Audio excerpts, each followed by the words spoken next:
constantly creating skin sacs full of modified blood, only to feed the human, eat them and repeat the process a couple hours later, for what must have been a day or two, was fairly boring.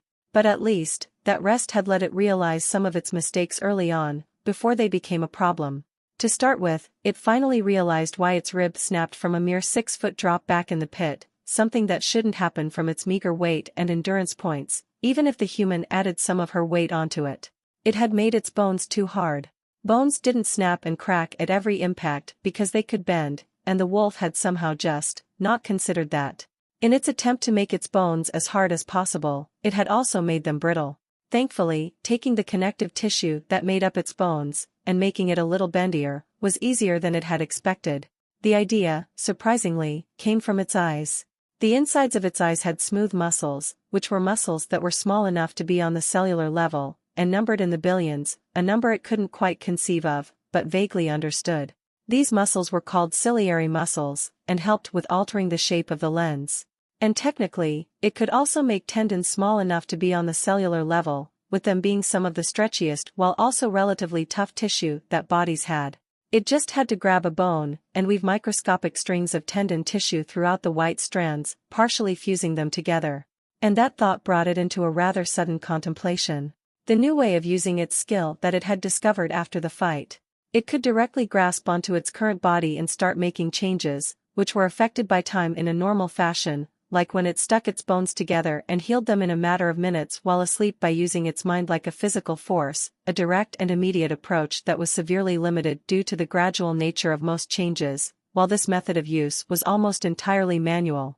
If it wished to give itself an eye using this method, for example, it would have to sleep for the entire duration the alteration would take, or the change would simply stop the moment the wolf stopped paying attention to it.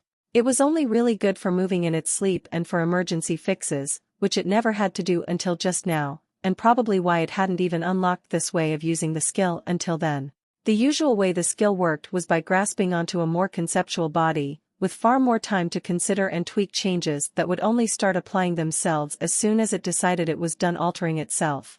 Manual, real-time change, or conceptual dreamscape change that would only truly begin when it decided that it was fine with said changes and had let the devourer skill fade away to let it rest. Unfortunately, neither option would allow it to just make a copy of its body and test how its new experimental bone would work in practice. So it would have to make a sacrifice. It picked its right foreleg's humerus, one of the few isolated and relatively easy to break bones, and changed the bone's connective tissue to match its test bone structure. With that done, and realizing it got sidetracked, it went back to what it was doing before the sudden bout of inspiration: fixing its mistakes. The second mistake it had to fix was that it had forgotten to allocate some of the devourer skill's essence to replace the hormone production that its reproductive organs were responsible for, so it quickly did that as well. It could just put the organs in its abdomen, but it preferred to have that space available for something else, whenever it got a good idea. And after that, it was back to its routine. Create a skin sac full of modified blood, feed the human, bite it off, sleep for the changes to come faster, repeat. It was boring. Resting had become boring, a thought it never could have possibly imagined that its mind would complete. But its test bone was done, so it had to, well, test it. And the only way to test how much damage a bone could take was by trying to break it. The problem was that it couldn't. Its body was far too tough, and it didn't have the strength to snap its right humerus, or even bend it enough to see how far it could bend before snapping, no matter which way it bit itself or tried to find something to slam its leg against. It was frustrating. So it went to sleep and decided to use its mind, entering the manual, real-time mode. As it had manipulated its body while asleep, it did the same now, gripping onto the bone and using the full force of its mind to grab the two ends by the joint, before pressing down in the middle of the bone. It felt the start of a headache at the mental effort, but it worked. Then it used more force, bending the bone as much as it could go.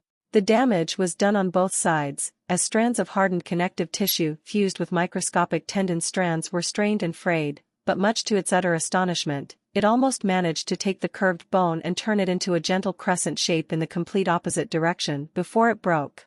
Even the way it broke had changed. Instead of snapping on the point of pressure in two, like a normal bone, it instead pinched and flattened on the sides of the point the wolf was focused on, allowing the bone to bend even further, just a bit, before the strands all started snapping apart. When the wolf let go, it simply moved back into place, slowly. It was damaged, with a lot of the connective tissue snapped and losing structural integrity, and bent out of shape, but still able to support weight, still structurally well enough to be useful, not sliding and scraping around in pieces like a normal bone would. And the bendy nature of the bone would naturally diffuse impact, so while it was softer than its current bone structure, it was far more difficult to break, far more useful after breaking, and it was also a natural defense against any attack. It would have to expend some essence from the skill to supply these microscopic strands of tendon tissue with blood and energy to prevent them from drying out, but that was hardly an issue for the foreseeable future. This was amazing. And it wasn't anything more than a whim, a random idea it decided to test. Despite the pain and the extremely uncomfortable grind of frayed bone writhing in its flesh, it was absolutely ecstatic. It quickly set the bone to fix itself, which took a few minutes more to heal than its current bones would take. After confirming the usefulness of its experiment, it changed every single bone in the same way, and applied the change, which would only take a day to fully apply, and set the skill to take whatever essence it needed to keep the fused microtendons from atrophying and drying out. It wasn't a lot, thankfully. A rodent a day, maybe? Then it woke up again with a massive, satisfying stretch, feeling like it was finally ready to face whatever mess its antennae were informing it of up ahead. It wasn't difficult to interpret, it was just strange. After 100 or so feet down from the bend of the pipe, the sensation of rock tightly surrounding the pipe suddenly cut off, and that meant open air. It was some kind of cube-shaped vertical tunnel, through which went a ton of pipes, many connected to something distant and many just rusting away. Dangerous terrain at best. Still, it wished to make sure that it wasn't passing by an easy opportunity to the surface, and they would have to go through there to continue anyway. It bent down, and hooked its canines into the human's clothes, but before it could drag her, she started struggling, putting her hand on the iron pipe and pushing away. Wait. Stop. She said, and the wolf stopped with a confused grumble, unhooking its teeth from her garment. She brought her injured arm to splay out by her side, using some weird mana technique, then started making a strange, sawing motion. Cut. Bite. Bite this off. She whispered, gesturing and poking towards her injured arm's shoulder. It tilted its head. Did she want it to lick her wounds? It moved forward and nosed her left hand away, hooking its canines on the shredded remnants of cloth around her arm. Mentally ordering its teeth to not cut through skin, a command of dubious effect, it quickly but carefully moved back, cutting through cloth. It stopped at her shoulder, then straightened, letting the crusty fabric peel away. It didn't really need its eyes to know that the limb was infected beyond saving. The stench was quite vile. Licking it wouldn't really accomplish anything but leave the wolf with a bad taste in its mouth. The human was starting to breathe harder, but after a moment of inaction, she resumed with her strange motions, making her hand and fingers flat before making a chopping motion at her shoulder, repeating that cut word constantly. It had no idea what she was trying to convey, and just continued staring at her, tilting its head this way and that. Then she curled her fingers into rough, soft approximations of claws, and closed them around her upper arm before making some sort of sudden, jerky, tearing motion by twisting her wrist outwards. Come on, please. I'm sure you can understand. Cut. She hissed at it, and the wolf growled at her, perplexed. She growled, much like itself, then blindly extended a hand towards its snout. Confused but not particularly alarmed, it allowed her to paw at its neck before finding its muzzle, which she gently but insistently guided towards her arm. With a sort of baffled curiosity, it lowered itself into a crouch, and allowed the human to press its snout into her upper arm, despite the ugly scent clogging the air. Then she jammed her fingers under its jowls, and it whined in confusion as she tried to wiggle her fingers between its teeth, curling its lips open and tonguing at her filthy fingers out of instinct. It was beyond confused at this point, so with a mixture of confusion and curiosity, it relaxed its jaws, ordering its teeth to be blunt. The human hooked her finger at its bottom canine, and twisted her wrist to use the back of her palm, forcing the wolf's jaws open. With its mouth stupidly hanging open, it waited to see what she was trying to do. She raised her hand, clumsily pawing at its newly healed ear, before grabbing onto its fur and tugging it down, until its jaws were surrounding her arm. Then she used some sort of mana pressure to close its lower jaw, a fairly gentle pressure, pressing down on its snout with her functioning hand. Then she tightened both of her holds, grinding its teeth against her arm, and pushed away. Cut. The realization was sudden. It was mildly embarrassing that it hadn't realized sooner. The human was asking it to bite her arm off. Of course she was, the thing was completely useless at this point, just weighing them both down, and infected on top of that. Its mental evaluation of the human went up a little bit. Just to show that it understood, it tightened its jaws on its own, and allowed its teeth to cut slightly, just breaking skin. The human's breath hitched, before resuming, fast-paced as she settled back on the pipe, lifting her hand to the top of its head and aggressively petting it between the ears. Some form of approval? Yes, yes. Just bite it off. See cut. It chuffed as best as it could through her rather thin arm, and tested around with its tongue to make sure it could cut through her arm in a single clean yank. It was rather surprised to note that it felt like it could, just a thin strip of flesh maybe to remain after it pulled its head back, its canines just a little too short to meet. When had its canines grown so large? Actually, did the human become smaller? Leaving aside those thoughts, it lowered itself, and lightly growled in warning. The human's hand left as she placed her wrist in her own mouth. Phew! She urged, muffled through her wrist, and the wolf did exactly that. It let its teeth cut at full capacity and yanked its head away, backing up a step. Thin strings of flesh and two thin strips of bone kept the arm connected, so it quickly jumped forward and bit down on the arm, twisting its head to break the bone, and yanked it away, snapping the thin strings of muscles and leaving behind a flat, bleeding surface. It quickly dropped the arm by its side, mildly concerned about how the human would stop the bleeding. Surely she had something to fix the problem. Before it could be concerned about blood loss, the human placed her functioning arm to the stump through panicked, gurgling breaths that barely held back screams of pain. Sparks filled the tunnel, making its unadjusted eyes snap shut, light bouncing around its retinas as it shook its head. This time, she couldn't hold back, letting out a long, guttural groan, her back arching, her neck tendons standing out under her skin like strained cables as her body jerked and heaved. Wheezing, harsh breaths were let out in rapid succession as blood dripped down from the stump, and with a determined snarl worthy of a wolf, the human activated the spark skill again. Before she could make any more sounds, the wolf darted forward and turned its leg to the side before it shoved its foreleg in her mouth just above its elbow, activating echoes of oblivion to devour the sound waves coming out of her throat. It wasn't just grating to its sensitive ears, the wolf was mildly paranoid about someone or something hearing them. It did not want to fight anything in a pipe. It hadn't considered the human's bite, but besides hurting a bit, it didn't do much, so it wasn't concerned, instead trying to figure how to best get rid of the light swimming across its vision. Light that had a couple of shades of yellow more than it remembered ever seeing, which meant the changes to its eye's color spectrum was close to finishing. Blinking rapidly did nothing to get rid of it though, and it couldn't use its other leg to rub its eyes, unless it wished to put its entire weight on the human's mouth and teeth, which it didn't. The majority of the human's sounds were eaten by the wolf's skill, but her hasty, wheezing breaths, intermingled with whimpers and groans, were still impossible to silence completely, escaping from her nostrils and through her chest, muffled. It was also more than a little confused on why the human was using sparks on itself, so it bent forward to investigate, peering between her quivering hand and the stump with an awkward half-hop. The stump was cooked black and much to its surprise, it wasn't bleeding at all, even if its shape had changed, a far more uneven surface from before. Actually, it shouldn't be surprised. Burning the blood vessels would obviously seal them and stop the bleeding, but there was a certain detachment between the knowledge from its skill and its own inherent naivete of the world. The wolf still wanted to get going. It was getting rather tired of being stuck in one place or another. The human was still recuperating from the loss of one of her limbs however, so it grumbled and opted to wait a little, even if she wouldn't be doing any of the work. It yawned, only having gotten up from its sleep a couple minutes ago, and clacked its teeth shut, before turning to the infected limb it had discarded. The scent of fresh blood and burnt meat was making it hungry, even as it mixed with the cloying stench of infection and rot. The human definitely had no use for the limb anymore.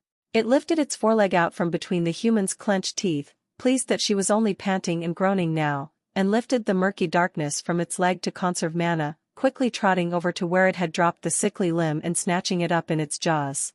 Then it circled once, and sat down, placing the arm between its front paws to gnaw at it. The taste was mostly the same, simply undercut by a slimy, tough texture, and an oddly chemical smell, all on the outer flesh. Pus just tasted like mucus, thankfully, so that was easily ignorable. The human started making some strange sounds like hissing grunts again, and it clicked its teeth shut, before chuffing in acknowledgement. It wasn't sure if she was trying to draw its attention, but might as well let her know it was listening. Then it continued eating.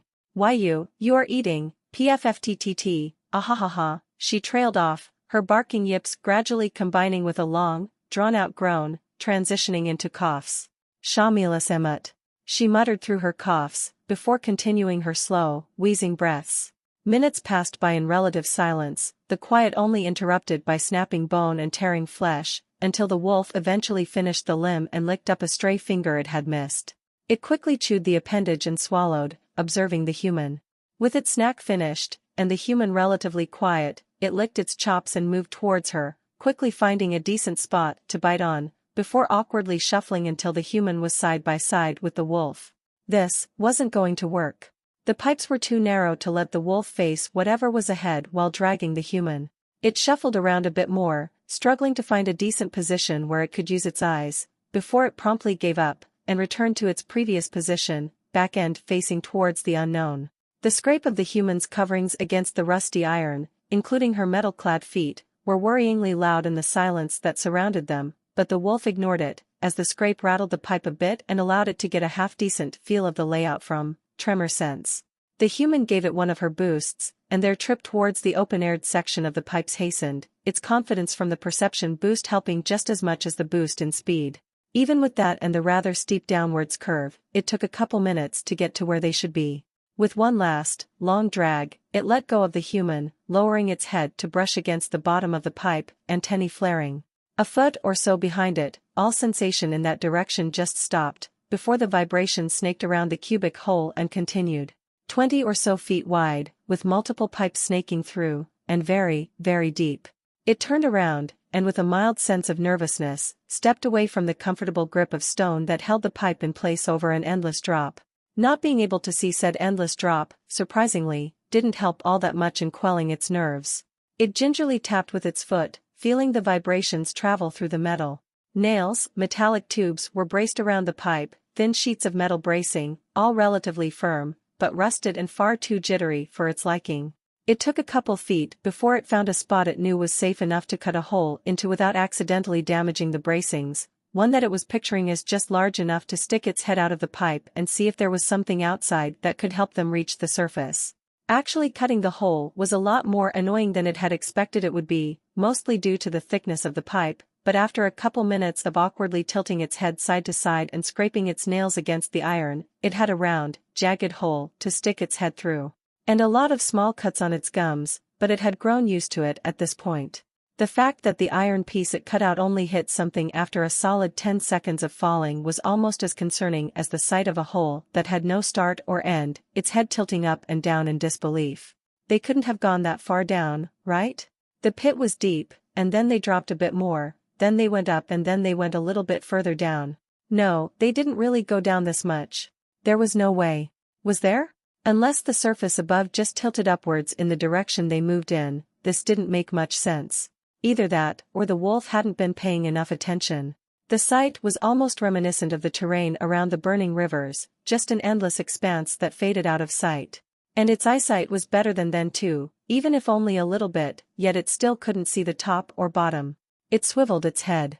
Pipes, some metal, some steel, some smelling faintly of lead, all rusting away, the metal rods supporting them so warped by rust they were almost deformed, lumpy, as if infected by tumors. Foul-smelling water tainted by something that smelled faintly like the rivers of fire, dripped down from the inscrutable expanse above, and slithered from one pipe to the next in a slow descent, the tapping of drops hitting metal the only sound in the foreboding silence, aside from the faint echo of the metal circle it cut out impacting things from below.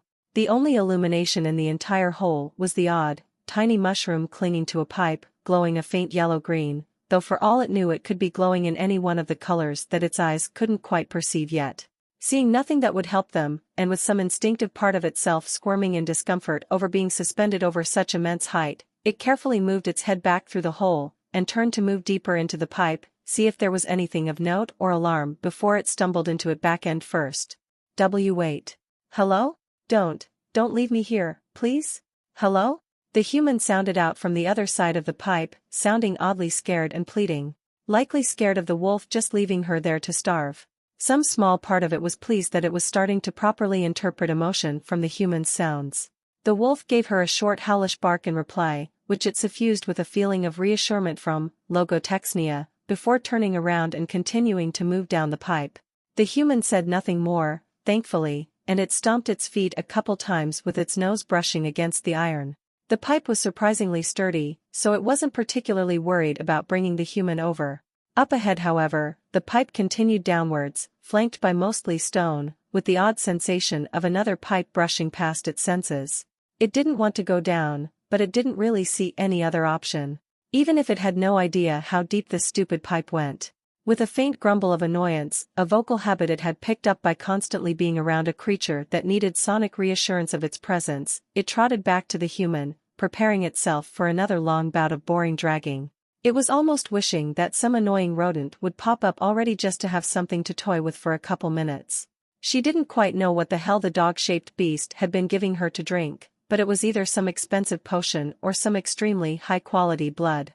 Where it got the blood from, she also didn't know. What she did know was that absurd boost she'd gained from the blood drinker trait was the nail in the coffin that had sealed her decision.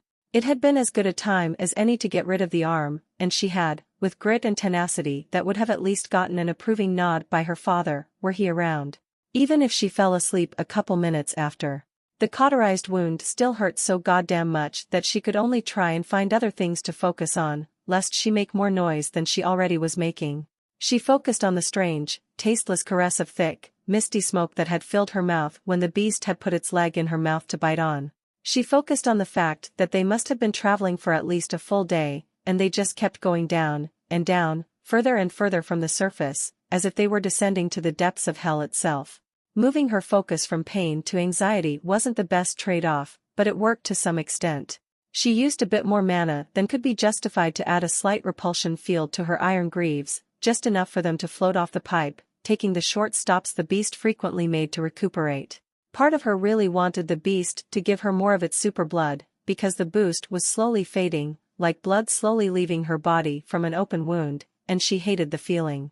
The sensation of every attribute getting a boost whenever it gave her the blood was like a punch to the senses, the crack of a whip, the rush of a drug, and a pleasant sensation that she felt like she could really use right now. The beast unhooked its teeth from her shredded clothes, and walked away again, likely just scouting ahead, exactly as it had done all the other times. But it went a lot further, until she could barely even hear its claws tapping away at the pipe.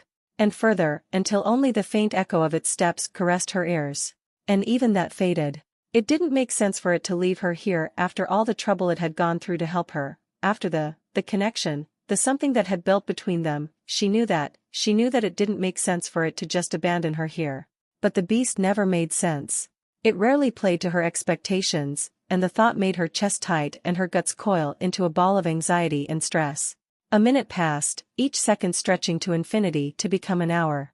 2 minutes passed, only the whispers of her mind to keep her company. And it whispered, mocking yet concerned and truthful, what if it never stops walking away and leaves you here to die and rot in a pipe where nobody can hear you scream and the chitters of rats creep ever closer as the pipe tightens around you and you can't even crawl away dash. While it had been rather uncomfortable at the start, to be restrained against another living being, despite the obvious lack of any hostile intent, the wolf quickly grew to appreciate it.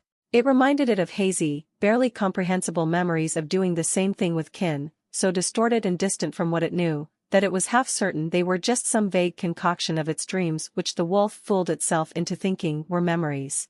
Which was quite likely.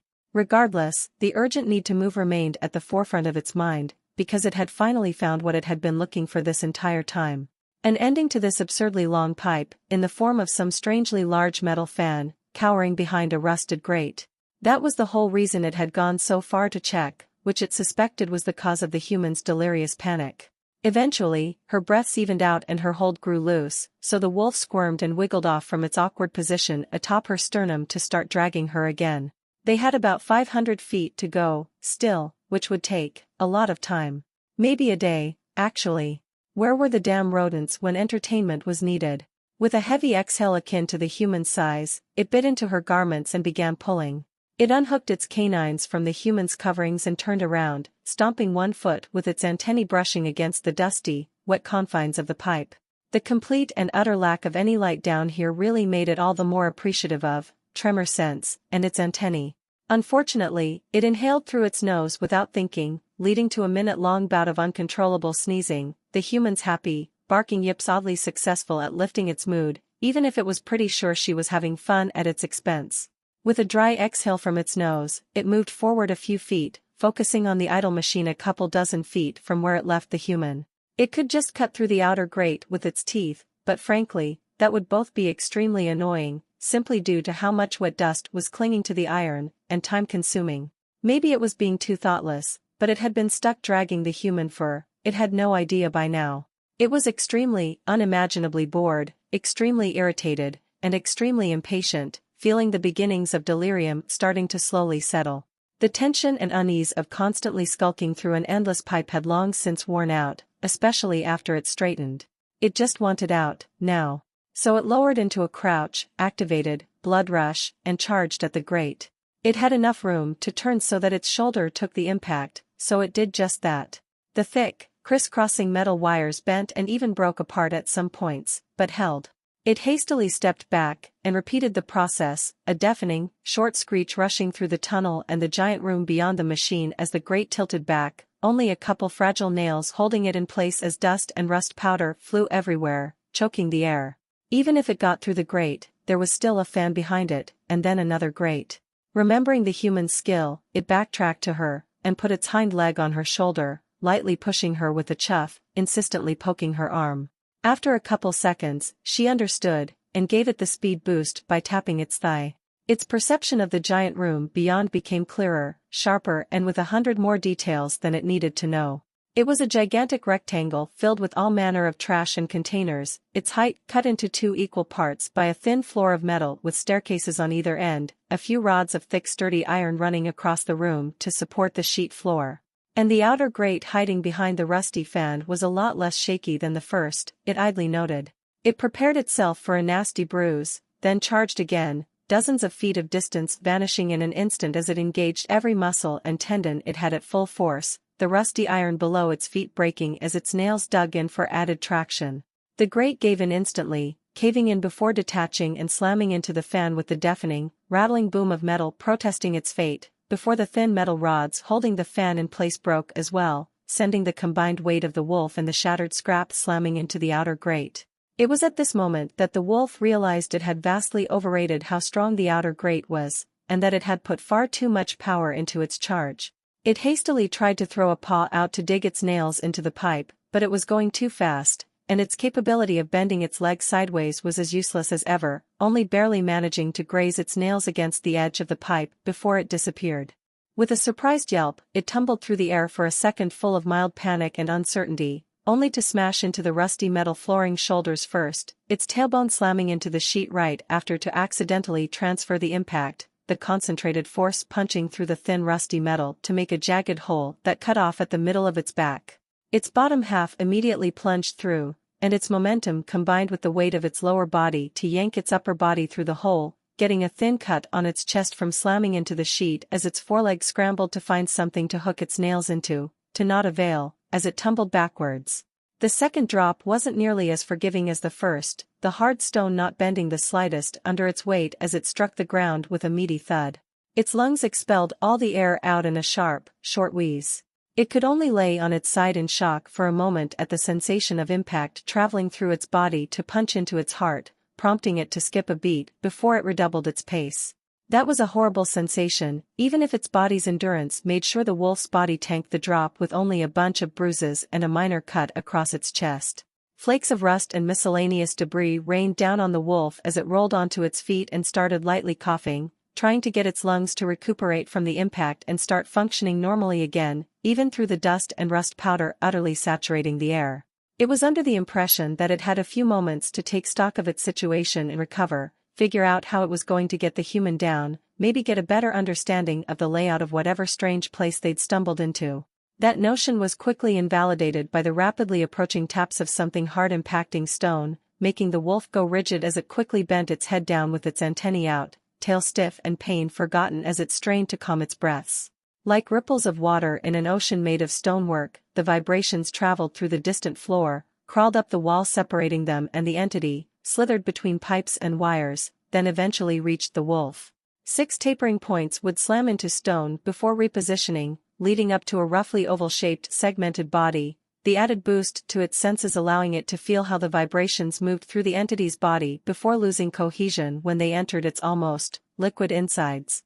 Useless information. As it rapidly approached, the wolf ignored minute details and the human's calls, focusing on what it could discern that would be to its advantage. The insectoid-seeming creature was fairly fast for being a little larger than the wolf, about twice as heavy, and covered in some sort of external skeleton, but nothing that could outrun the wolf. Some primal part of itself, a feral animal that was always at the edge of its consciousness, grew fearful. In the dark, with its nose choked by dust and rust, with something it had never seen before steadily approaching, it grew stiff, unsure of what to do and overcome with the urge to hide or run. And seeing as it didn't have anywhere to run, it activated Echoes of Oblivion, and gently lowered itself into a crouch, antennae still caressing the floor. As it got closer, the wolf grew even stiffer, the sound of the creature's steps unfortunately drowned out by the human's calls. It was very tempted to bark at her or something similar just to tell her to stop giving the enemy a clear direction to follow, but it didn't wish to reveal its presence yet, focusing instead on what it could tell about the approaching threat. The creature sped up, likely lured by the human's increasingly panicked calls, and the wolf remained stock still. It recalled all it knew about insects, which was, more than most, it assumed, but not that much. This thing wasn't a cockroach. It had, frankly, nothing to work with. The insectoid approached, and the wolf focused on the wall separating them, scanning for entry points. There were a few rectangular holes filled with broken shards of something on the top of the room, but they were far too high. The thing of most importance was the thin, metal door sitting on the right end of the room, something that the wolf was certain the insect could easily crash through. As the enemy came closer, just a dozen feet from the wall, it seemed to suddenly stop, its acceleration suddenly vanishing as if in defiance of physics, a startling, unnatural thing to feel. Its legs definitely took the force of a sudden stop, as the wolf felt that through the floor, but it was still just a tiny bit too unsettling to feel like a natural movement. Or the wolf was simply uneasy about its lack of sight and projected that emotion onto random details, that felt equally possible. For a long couple seconds, its legs changed position, showing the wolf how it seemed to be swinging its body side to side a little, as if observing the wall with eyes it shouldn't have, considering the absolute void of light so far down into the earth's guts. Then it resumed, but its movements had changed, the frenzied pace replaced by a steady, predatory prowl that made the hairs on its back stand up in a bristle. It approached the wall, then seemed to get up on its two hind legs, its four frontal legs settling against the wall. And after a second of inaction, it started crawling up the wall. The wolf's antennae froze in place, its mind sputtering in confusion. That thing was at least twice as heavy as the wolf, or so it felt like. Probably almost as heavy as the human. There was no way it could just walk up a vertical wall. That didn't make sense. How? Mana skills? Its antennae resumed their frantic writhing, noting that the insect was losing that cautious hesitance in its steps, moving faster and faster, quickly crawling up the 20-foot wall, yet there was a strange pause each time it put one of its legs against the wall. The wolf focused on that pause, and noted how the pull of its weight would somehow be dispersed along a flat, circular area at the tip of each foot. That area would then slowly retreat back to the tip of its leg, and the insect would reposition it higher before spreading that circle of influence again. And once it got through the holes on the top, it would be on the iron floor above the wolf, with a clear and simple path towards the human. There were stairs on both ends of the room to lead up to the metal floor above, so the wolf quickly bound over to them before gingerly, and with the utmost attention paid to the vibrations at its feet, moving up to the second floor.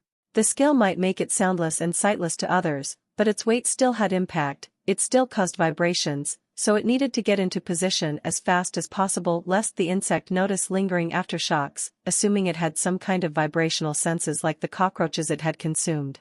The pipe where the human was yelling from was at about the middle of the room, along with two others on either side, equally spaced out near the ceiling, parallel with the rectangular holes on the other side of the room where the insect was about to go through.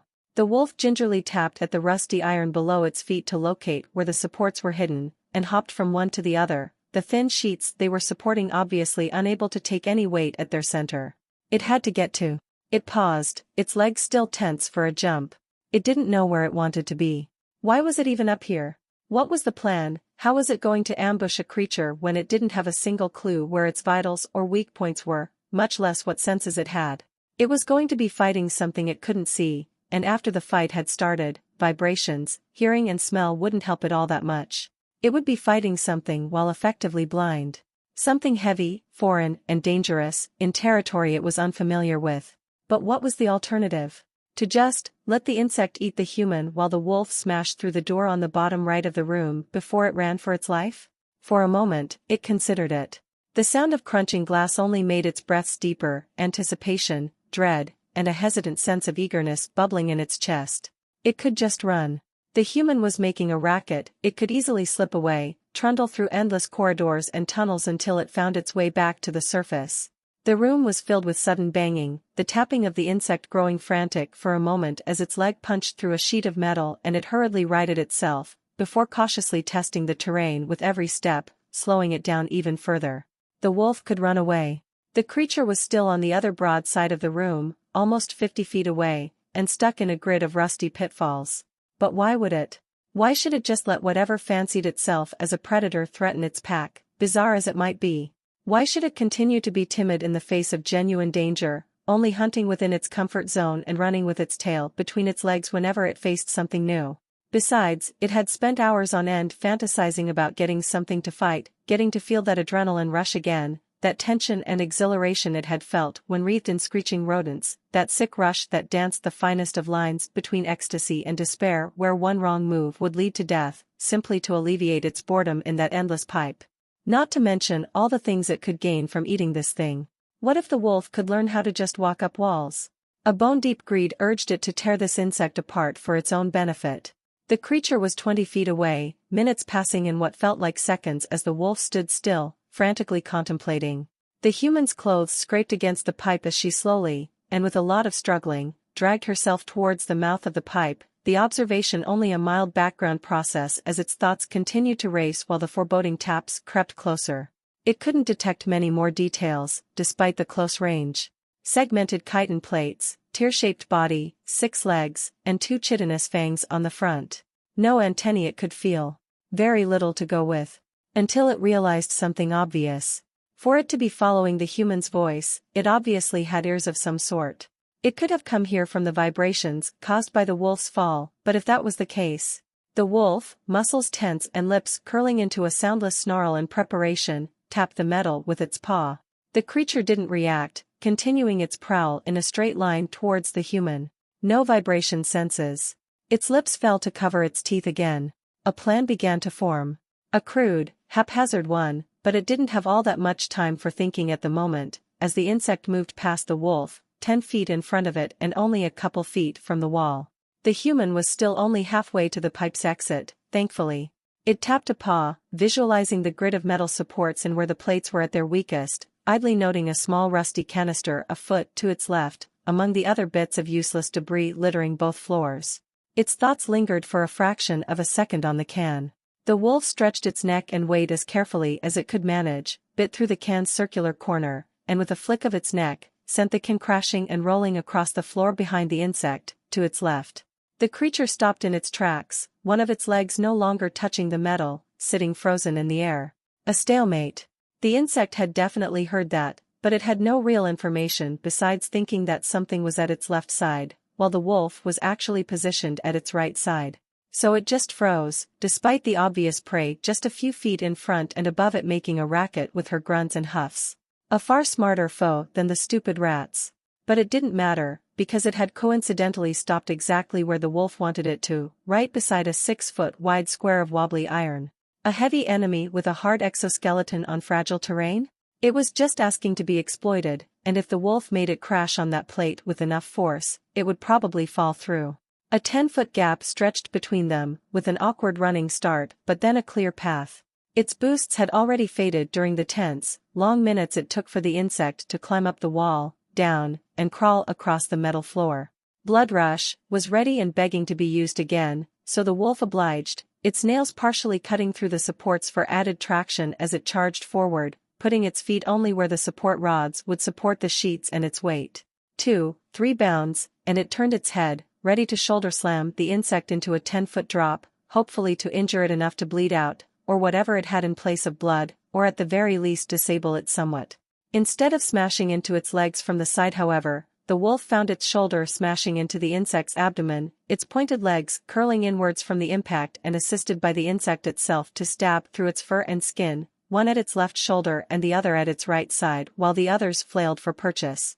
But it didn't have the leverage to bite the wolf with its weird chitin fangs, and its legs were barely half an inch into its flesh, so in that fragment of a second before the insect was launched away, the wolf was certain its plan had worked, only to be disproven yet again when something goopy and unimaginably sticky came out of the insect's legs in an instant, pulling it alongside itself as they tumbled over each other back onto a fragile sheet of metal that bent and cracked under their weight.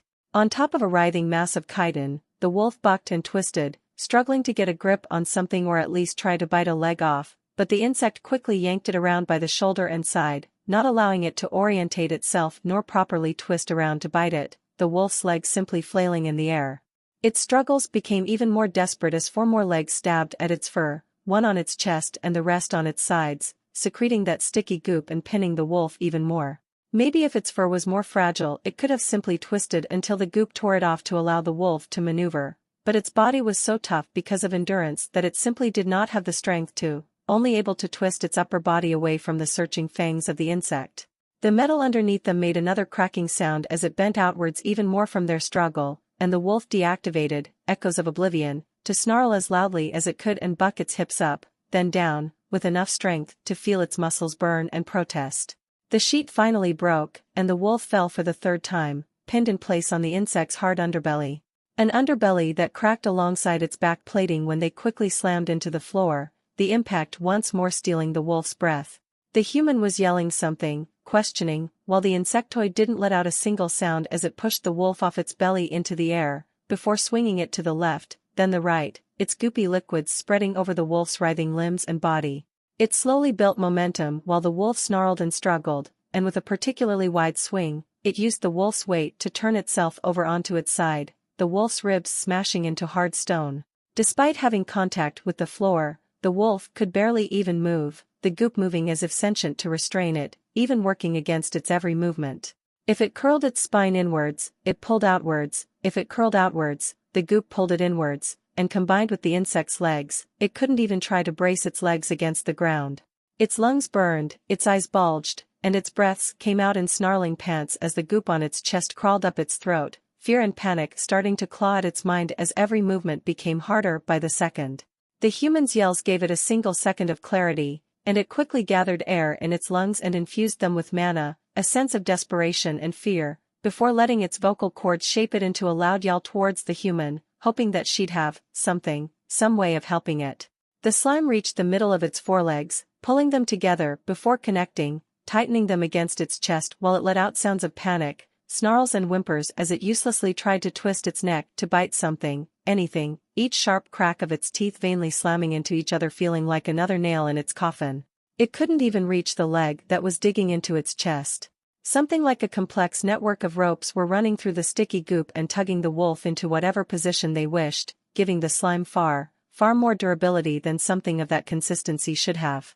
The rush it had felt when the fight started had turned into nothing but naked dread, the encroaching possibility of death scraping at its mind like jagged shards of glass, higher thought flaking off with every scrape as it wriggled in its bonds, barely able to move. The insect curled its legs in, dragging the wolf closer to its fangs. In a moment of panic, it poured every single drop of mana it had into a sonic blast, the air coiling in its lungs like a serpent ready to strike, then slammed the ball of air and sound through its throat, once again tearing out its vocal cords in a spray of blood. With its mind and proximity keeping the air and sound compressed into a tight ball, the wolf tilted its open maw towards the insect's face, up and to the side, its snout almost brushing against the creature's fangs, and barely managed to maintain cohesion in the blast for long enough to tilt its head away before it detonated, wrenching its head down to almost smack into its own chest as something went crack-pop in its spine, causing its limbs to spasm in their restraints before going limp. A sharp crack of thunder rumbled throughout the underbelly of the 3rd floor as the rusty metal above them exploded outwards with a deafening cacophony of sound that it couldn't hear, entire sections of the metal flooring above having lost or bent their rusty supports from the overpowering blast. A moment before unconsciousness consumed its damaged brain, it felt the straining press of a single fang struggling to pierce through its skin and fur to pump venom into its neck.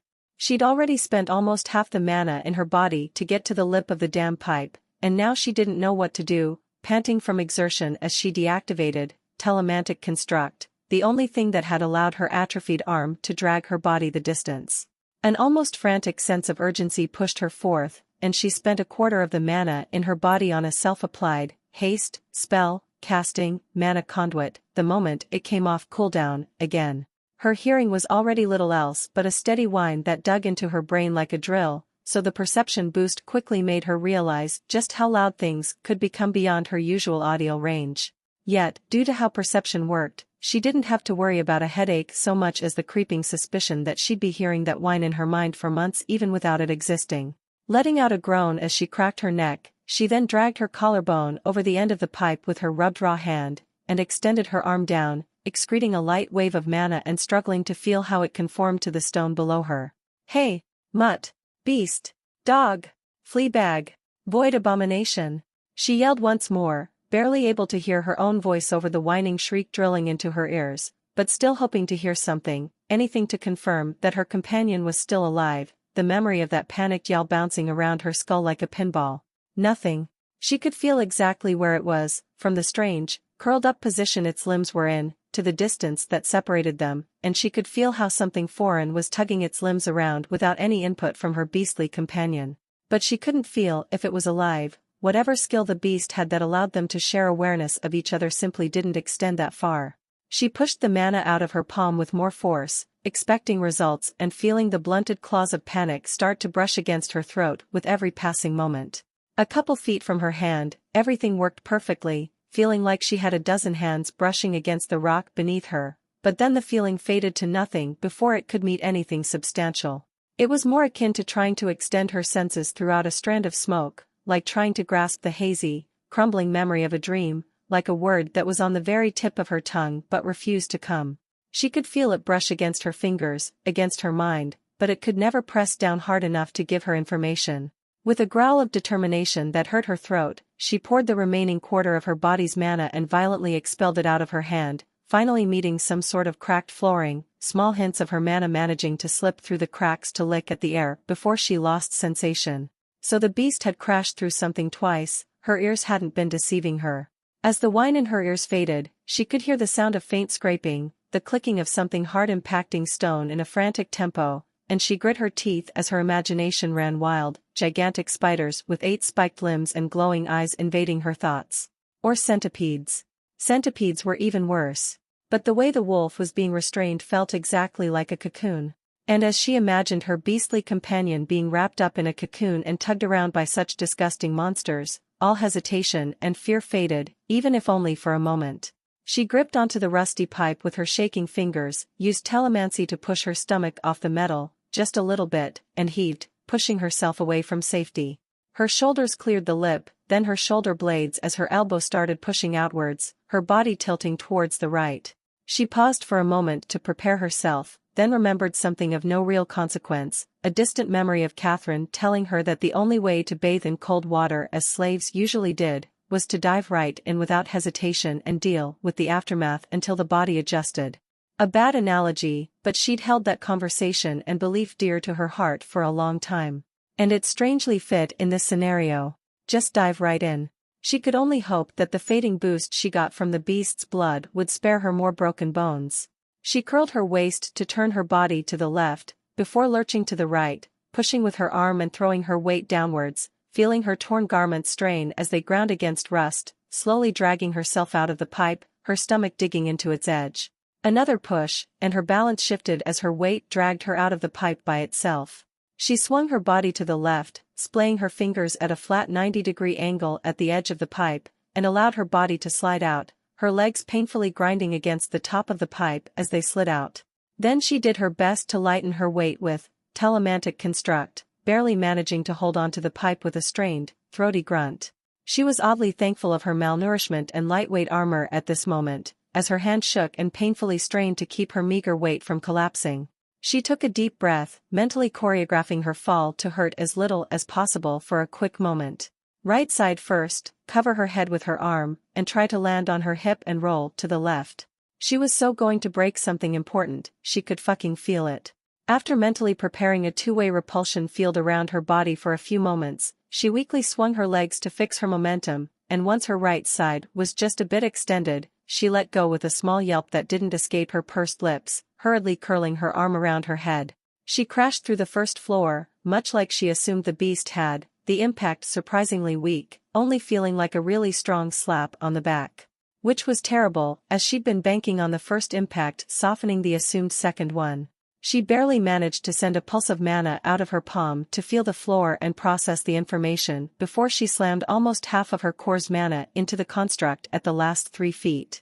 Although the force of her own mana crashed into her back like a particularly unwieldy mattress, completely knocking her breath out of her lungs, she continued her fall with bleeding momentum, and with a reaction time that was equal parts luck and anticipation, managed to roll once her right shoulder hit the stone, the construct dissipating immediately after.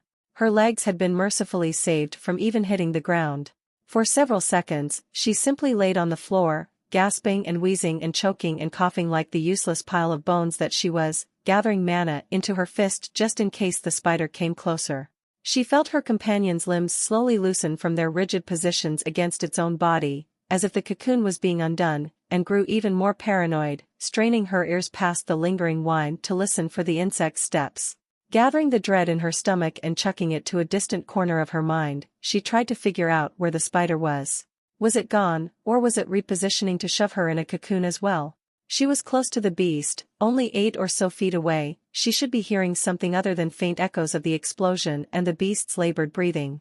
She'd been hearing the odd tapping the entire time she'd been dragging herself to the pipe's exit. She knew this damn thing made noise.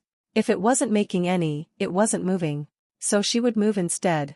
Trying to force her legs to curl felt foreign, as if they'd forgotten that they weren't just useless sacks of flesh hanging off her torso and her body wasn't sure of how to force them into action. She quickly formed 2 sturdy sleeves of mana with telemantic construct, sticking them to her broken limbs, powerful enough to make sure nothing broke further than it already had, and with a heaving groan of both exertion and pain, staggered upright for what might have been the first time in God's knew how long, swaying side to side as she readied herself, ignoring the burning, pulsing pangs of agony that raced up and down her legs.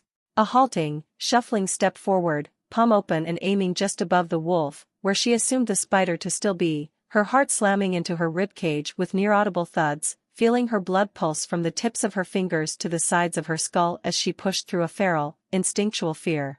But she held, patiently. She only had one singular, powerful shot, and if that didn't work, they were both dead. She had to confirm where the spider was, even if she had to do so by getting tackled by some vile, 8-legged nightmare. Worst-case scenario, the beast was already killed by the damned thing, and she would soon die alone anyway. Her right leg was broken in 2 parts, and she felt the grinding of bone as her muscles pulled at the bone ever so slightly, her left slowly joining in her meandering shuffle. Another step forward, her heavy, dust-choked breaths coming out with a rolling R sound as if she was snarling, every drop of mana she could store in her core gathering in her hand and straining her circuits as her body quivered with adrenaline and fear. The beast's upper body was suddenly yanked forwards as the loud sound of something hard scraping against stone filled the room from just in front of her. With her nerves on a hair trigger, she didn't hesitate at all to straighten her hand out, using spark burst by reflex, aiming a lot lower than she probably should with a barely restrained yell. The heat felt as if her hand was dunked into boiling water, despite almost none of it being directed towards her, and her ears were consumed utterly by the sound of a million tiny explosions going off at the same time to combine into a single deafening crackle that didn't at all sound like a pyromancy spell should. And then she stood in place, panting, on quivering legs that only just managed to not crumble as her lungs burned. Her body sagged with exhaustion, and she took a few stumbling steps towards her companion, letting her hand drop. If her blast hadn't killed the thing, then they were both dead. Nothing more she could do. No weapons, no strength, no mana.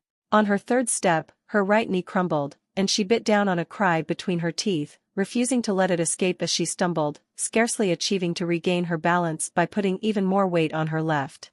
One more stumbling step, feeling like 100-pound weights were attached to her ankles, and she slowly lowered herself to her knees with all the strength left in her atrophied thighs, then surged forward, her chest hitting stone as she stopped her head from smacking into the beast's with her oversensitive, stinging hand. She lowered her forehead to the beast's slimy neck, regaining her breath. As the seconds continued to tick and no unseen horror came to bite her head off, she felt a cautious sense of hope flicker in her chest, an odd, unfamiliar sense of accomplishment welling in her heart. She'd done it. And the steady rise and fall of its chest against her shoulder assuaged her most prominent worry. It might be poisoned, or unconscious, or temporarily comatose, but it was alive. A trembling hand moved up to pet along its back, moving through quickly thinning slime and odd, veiny protrusions that covered its shoulder blades, to eventually brush against hard, smooth material utterly out of place on its fur. With a faint, exhausted sense of confusion, she gripped the sticky limb, following up along its tapering length, her fingers running over veins that seemed to come out of the protrusion, until her fingers felt the first joint, and she realized what she was touching, a surge of overwhelming revulsion filling her gut as her hand jerked away. She fucking hated spiders. And for that precise reason, she waited only a second to psych herself up before grabbing onto the disgusting, slippery appendage and yanking it off the beast, who didn't react as she grunted with effort to shove the damn thing as far from them as possible. The fact that there was a limp spider corpse right next to her prevented her from truly being at ease, but as she laid her head on the beast's shoulder and neck, her hand idly sitting on its slimy coat and playing with its fur, she gradually felt her heartbeat slow down, enough for her to not feel like her body was one scare away from a heart attack. Yet, through the dust, rust, and acrid stench of slime and dead spider filling the air, her nostrils caught a faint whiff of tangy copper, and she felt her breath hitch.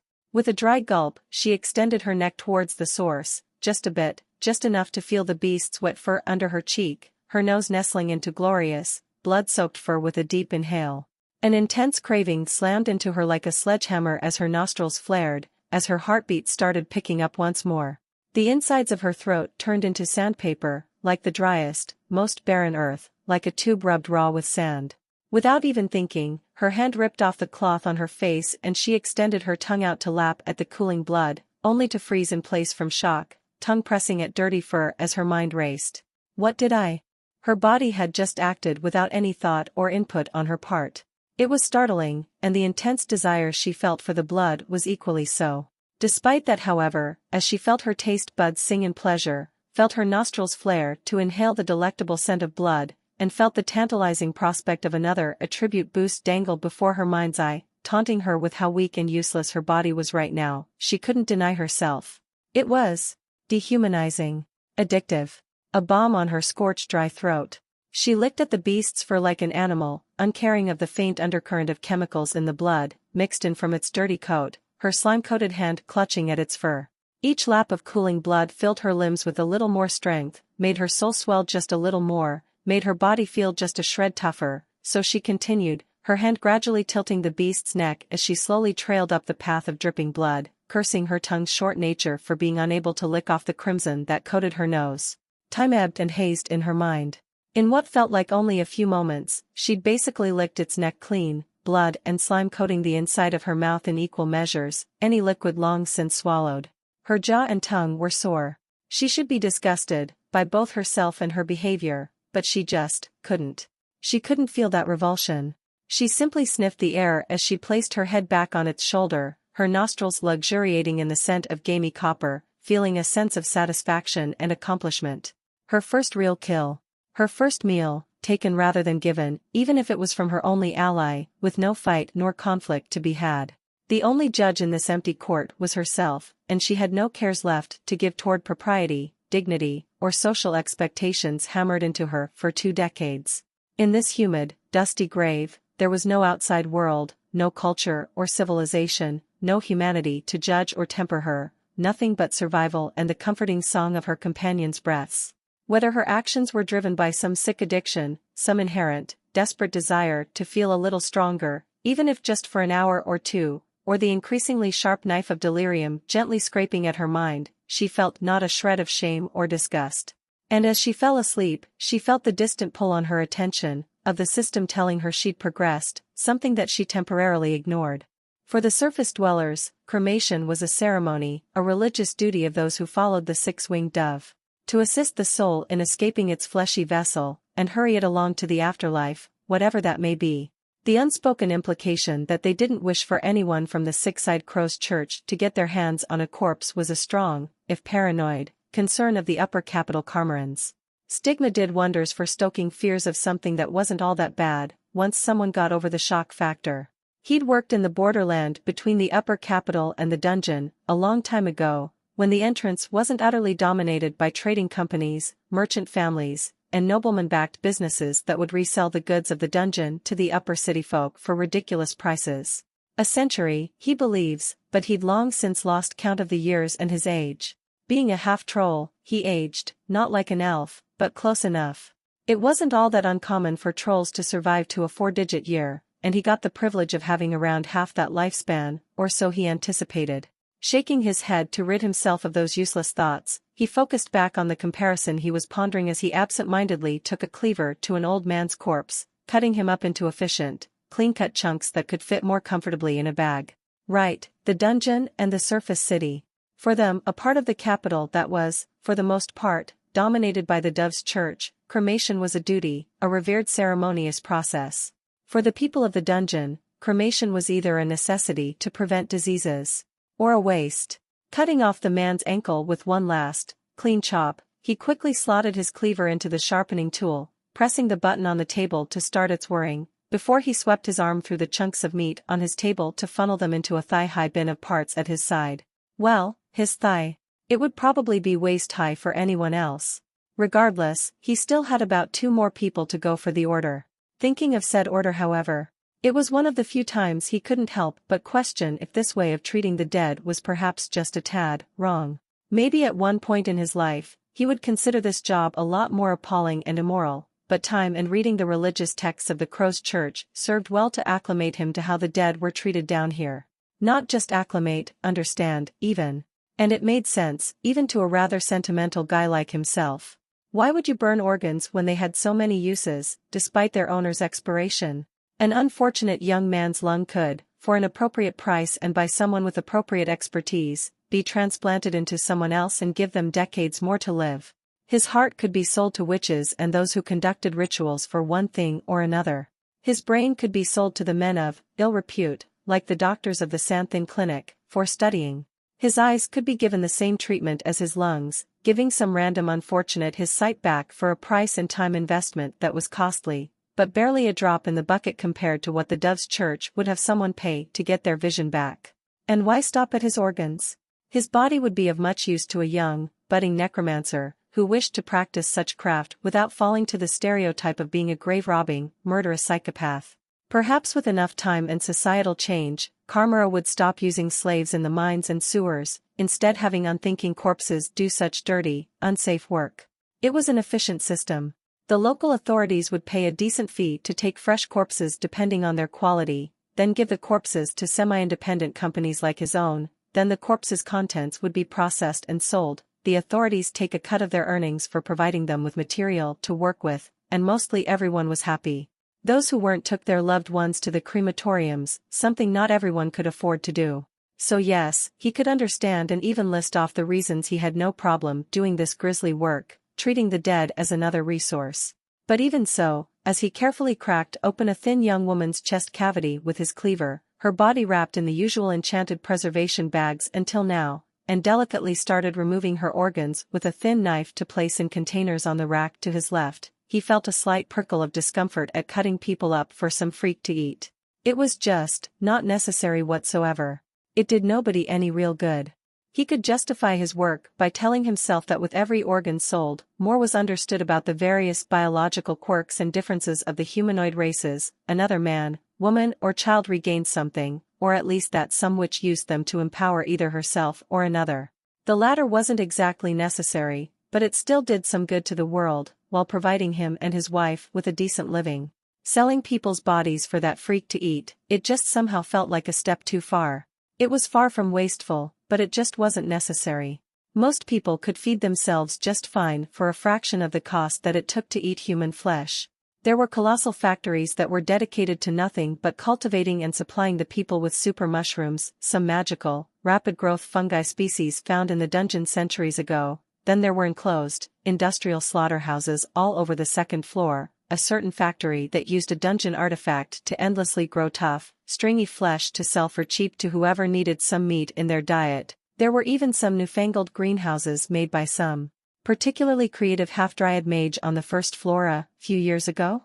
He didn't keep up with outside life much. He thought the lad was a wealthy merchant now, actually.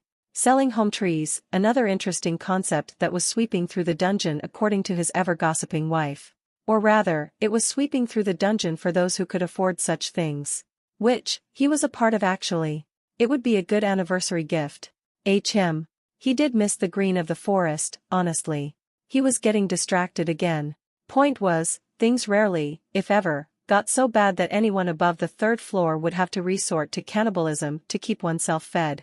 It felt wrong to sell human meat like livestock to be eaten, without some underlying reason or result. He sighed as he expertly cracked open the woman's skull, cut through the meninges, and cut off the brainstem, before delicately placing the brain into an enchanted metal container, swiftly closing the lid. He'd wipe the blood off later, and then sell the remains of the scalp with the other waste of the corpses to the mushroom factories. They could always use more organic material, and he could always use more crowns in his pocket, even if it was barely worth the hassle. Before he knew it, he was just one chop away from finishing the order, paying attention to the elbow joint to not mutilate the flesh too much. It was just a point of pride for him to have his work seem clean despite its brutal nature.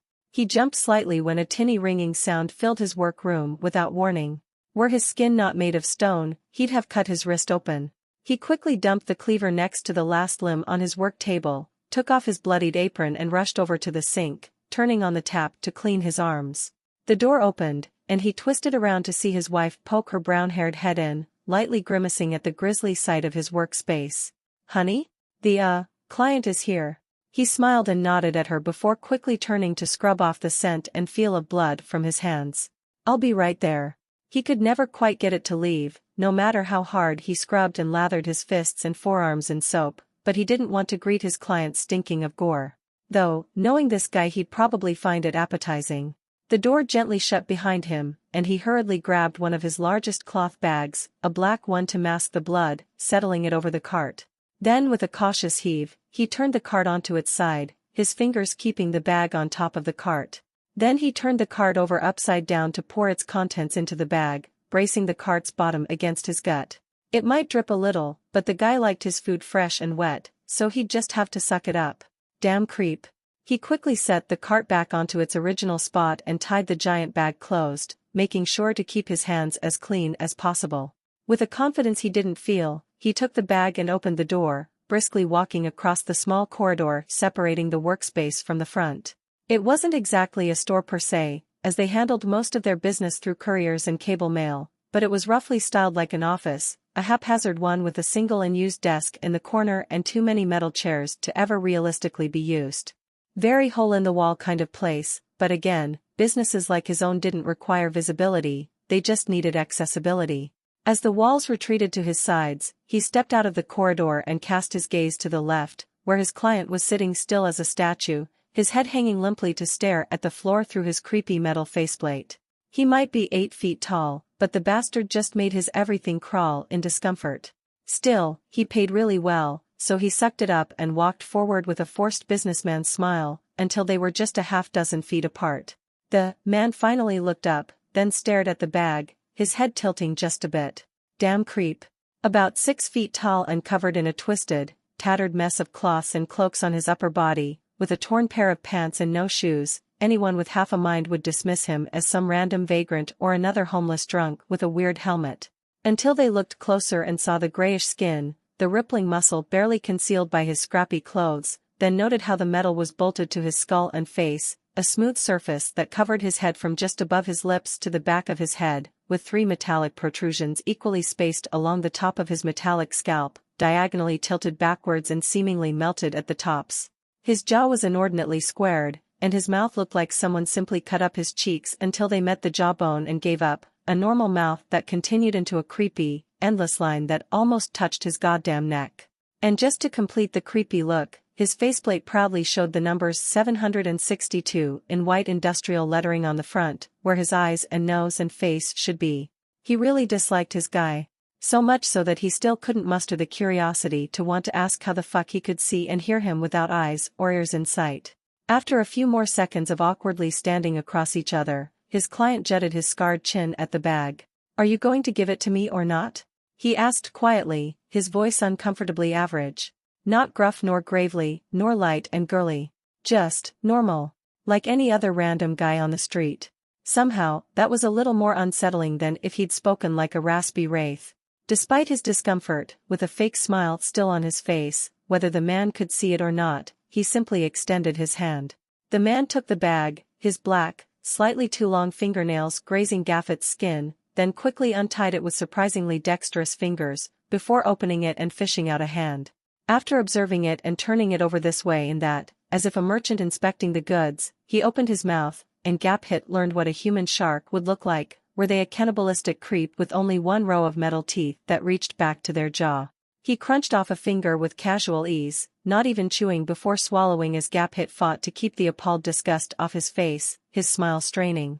His client tossed the hand back into the bag and retied it, putting the bag on the ground for a moment as he fished out a leather pouch from the mishmash chaos that were his upper garments, starting to leisurely count coins, seemingly satisfied with his order. Then a loud, but muffled ringing came from the man, and he let go of the pouch instantly, sending a mess of silver, bronze, and copper crowns clinking on the floor as he fished some strange, glowing necklace that looked equal parts machinery and jewelry out of his clothes, taking a short second to stare at it.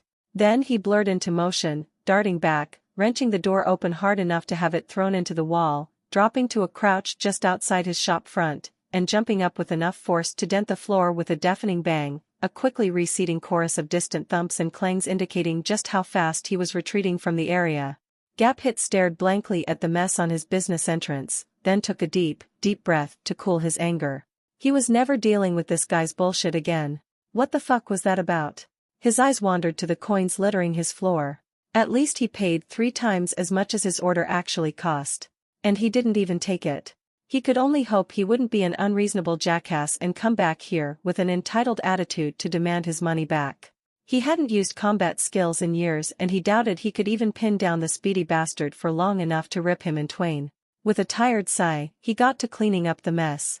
She idly observed the gaudy open building composed of glass and latticework bronze, 2 colorful Carmaran flags proudly sitting above its gargantuan main entrance. Then she made her way forth, still just, watching, firelight eyes darting from spot to spot from behind her gas mask's confines at a frantic pace.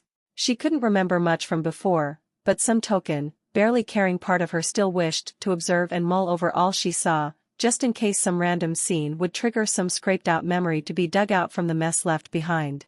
Maybe that rotund man smiling down at his prissy daughter would make her remember some scene from her childhood. Maybe the main teleporting station of the upper capital would allow her mind to recall how it was she even ended up in the dungeon in the first place. Was she born there, or did she come through here? Was she some merchant's daughter, or just some morbidly curious tourist? A child worker or a gutter rat? But the structure didn't have that haunting, uneasy flicker of familiarity. She doubted she'd achieve anything here besides satisfy some of her curiosity to the outside world. Tempted as she was to explore the upper city, see all the things that she'd heard whispered about it, from the moving clockwork sculptures of Lacurci that dotted all the major squares, to the airships that casually swam through clean, open air, to taste untainted meat and vegetables, she couldn't quite muster the will to survey the surface more than she already had by coming here. Every step further from the dungeon felt like another step into a place she simply did not belong in. The air was too thin. Her mask filter was barely even picking anything up. The people were well-fed, well-cared for, and with such colorful clothes and welcoming demeanors that she paradoxically felt unwelcome. She stood out like a sore, mangled thumb. And she wouldn't care about that normally, but the more people stared at her, the more uneasy she became. Just instincts. She'd rather go hang out with Ghoul and Myrina. She'd seen enough. A rather lousy way to celebrate, but Ghoul usually knew best, and this was his suggestion, a shitty one, for once. She continued into the station, eager to return to what she knew, to the safety of omnipresent danger, craning her neck to take everything in. 200 feet tall, more than 1,000 feet on each of its 4 sides. It was difficult to even consider it a building rather than just 4 gargantuan metal and glass walls with a latticework domed roof thrown on top. She passed through the dozen guards peppering each entrance, staring at the sunny insides of the building. Too many holes. Fire up here would be so dull, when bathed in all this sunlight. Too much light. Too much glass. All around, all above. It would be so satisfying to just. She imagined the scene, eyes turning into hazy orbs of flame as her mind wandered far away, hands sitting still at her sides as she stared through the roof into a blue sky. A large explosion, a shockwave that would shatter all the glass. A thousand little fragments of glittering crystal, reflecting the lights of the midday sun like a shattered kaleidoscope, their beauty tempered, refined, by the simple fact that they would only last a few moments before they'd break themselves upon the unforgiving ground. All the more precious for how quick that moment of perfect beauty would pass. She imagined 1,000 little shards of sharp crystal break themselves upon the ground, in one final explosion of beauty, their innards and limbs flying in every which way as they broke themselves upon something that they could never best. As the daydream faded, she sighed, turning her gaze to level with the people around her. She continued, a couple people occasionally turning to stare at her pitch-black garments and the enchantments covering them as she took in her surroundings. Entire roads seemed to veer off their path to curve into the open building, those who tread them being separated and given tickets by various blocky little buildings speckled throughout the massive station, corralled around by station workers, and whether they rode upon a wagon, a lizard, a horse, or simply walked their way to the teleportation pads, there were only a few hiccups in the flow of movement. It was chaotic, yet oddly organized. Seats were peppered everywhere for travelers who didn't come with a wagon or a caravan, and a few wandering shopkeepers covered in trinkets and minor dungeon artifacts wandered through the crowds, trying to entice the upper city civilians into getting some worthless bauble. She collided shoulders with people multiple times, but she continued, uncaring, eyes following the crowds, the signs, the random little bits of human interaction all around her that were so close yet paradoxically so far away from her grasp. Up here in the light, it was all too easy to notice all the differences, the colors. Corvids with their bright-colored plumes of feathers dotting their head and forearms, corvids with their raven-black feathers and pitch-black eyes, reminiscent of the birds they had a connection to. There was the occasional slave following their master, either a humanoid or a goblin, vast throngs of regular humans, and for a moment, she thought she even spotted a lizard man awkwardly ambling through the crowd before she lost his red-scaled head in the chaos. And in the distance, these paths, crowds, and vehicles, all eventually converged on certain points at the other end of the cubic building, the entrances to the teleporting pads, most placed on the ground floor with a few smaller ones placed on a second level made of metal. She'd gone to the factory with a portal many times, but never anywhere else, usually just using the great tower and the cable lifts to go up and around the floors. She wondered how teleportation would differ in sensation from a portal. Curiosity drove her forth, mechanically following the crowds in a fugue as she continued looking at 1,001 tiny little social interactions that happened all around her, until she came face to face with a middle-aged woman after a lengthy wait in a crowded queue. Dungeon. 3rd floor. She uttered after a lengthy, awkward pause as her brain caught up to where she was and what she was doing, twitchy fingers digging into her pocket to grab her coin pouch, only for the middle-aged woman to give her a confused look, before speaking, her words muted and indistinct, as if underwater. Oh, right. She lifted a finger and activated the speaker system with a tiny spark of mana, flinching slightly at the utter cacophony of sound that suddenly flooded into her mask from her surroundings. She hadn't realized just how loud the teleport stations were until now. She wondered how long it would take to make the only sound in the station be the crackling of fire. "Would you repeat that, dear?" The woman repeated, and so she did, her mask turning her voice into a tinny hiss rather than a mumbled series of indistinct sounds. She quickly paid the absurd fee and grabbed a hold of her ticket. A strangely resilient piece of paper. "Now, just look for a teleport pad with a plate that says DF3 over the entrance. They'll check your belongings to make sure you don't have anything that could overtax the mana batteries like dimensional storage items, and you'll be back in no time," the woman said, and she nodded before walking off, opting not to think too much on the back in no time comment. It was pretty obvious she was a dungeon resident. She eventually came to a stop, slowly swiveling her head around to try and locate the teleport pad with, what was it, a DF3 sign hanging over it? There was a DF1, a DF1A, and almost a dozen other variations of that labeling pattern, but she'd almost walked across the entire station before she finally found the one she was told to go to. It was, unsurprisingly, empty, both inside and outside. She walked through where the queue would be if there was one, past the singular guard staring at the ceiling, and headed straight to an extremely bored-looking man that was basically lying across his chair, idly flipping through a book while sitting next to a bunch of magical devices on his absurdly long metal desk. They looked expensive. But then again, so did everything up here, by comparison. She was getting rather impatient, so instead of talking, she walked up and simply kicked the metal separating them, getting a startled squawk from the man on the chair, his book flying out of his hands as he jumped, comically fumbling with the spinning book to stop it from hitting the floor before managing to stabilize it. He clutched it to his chest in relief, before shooting her a venomous glare. A small smile of amusement stretched across what remained of her lips. That was fun. Some remnant of her humanity idly noted that he was cute, and the smile disappeared at the surge of bitterness that followed that thought. Item check. She simply said as she put her ticket down on his desk, and the man huffed as he gently put the book on an unused corner of the desk, moving until he was directly across from her to quickly check and pocket the ticket, then smoothing down his well-used green uniform right after as if to salvage some sense of professionalism. Right, just put everything you have on top of here. I can activate an illusion if you don't want someone to peek at your belongings, but it costs 2 silvers. Then I'll just check them over with some craftsman's goggles, do a body check, and you'll be free to go. Please remember that dimensional storage items tend to cause unexpected problems during teleportation, many of which could easily prove lethal to even the most powerful of mages, so please do not withhold such items on your person. He said, his voice gradually switching to a mechanical monologue as he continued.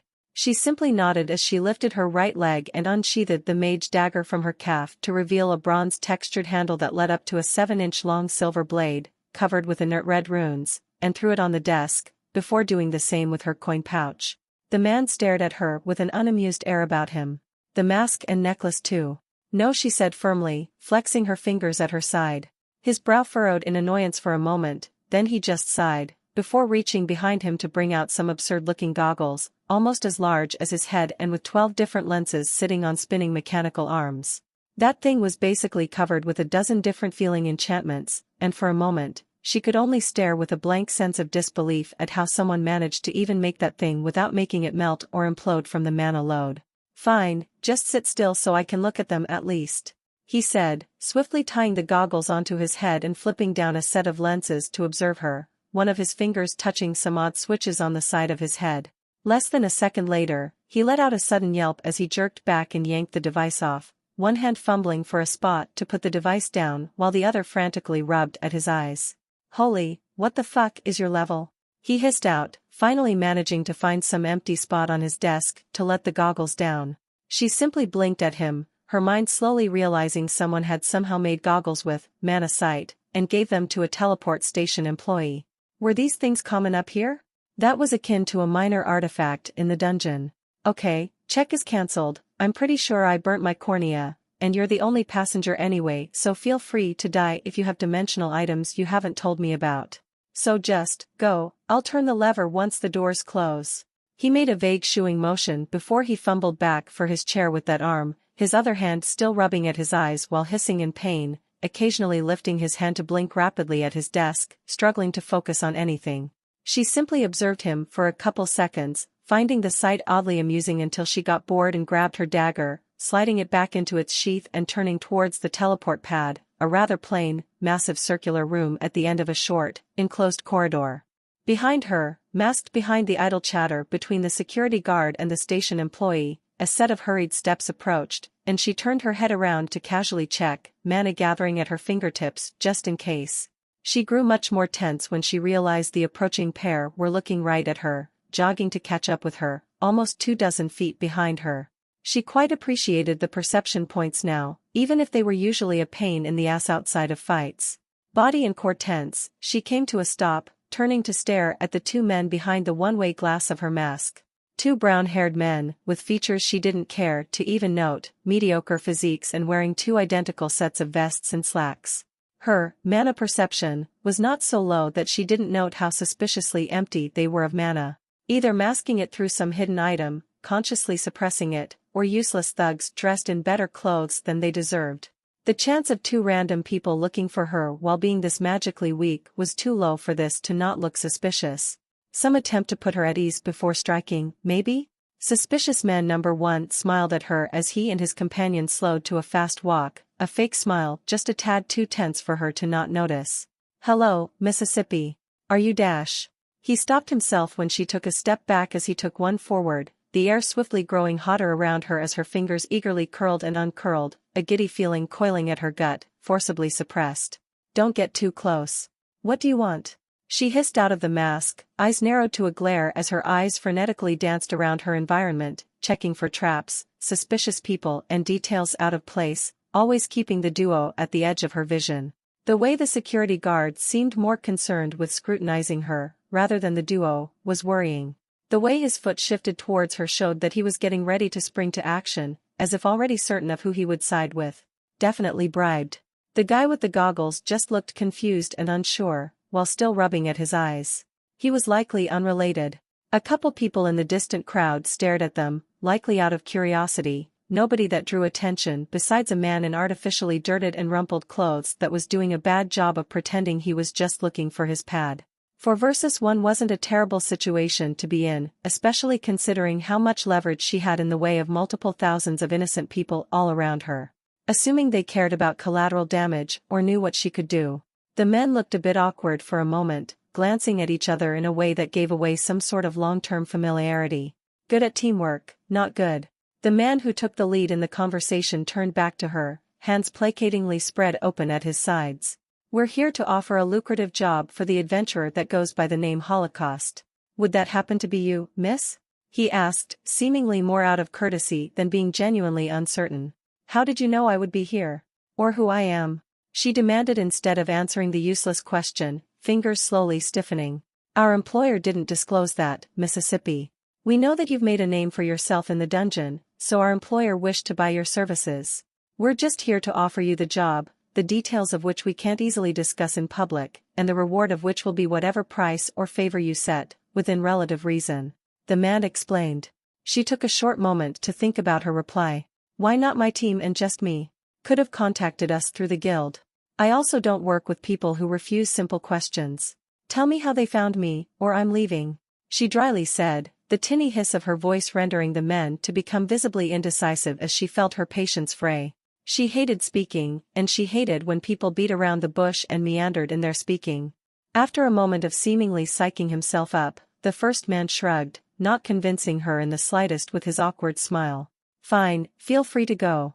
Rather unfortunate that you'll never know who you were, or about where your family is, but since you won't cooperate, we can't do much more. It ain't no skin off our employer's back. Make sure to have fun scraping bits of ghoul off the wall back at your quaint little hideout. He said, so casually, that for a moment, she simply stood stock still in shock, her brain struggling to comprehend what he just said. My what? She hissed, fire wreathing her uncovered arms and gloved hands as she stumped forward, the man in front of her suddenly far more nervous than before as he hurriedly backtracked to the left, his hip coming up to scrape against the table full of gadgets. Her nostrils flared as a phantom burning settled in her chest, the familiar heat of anger. She didn't have a family. They didn't exist. She didn't have a family, and if she did, she'd fucking vaporize them in an instant. No, fuck that, she didn't care about that part anymore. What the fuck did you just say about Ghoul? Where is he? She snarled, a throaty, mechanical rumble filtering out of her gas mask as her eyes glowed through the darkened glass like two soulless suns. The fire spread throughout her body in an instant, wreathing her in angry twirls of heat and plasma as the men hurriedly backed away, the first man sending a desperate glance to the security guard. Just as she turned her eyes to glance at him, a tide of drowsiness and exhaustion suddenly slammed through her mind and body, making her stumble and her flames flicker, her mental resistance straining under the foreign spell as her legs wobbled, her vision momentarily blurring as her eyes closed on their own before being wrenched open through sheer will. She flared her mana, hoping the straining of her circuits would help her struggle to stay awake as her mental resistance slowly started to crumble. Her mind whirled in confusion at the suddenness of everything. The two men had backed off entirely to melt into the confused crowd behind them in the span of a single sluggish blink. She stumbled in a circle, eyes searching for a man that wasn't there anymore, her breath speeding up as panic, glee and fury set in equal measures. She refused to be caught. She refused to be chained again. She refused to let this chance for release slip between her fingers. The crowds melted into swathes of black coats and faceless heads, the gadgets at the table twisted, their limbs ending in scalpels and rune seals, her blood running thick with sedatives that weren't there. A half-blind man stumbled away in panic, and she didn't hesitate to throw an ignite spell at his clothes, his agonized screeching filling her ears as chaos erupted from the crowd. The security guard was nowhere to be found, heavily armed entrance guards rushing at her through the parting swathes of kindling. Her hand flew to the necklace at her throat, a manic smile splitting her face in half, a frozen, gaping rictus that none could yet see. A surge of unfathomable glee flooded her entire being, pure euphoria at the thought, at the confrontation, shivers of pleasure keeping her awake as a stuttered, wheezing giggle escaped her throat, her mind growing fuzzy. Why was she angry or scared? None of them could touch her. None of them could chain her. It's been so long since she could just let go. It's been so long since she had so many people to burn. So many little embers that would break themselves upon her, in one final explosion of beauty, their innards and limbs flying in every which way as they broke themselves upon something that they could never best. Her thumb pressed the button on the necklace before clutching it in a fist that glowed white-blue, split by orange cracks, melting it, vaporizing the metal and dismantling the enchantments in the blink of an eye.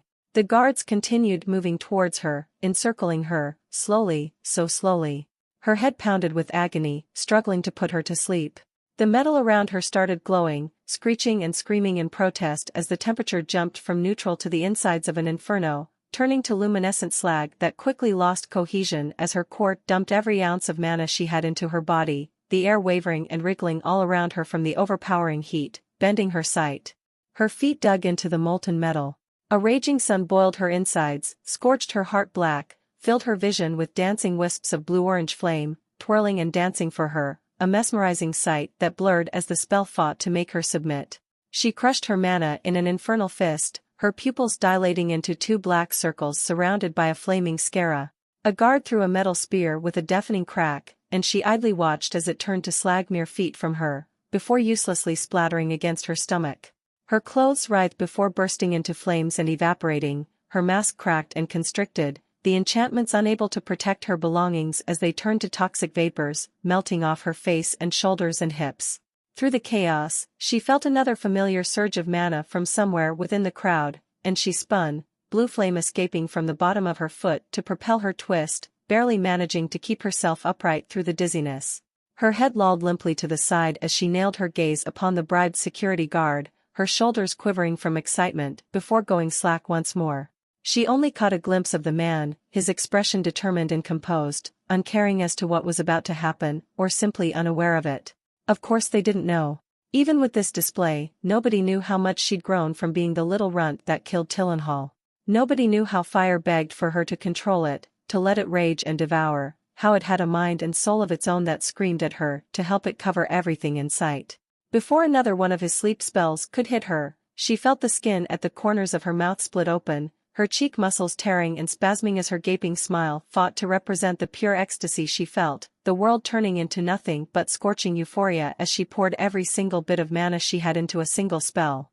A single moment of hesitation. Raging conflagration. A single phrase, reverently whispered through a flame-scarred throat, and Karmara watched her earn her name.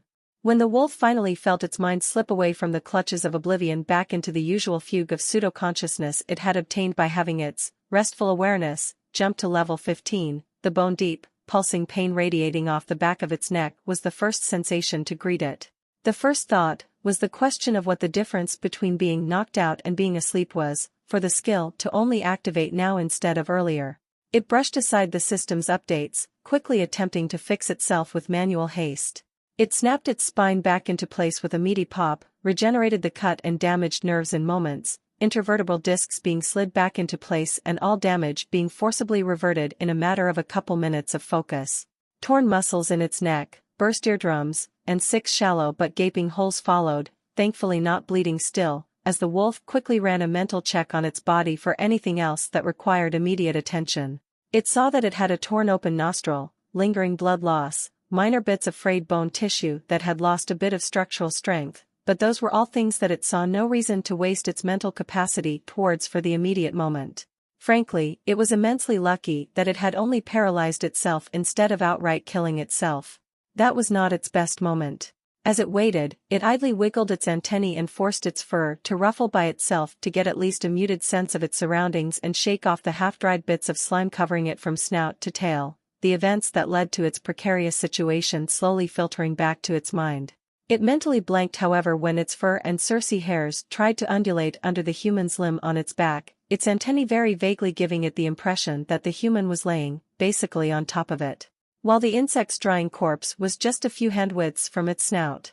As it slowly recanted the events before it had panicked and almost accidentally killed itself, it quickly pieced together what had likely happened, despite how difficult it was to believe. The human had somehow dropped down a distance several times her height, and saved it, judging by the mild scent of charred decay in the air. A turn of events it was not at all expecting, but was very thankful for. While Pack Hunter was a skill that allowed it and the human to share a deep and accurate feeling of where each other was and what direction they were focusing on during moments of perceived danger, it hadn't exactly been of sound mind while fighting for its life to consider that she might manage to fight through her injuries to come to its aid. That thought brought the wolf full circle back to the simpler facts of the events that led them to this position. It had almost died, and would be insect food by now if it wasn't for the human. And the only thing it could really blame was its reluctance to use its own abilities to their fullest extent. The reluctance to having its form changed too far from what it had known, to veer outside of its comfort zone of blending in as just another dog. As if blending in even mattered. It didn't need to blend in, the attempt was simply a thin comfort blanket so it wouldn't feel as alone, pretending to be part of a larger collective of similar beings so that it wouldn't have to learn what being different from everything else meant, how such a thing would be perceived by the humans. For all it knew, it could grow a second head, and the humans wouldn't even care, but a paranoid caution had kept it clinging to covertness. It was a simple subconscious thought that had kept it, not stagnant, but not growing as much as it could be. It felt stupid. It hadn't been improving itself as much as it could because of feelings, because the notion of changing its body too much was somehow uncomfortable, as if comfort mattered more than being alive. Just thinking it aloud made it feel even dumber. It waited for a few minutes in silence, both mental and physical, waiting for everything important to finish, before changing from manual change to conceptual. A quick fix of its more minor injuries was applied, to start as soon as it was done changing itself, a process which could take a lot longer than usual this time around. Because for once, it truly wasn't going to hold back whatsoever. The process of remembering and inspecting the human arm structure didn't take much time at all. It was extremely simple in comparison to other things in its body that it had messed with before. What took time was trying to understand how the wolf would have to change that structure to fit into its biology. For starters, the wolf was missing a lot of the human musculature that was used to move their arms that way. From their pectorals, to the way their trapezius helped elevate or lower their shoulders, to the various muscle connections and the ways those muscle groups weaved around each other to function, many of which the wolf did not even have. The wolf had to make some sacrifices to do all this. Its chest and rib cage were far too narrow to support that musculature properly, so the first order of business was expanding its ribs to the sides and adding more stretchy bone mass to offset the larger area coverage. Then it had to fiddle around with its tendons and muscles just a bit to make sure nothing would catch or strain from the changed base that its bones provided. It felt like the process took a really long time, but in this half-dreaming state, it didn't know if that was true in the outside world. What it did know was that this was all going to cost a lot of essence it hadn't been replenishing for what felt like 1 to 2 weeks. Its meat storage had depleted by almost 1/5 already. It was mildly worrying, but the wolf reminded itself that it had to be alive to hunt in the first place, and returned to its task. After another while of fiddling with the placement of various things, adding and removing bits and pieces and 100 other tiny details, it had finished changing its rib cage, as well as restructuring the musculature of its back. It also added a small set of collarbones, a bone that its own biology didn't have, whose main function was to greatly assist in keeping its shoulders on the sides of its body instead of on the front. Next were the bones and joints of its forelegs. Joints were mostly what gave the humans the incredible movement range they had.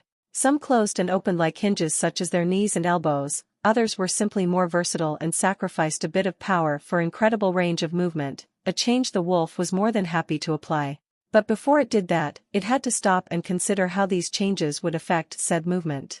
Now, its forelegs were made for forward movement, the elbows naturally tilting outwards and sliding back along the sides of its ribcage with each bound, making it so that the wolf benefited from having its forelegs pause close to each other as it ran. With its widened ribcage, that sort of running would be impossible with its current legs, as its elbows would just slam into its own ribs all the time. But even if it changed its forelegs to resemble human arms, its movement would still have to change a bit. Human's arm structure was vastly different, and vastly larger than its own, with almost double the muscle mass to assist them in their more varied movements. Trying to imagine itself with a set of roughly humanoid forelegs was a bit difficult, but it could sort of visualize it, and thus where it would have to make some very obvious changes. For starters, their palms were far too long and flat, so the wolf shrunk them a little, shortened the metacarpal bones, and added a bunch of its own paw padding at the bottom, just to make them better for running than manipulating things. Then it removed the thumb, seeing as it would only get in the way when doing anything that wasn't fiddling with human devices, and looked at the fingers.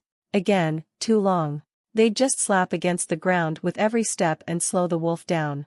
So it went from the knuckle to the first joint of each finger, and severed the two final ones for each, copying the tapering structure of the final joint to graft its nails at the end, before adding rough toe pads at the bottom again. Not thin enough to bruise its fingers whenever it ran, but not thick enough to prevent the wolf from bending them inwards at a sharp angle.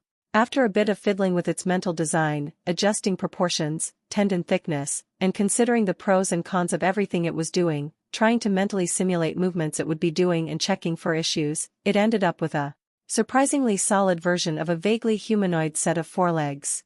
Besides the additional muscles on it, and the different proportions, it didn't even look that much different from its old legs. It could bend its fingers enough to rake its nails, or claws, rather, through whatever it wished, at whatever angle it wished. It could move to the sides and even reach its own backside with a bit of stretching. Its gait would have to change a little bit, with how its foreleg's upper arm was twice as long now, and its forearm was shorter. Its elbows would probably have to flare out to its sides a lot to not make its trot awkward, but that was perfectly fine. Another minor change was that human arms were a bit too muscular, so the wolf focused on making the muscles wiry but incredibly tough and strong to offset that problem. Too much top weight didn't feel right, and adding all that muscle, bone and fur on its upper body to accommodate its changes was already making it feel like a problem.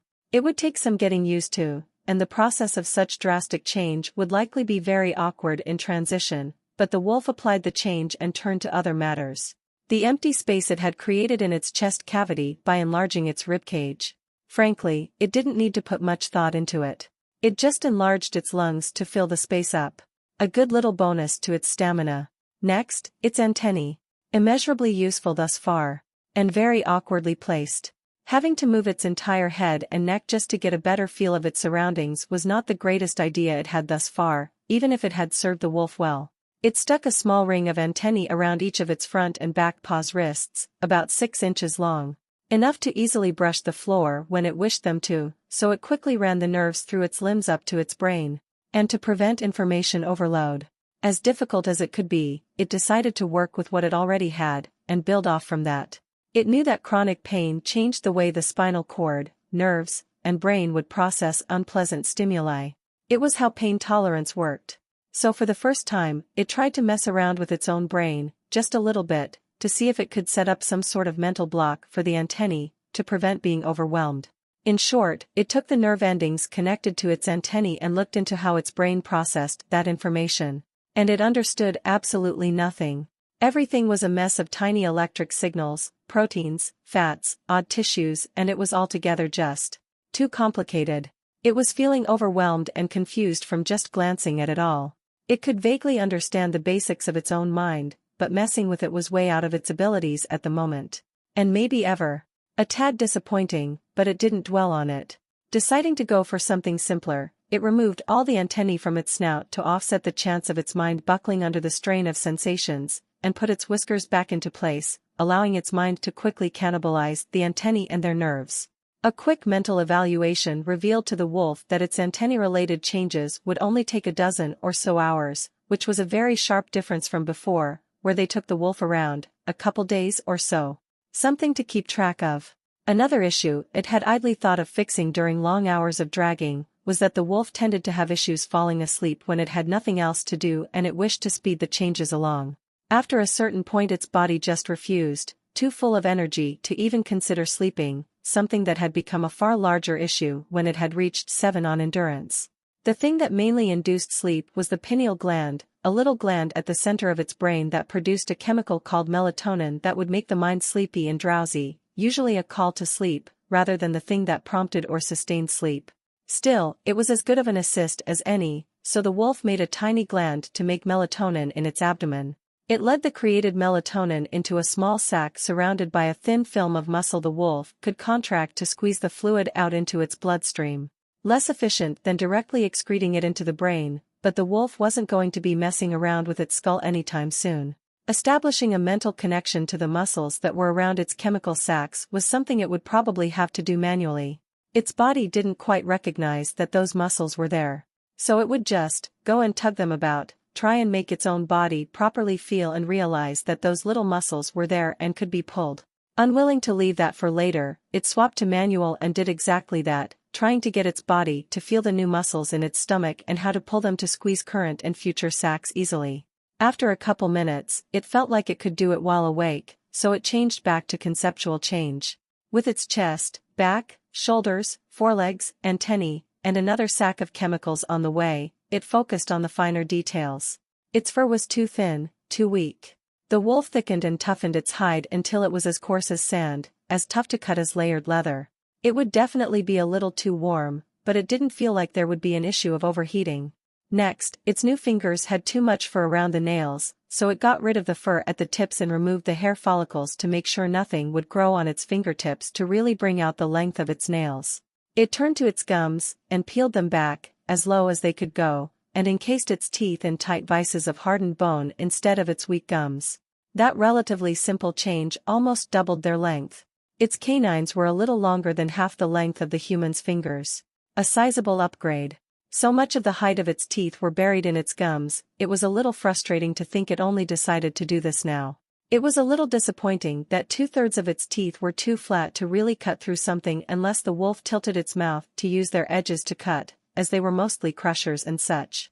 Thankfully it could still feel from the skill that being able to change its nails and teeth was not too far off a possibility. It was already getting ideas for how to change them.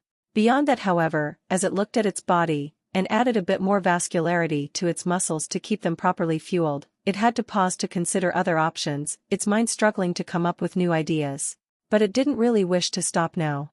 It had gone into this with the thought of removing all inhibition, and besides its forelegs and upper body, it didn't feel like it had changed enough. Maybe once it was a little stronger, its bones would be bending from the pull of its muscles, but that wasn't really a problem yet, and neither were most of the tiny issues it could spot. Fixing them would only bring about more problems for the most part. Still, with a bit of creativity, it had located a few problems, and plausible solutions to them as well. For starters, it was far too top-heavy. Its muscle mass on the upper half of its body had almost doubled from its changes, despite its attempts to downsize the muscles by making them tougher and smaller. Its balance would just be completely off. One way to change that was the simple solution of weighing its bottom half down as well. Without elaboration, it sounded like it was just creating another problem. Why weight itself down just to get a little bit more balance? But the more the wolf considered it, the more it felt like it would only be a boon. When it charged the insect, its strength wasn't the issue. Its legs didn't offer much help, the thing that slammed into its enemy was just the wolf's body, and the impact was mostly dictated by a mixture of the wolf's weight and its speed. And its weight right now was really light. Even if the wolf had gone incredibly fast into the charge, there was just not enough weight to throw the insect back with enough force to prevent retaliation. That was what made its charge so ineffective. It had really good strength for its size, but it didn't have the weight to properly ground itself and use that strength in fights. Maybe it would become a little slower with all the added weight, which was a mild concern, but as its muscles grew tougher and stronger with every day that passed, and its body adjusted, it didn't feel like it would ever come across the problem where it was too heavy to move itself at the speeds it wanted to, unless it tried to make itself an absolute giant of a canine. Giant as in, twice as tall as a human at shoulder height. Just, massive. Then it could imagine that such immense weight would become very hard to push around.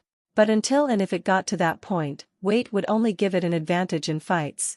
And a disadvantage when trying to move across the human nest, considering how unstable and rickety much of the terrain was. The wolf was starting to feel like everything was a trade-off, and it didn't much like that possible realization. But when thinking about what really mattered, it felt like the weight would be worth it in the short term. Maybe when it got outside and had to traverse the long swathe of pits and drops that was the human nest, it would change itself back to something lighter. The added weight itself was not mere fat.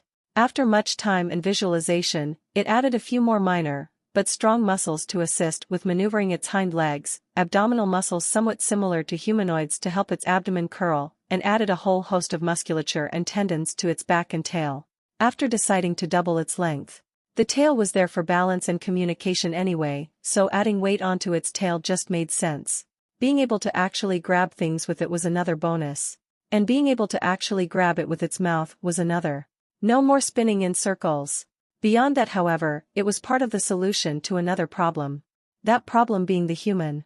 Carrying her around was getting really frustrating, and now that they were in some sort of structure, the wolf assumed the trip would only get more annoying for both of them. Stairs, debris, random things that would catch on her coverings that simply weren't there in the mossy, rusty pipe, the slowly dwindling supply of meat in the wolf's storage. Maybe they'd even have to jump some gaps if they were unfortunate enough. So the wolf was just going to carry her on its back for the sake of comfort, convenience, and speed. It would use its new and far more dexterous tail to hold onto her legs to make sure they didn't hit everything all the time, and then design a rather cumbersome carrier made of bone on its back for her. While the idea was rather silly, it was too annoyed by constantly pulling her along to consider any other alternative. So its lower body was weighed down by a somewhat prehensile tail and more muscles after an indeterminate amount of time, and with its mind exhausted, the wolf set to the last thing it wished to create. The carrier itself. And then it remembered the strange, sticky, veinous slime of the insect, and almost woke up from its slumber just to smack its own head into the dusty floor for being so damned hasty. It didn't need a carrier, it just had to copy whatever that insect did on its back and use it to carry the human. Obviously. How convenient.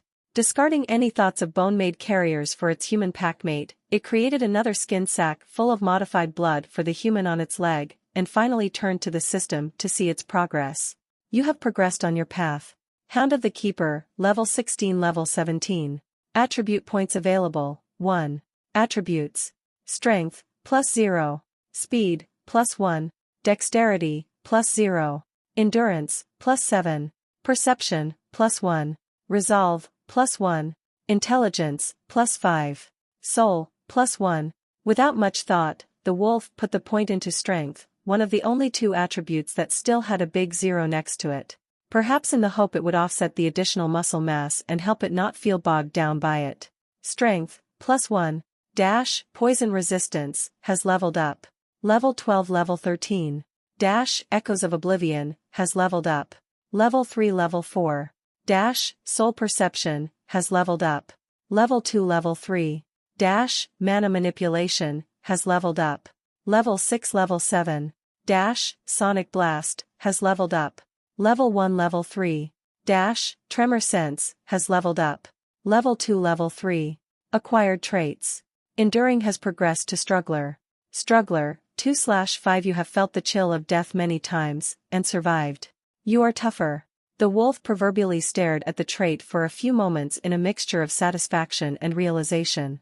It finally knew what those numbers next to the traits actually meant. Some kind of level progression, albeit obviously different. It still wished the trait would explain how much tougher its body was. With nothing else to do for now, it sat and rested for a couple hours, finding that even though Devourer and the symbols had both retreated, it could still think during its sleep.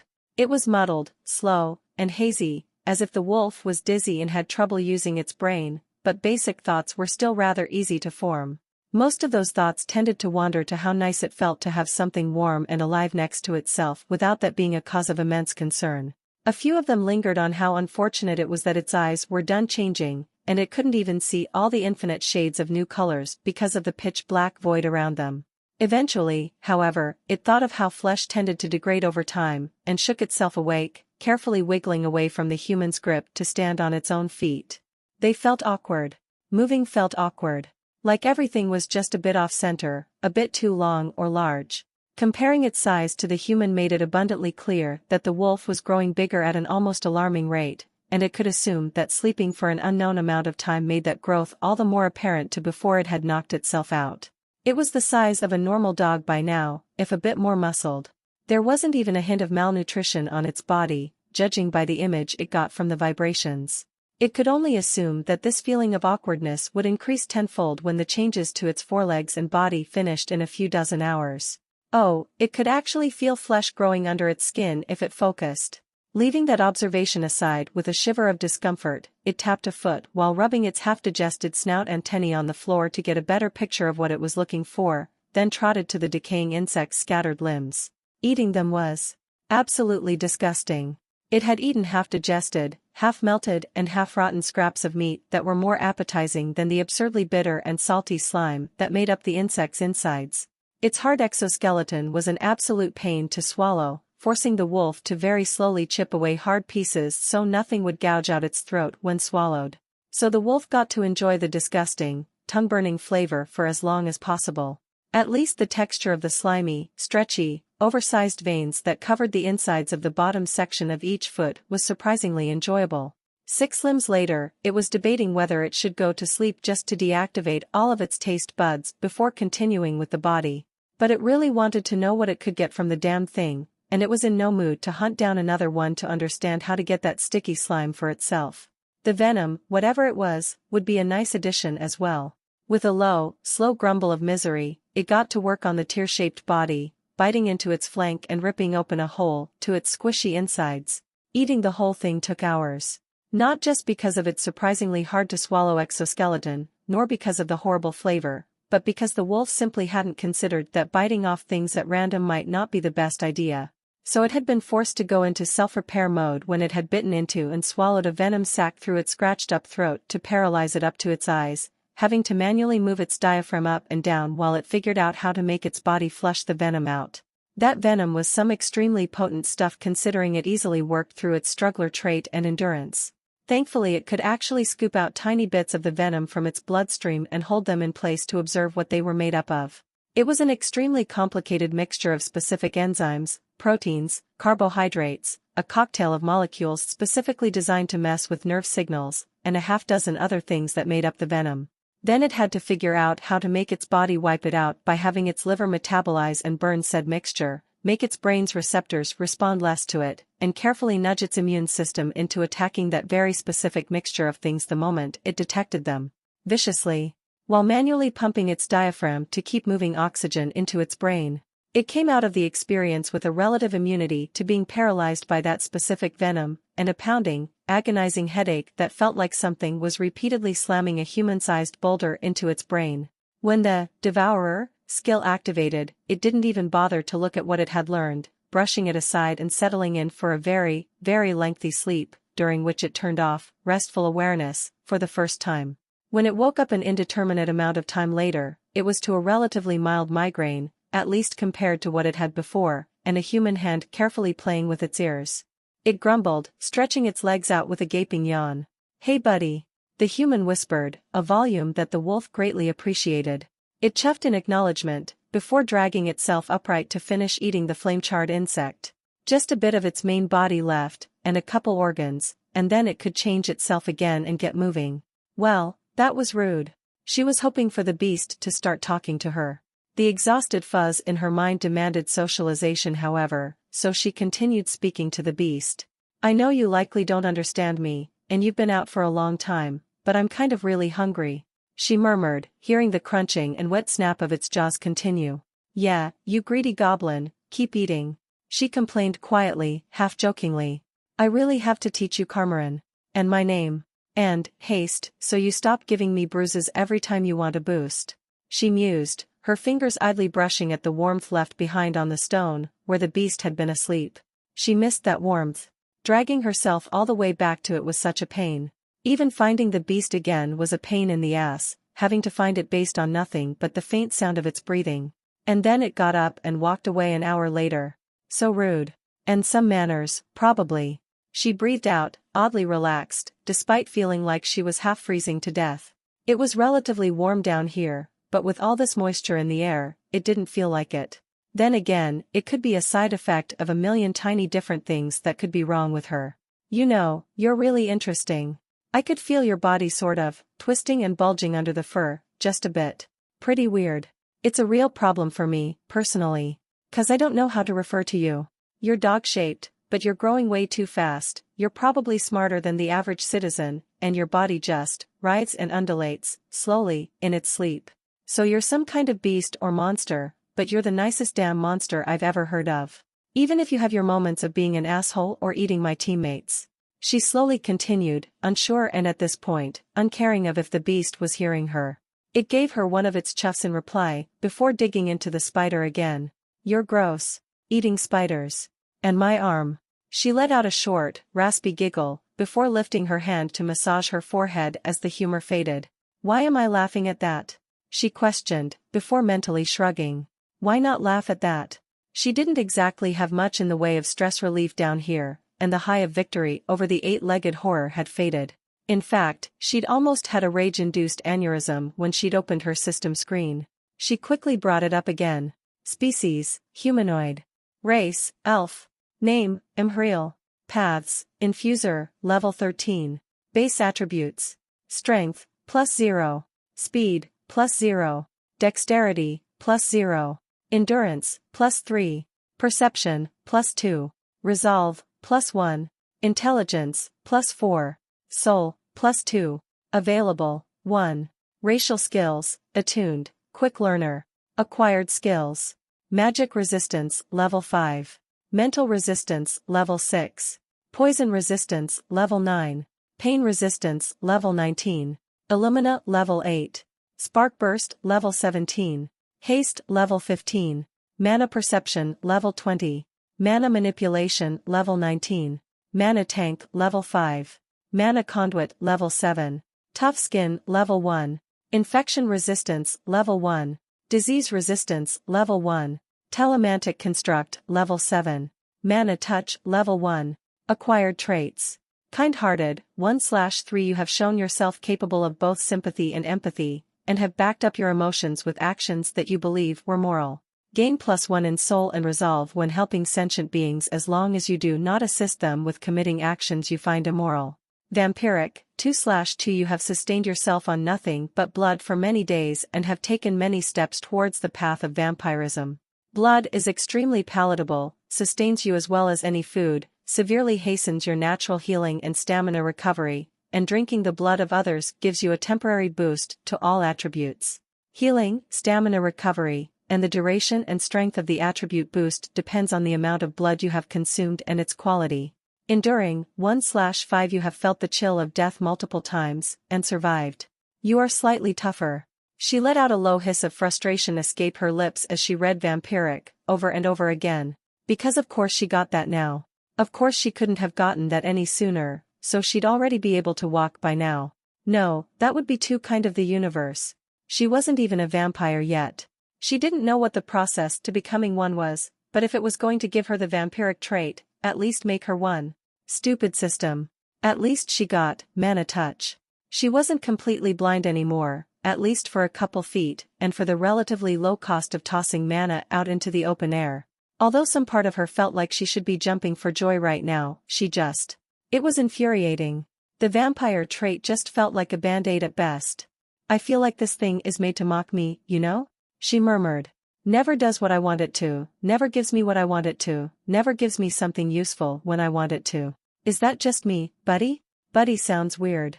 She murmured, her head limply lolling side to side as she continued her ramblings. I should give you a name until you can give yourself one. If you want a name, I don't know how smart beasts do things. But naming you makes me feel like I'm declaring you as my pet. Which would be dumb, you know.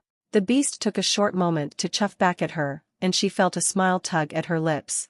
She could almost delude herself into thinking they were having a genuine conversation. I know, right? You could probably kill me 20 different ways. Naming you like you're my abomination monster dog sounds like some of that patented elven arrogance. She shifted a bit to straighten her back, wishing she still had that face covering. I actually saved you. That was pretty. Cool.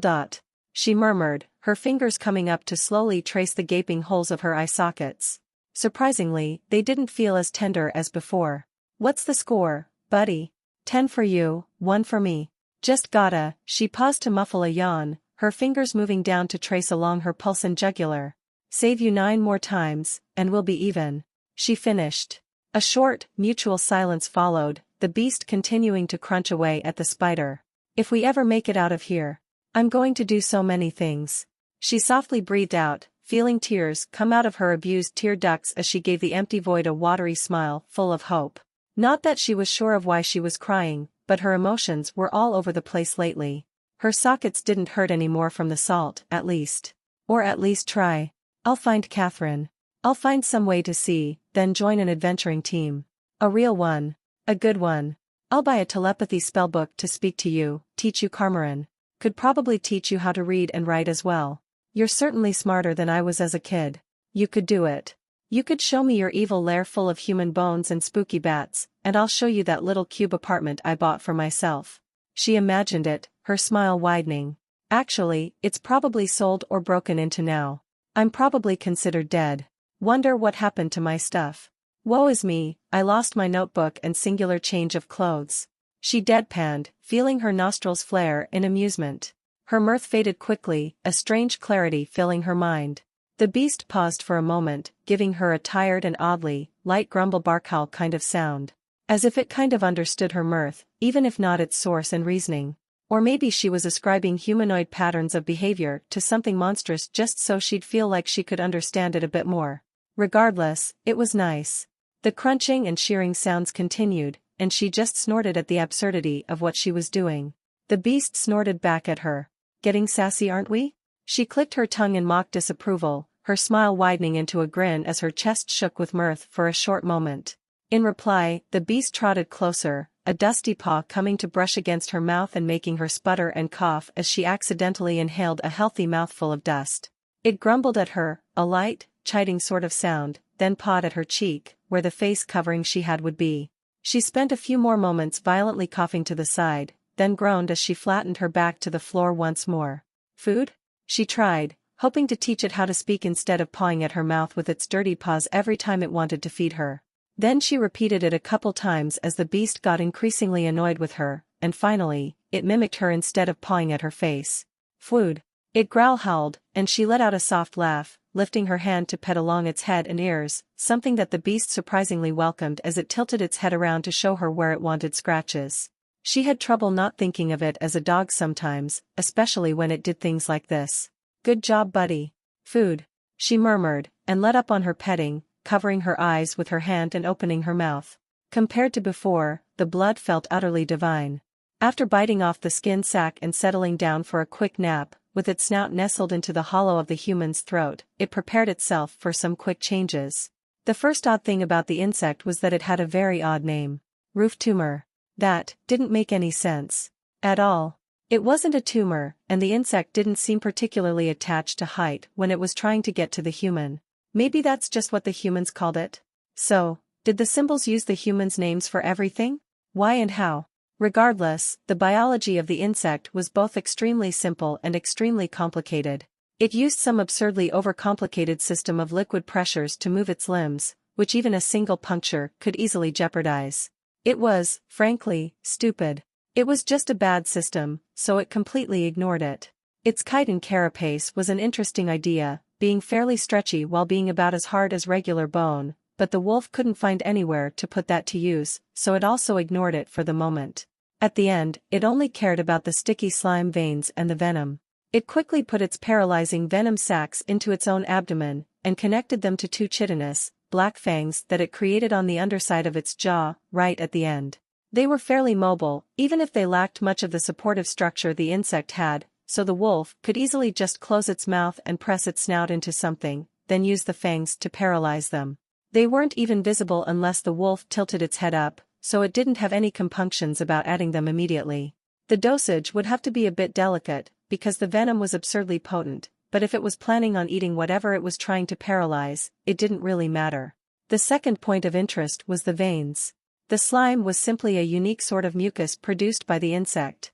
It was naturally extremely sticky, and really easy for the body to produce, but the way it became so rigid, and seemed to almost actively fight against the wolf's movements back then, was because the mucus responded to the pulses of electricity that came from the veins. Almost like a muscle contracting because of electricity. That electricity was what made the mucus so tough and difficult to struggle against. The molecular bonds simply changed when electrically stimulated, and fought any changes to their structure based on the electrical signals given by the veins. If someone tried to stretch the slime in any direction, it would actively try to pull itself back to what the veins were telling it was its neutral position, fighting against whatever they restrained without any active effort on the insect's part. There were specific signals of varying intensity that could direct the mucus as well, like urging it to move in one direction or another. It was utterly ingenious. The veins themselves were just as interesting, even if they weren't actually veins. It was just more convenient to think of them as such. They were simply super compressed networks of stretchy material made up of intertwining layers of insulative fat, stretchy tendon tissue and nerves. Then they would get filled and covered with a unique mucus. Using that mucus inside the veins, the insect would use the nerves to send electrical signals to direct them the way it wanted, and fill the smaller, branching veins to expand outwards or contract them inwards. The outside mucus would stick to something, then through the veins, more of it would be excreted and directed by them until it could basically cover whatever it wanted to. Afterwards, through the same electrical signals, it could basically just soften the inside layers of the mucus that didn't have filth stuck on them and suck it back in, while the outer layer would harden and disconnect, being left behind on whatever surface or animal they'd stuck themselves onto, to prevent the insides of the insect from being clogged with trash. Its application was also surprisingly easy. The wolf just had to make a sort of flat, fleshy pocket across its backside, filled with the veins and the insect's mucous membranes along the walls, then make a thin slit across its back where the veins would come out of.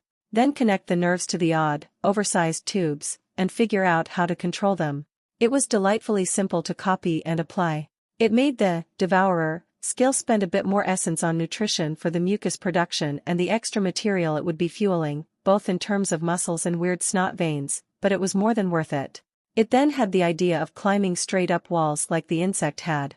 If it could support both its own and the human's weight, it could just climb up shafts and vents until it got to the surface. So it added 2 smaller pockets, or sheaths, really, on the front of both its hind and forelegs, above the wrist on its forelegs and just above its paws on its hind ones. It was positively giddy about walking up walls. How amazing would that be? Just being impervious to gravity? Maybe it could even stick itself to some of those metal boxes the humans used to move around, and see what it was like to hang over thousands of feet of cables and walkways without any worry of slipping off. Its tail thumped almost painfully against the floor, and it heard the human make some short yipping sounds at the sound. And now it had a small dilemma to deal with. On one paw, it really wanted to get going. On the other paw, it really wanted to sit and wait for all the changes to happen, and then acclimate itself to them before rushing out into the unknown. It didn't particularly want to try fighting anything when it could still be trying to figure out how to walk properly. It took a long time to come to a decision, but it eventually did. Rushing out without thinking would likely not end well. It shook itself awake a bit, feeling the human's left hand caressing and squeezing along its right paw and toe pads, her right shoulder being slightly occupied by the wolf's chest and head. Then it grumbled at her. It wanted to practice human speech. "You certainly had a nice dream, huh buddy?" she murmured, her voice light, and the wolf noted that she was asking something. It wasn't sure what, so it just started trying to mimic her words. Even with minimal assistance from logotexnia, it did pretty well, in its opinion. You seer to Hunwi, it started, the sound more of a mangled, low howl than anything, and focused a bit more on the skill, using it to twist the sound waves into what it was trying to mimic. Aadei neasturium, ha buhri? It finished proudly, and then poked her in the side lightly. The human did her odd yipping sound again, a bit subdued. "That still sounds so creepy, you abominable little goober." She sighed, and before the wolf could try and mimic that, she grabbed its paw, and thumped it against her own sternum. "Emhriel, Emhriel," she repeated, and the wolf curiously tilted its head, its ear twitching against the human's cheek. Was she trying to tell it that that was how human was said, or trying to explain the sound that referred to her specifically? Regardless, it copied her. "Imurmuri-il." It started, then grumbled. It didn't sound right. So it tried again, and again, while the human pet its head approvingly, until it figured out that it was making the last sound too far apart from the rest. "Emriel." It finished, then let out a short, victorious howl. A very low-volume one. It didn't want to attract anything else to them right now. "Good job, buddy," the human said, the sound a bit stuttered through her happy yipping, before, for some reason, repeating the sound and thumping its paw against her chest, then letting go of its paw. Seeing the pattern, it did the same. "Imriel," it said, then awkwardly pat her collarbone with its paw. The wolf could basically smell the human's happiness. And if it couldn't, the almost violent petting and frantic repetition of "good job," whatever that meant, was a good indicator of how joyous she was at teaching it her human-specific sound. Or at least that's what the wolf assumed it was. It knew humans had specific sounds for each other, as it had observed them using dozens of greetings or pay attention to me sounds that always made only one specific human turn around to communicate with them, and Emriel sounded like one of those. Then, with the same odd method of paw touching and dragging, the wolf learned how to say arm, hand, head, chest, stomach, and haste, as well as what those sounds correlated to. It was a very relaxing way to spend a couple hours. And although the young canine instinct to want to play with her was fairly strong, it wasn't sure of how to do it. When it would observe the dogs of the human nest, it was always like a mock fight of sorts. It had never had a mock fight with anyone before. And the human was weak and squishy and injured. Well, if it could get her out of this place and return her to the human nest to heal, it could find her later and try. It had her scent memorized and baked into its brain by now. Eventually, it settled down, half on top of her, and settled for a good, extremely long nap, squeezing the melatonin sac in its stomach dry and starting to feel extremely drowsy and sleepy within just moments. If anything came towards them, the wolf could wake itself up in an instant with a shot of adrenaline anyways. As the beast quickly fell asleep, she had trouble staying still. The temptation to keep petting it was nigh irresistible. Despite the terrible situation, she was almost genuinely happy. It was so easy to get lost in the pleasant parts of her predicament, and she did exactly that. It was just fun to teach it how to speak. And it learned so quickly. And when it wasn't speaking like a creepy demon from the depths of the dark, it was just cute. It was goddamn adorable. She loved this thing. So what if it was a predator that had definitely debated tearing her throat out a couple times on the staircase? They were strangers then. Now, the way it nestled its head under her jaw made her smile like an idiot. Sure, the mental high she got from drinking its blood probably helped with the odd giddiness she felt, but even that thought just made her smile more. This beast was giving her its own blood just to keep her alive. She'd thought so for a while now, but it only really sank in at this moment. It was probably some kind of shapeshifter, considering it was never injured or anemic after feeding her, but still, the gesture just made her heart swell with warmth. It could bite through iron and crash through 2 stories before fighting some giant spider and be up and walking around just a day later, but it still decided she was worth going through all this trouble to keep her alive, despite the fact it didn't need her. She couldn't really think of anyone in her life that would care enough to do something like that. She wouldn't even care enough to do that for herself, with how much self-loathing she'd grown to nestle near her heart in recent times. But this thing did. Unable to help herself, she gently started running her fingers up and down its foreleg, slowly being lulled to sleep by its breaths. Waiting for the changes while awake would have taken a couple days. Waiting for the changes while constantly forcing itself back to sleep shortened that time period to just over, maybe 40 hours? Despite being woken up a few times by both the human for her meals, and the uncomfortable sensation of its own flesh moving and growing under its skin, it usually managed to fall asleep soon after. It mostly spent its sleeping hours tugging its new muscles around to form the mental connection, so it could easily feel and contract them when it woke up. Although that did have the side effect of making the human curiously grope at the muscles that seemed to move of their volition, as if it was a puzzle she couldn't quite figure out. And now, it simply lay on top of the human's shoulder, experimentally flexing its foreleg's right paw. It was so strange, to be able to move its fingers. Being able to wiggle its fangs under its jaw, and excrete liquid venom from them was equally odd. It wiggled off the sleeping human, and raised itself up. The first note of interest was the extremely odd sensation of its shoulder rotating so wildly, and its wrist doing much the same. The additional muscles were a close second. The extra weight was, thankfully, not terribly noticeable. It could only feel it if it was looking for that difference. The thing that was extremely noticeable was its tail. It experimentally curled it into a loose spiral shape, then unwound it and pressed it hard against the ground. Then it curled its hind legs and hopped off the ground to test the strength of the tail, its forelegs keeping its upper half supported.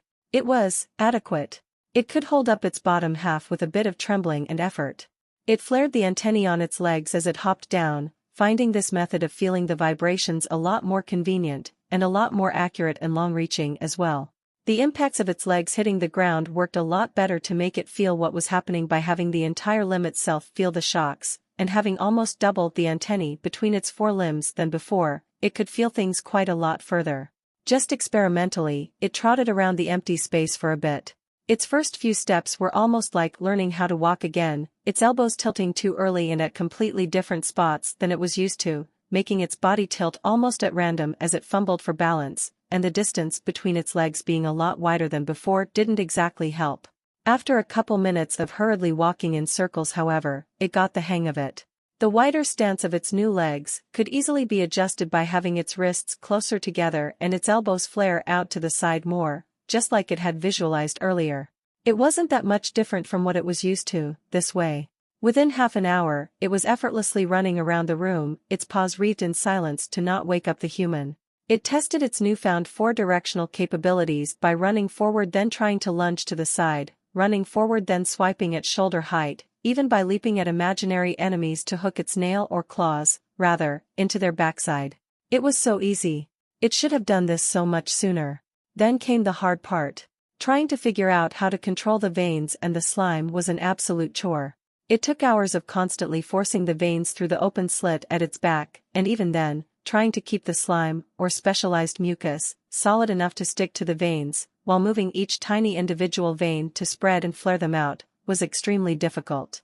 Holding a position was easy by comparison, but it still took almost a third of the wolf's focus just to keep them stiff enough to say, hold the human in place. It should have put that attribute point into intelligence. And the odd sensation of having a slowly expanding network of veiny, mucus-filled tentacles wiggling into the open air out of its back, was really, really, really weird. Regardless, what felt like uncountable hours later, it felt confident enough with the veins to do what it wanted to, and with its heart beating furiously in excitement, it walked to the wall under the rectangular holes full of glass, and put its forelegs against it. Tiny pulses of electricity shot out of the numb nerves in the veins, and within seconds, a small network of wriggling, foul-smelling tubes covered in slime was creeping over its paws to stick to the wall. And then it curled its hind legs in and slammed them onto the wall, putting all of its weight onto its forelegs, carefully keeping the slime just liquid enough to be sticky and just solid enough to support its weight. After a short moment of disbelief at the fact that it hadn't fallen down on its back yet, the realization slowly crept onto reality. It was sitting on a wall. Vertically. It quickly wreathed its head in darkness, and let out a deafening victory howl only it could hear, its doubly long tail slapping the rock floor below. Wagging its tail with this length felt strange and off-key, but it ignored it for the favor of being giddy at the ability to just stick to walls if it wanted to. It repeated its actions with its hind legs, the load on its front paws quickly halving, and then with a gait that felt equivalent to the pace of a snail, it started crawling up the wall. At some point it reached the metal flooring above, and had to turn and crawl across the wall on its side, but it was still so much fun it couldn't even bother feeling annoyed at the obstruction. The practice was great for its speed too. Every step went from taking a couple minutes, to usually hovering around 60 seconds, then 30.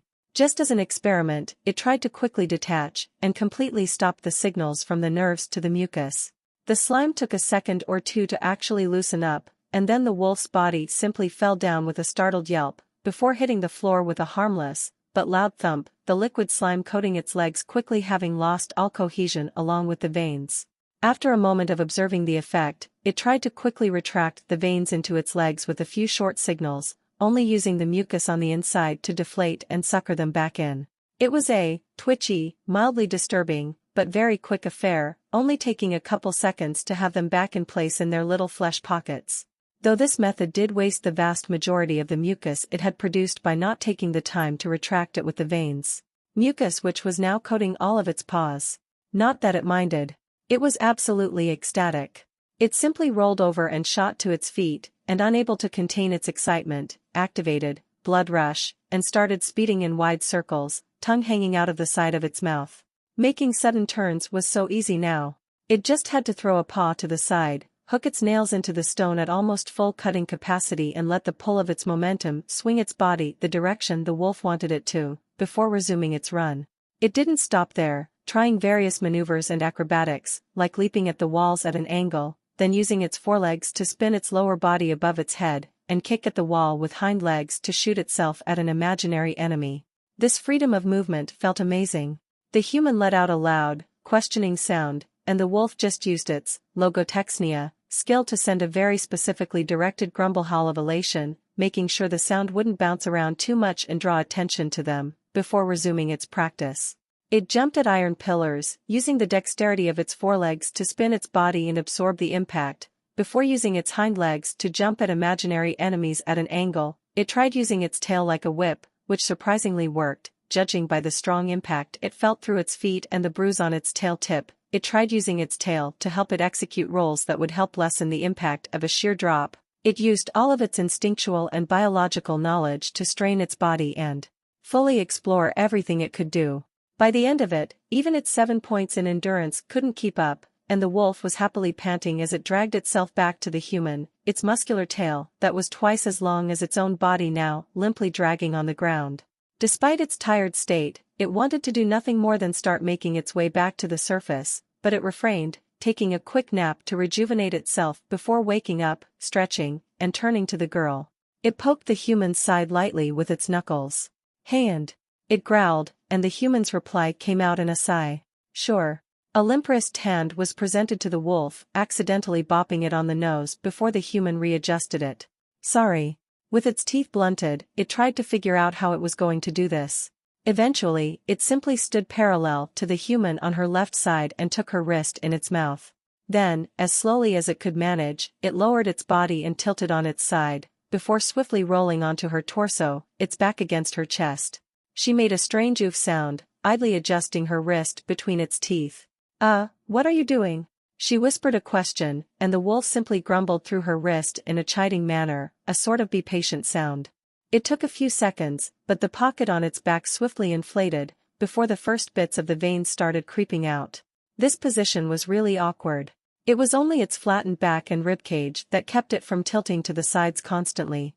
Maybe it could do this by laying next to her next time? Even weirder was the sensation of having to feel along the human to conform to her shape and wrap her up. The sensory abilities of the veins were like a very, very numb tendril. Not that great. Regardless, within a minute or so, the veins and the mucus slime whatever, had covered the front of the confused human's chest, before finally inching towards her stomach and the torn parts of her coverings at the shoulders, prompting a weird exclamation of surprise from the human when they touched her skin. Judging by the strength of her clothes, it could probably roll her over onto its back now. It turned a paw to press against the ground on their left, and started to rock its body side to side, getting ready to turn itself over and finally start making progress. With a final heave to the right, pushing away with its left forepaw on the ground for added momentum, it managed to swing itself over onto its side as the human yelped, going rigid against its back. Then it curled its right paw into its side, knuckles grinding against stone.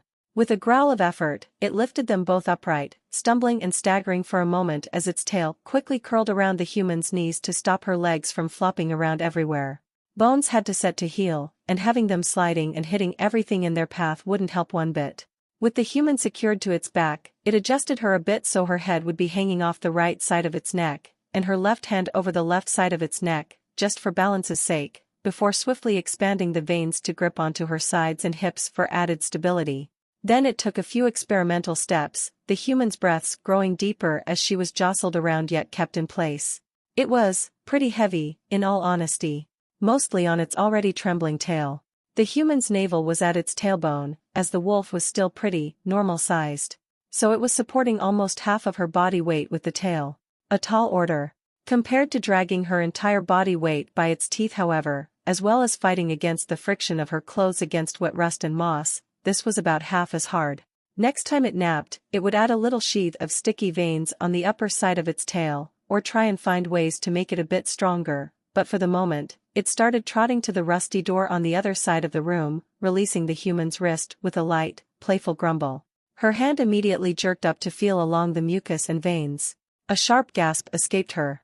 Unlike the reaction it was expecting, which was something along the lines of confusion or appreciation, a sudden surge of fear entered its nostrils, with the human as its source, prompting it to stop walking and nudge the top of the human's head with its snout where it hung by its neck, a vaguely questioning sound escaping its throat. A wolf. The human breathed out, still rubbing one of the veins in her hands as if, impressed? Impressed and scared? Humans still didn't make sense. "You're a wolf," she croaked out, her tone strangely heavy. "Woof." It mimicked, and the human went silent for a moment, the scent of fear quickly retreating. Her head thumped against its shoulder as if in defeat. "Of course you're a fucking wolf. Shape-shifting canine. Can cut through iron. Way too strong and resilient for its size. How did it take me this long to realize? How did it take seeing you literally steal another being's body part for me to figure it out? She breathed out, her body going completely limp against its back. Then, she got oddly spirited as it continued blankly staring at her, unbeknownst to her.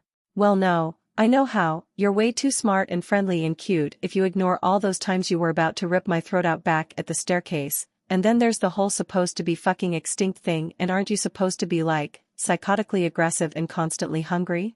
How did you even get down here? I mean, it doesn't matter to me that you're a legendary predatory monster, but what the actual fuck is, I'm just talking to myself at this point, aren't I? The human groaned out miserably, letting out an odd, frustrated sob into its shoulder, and the wolf.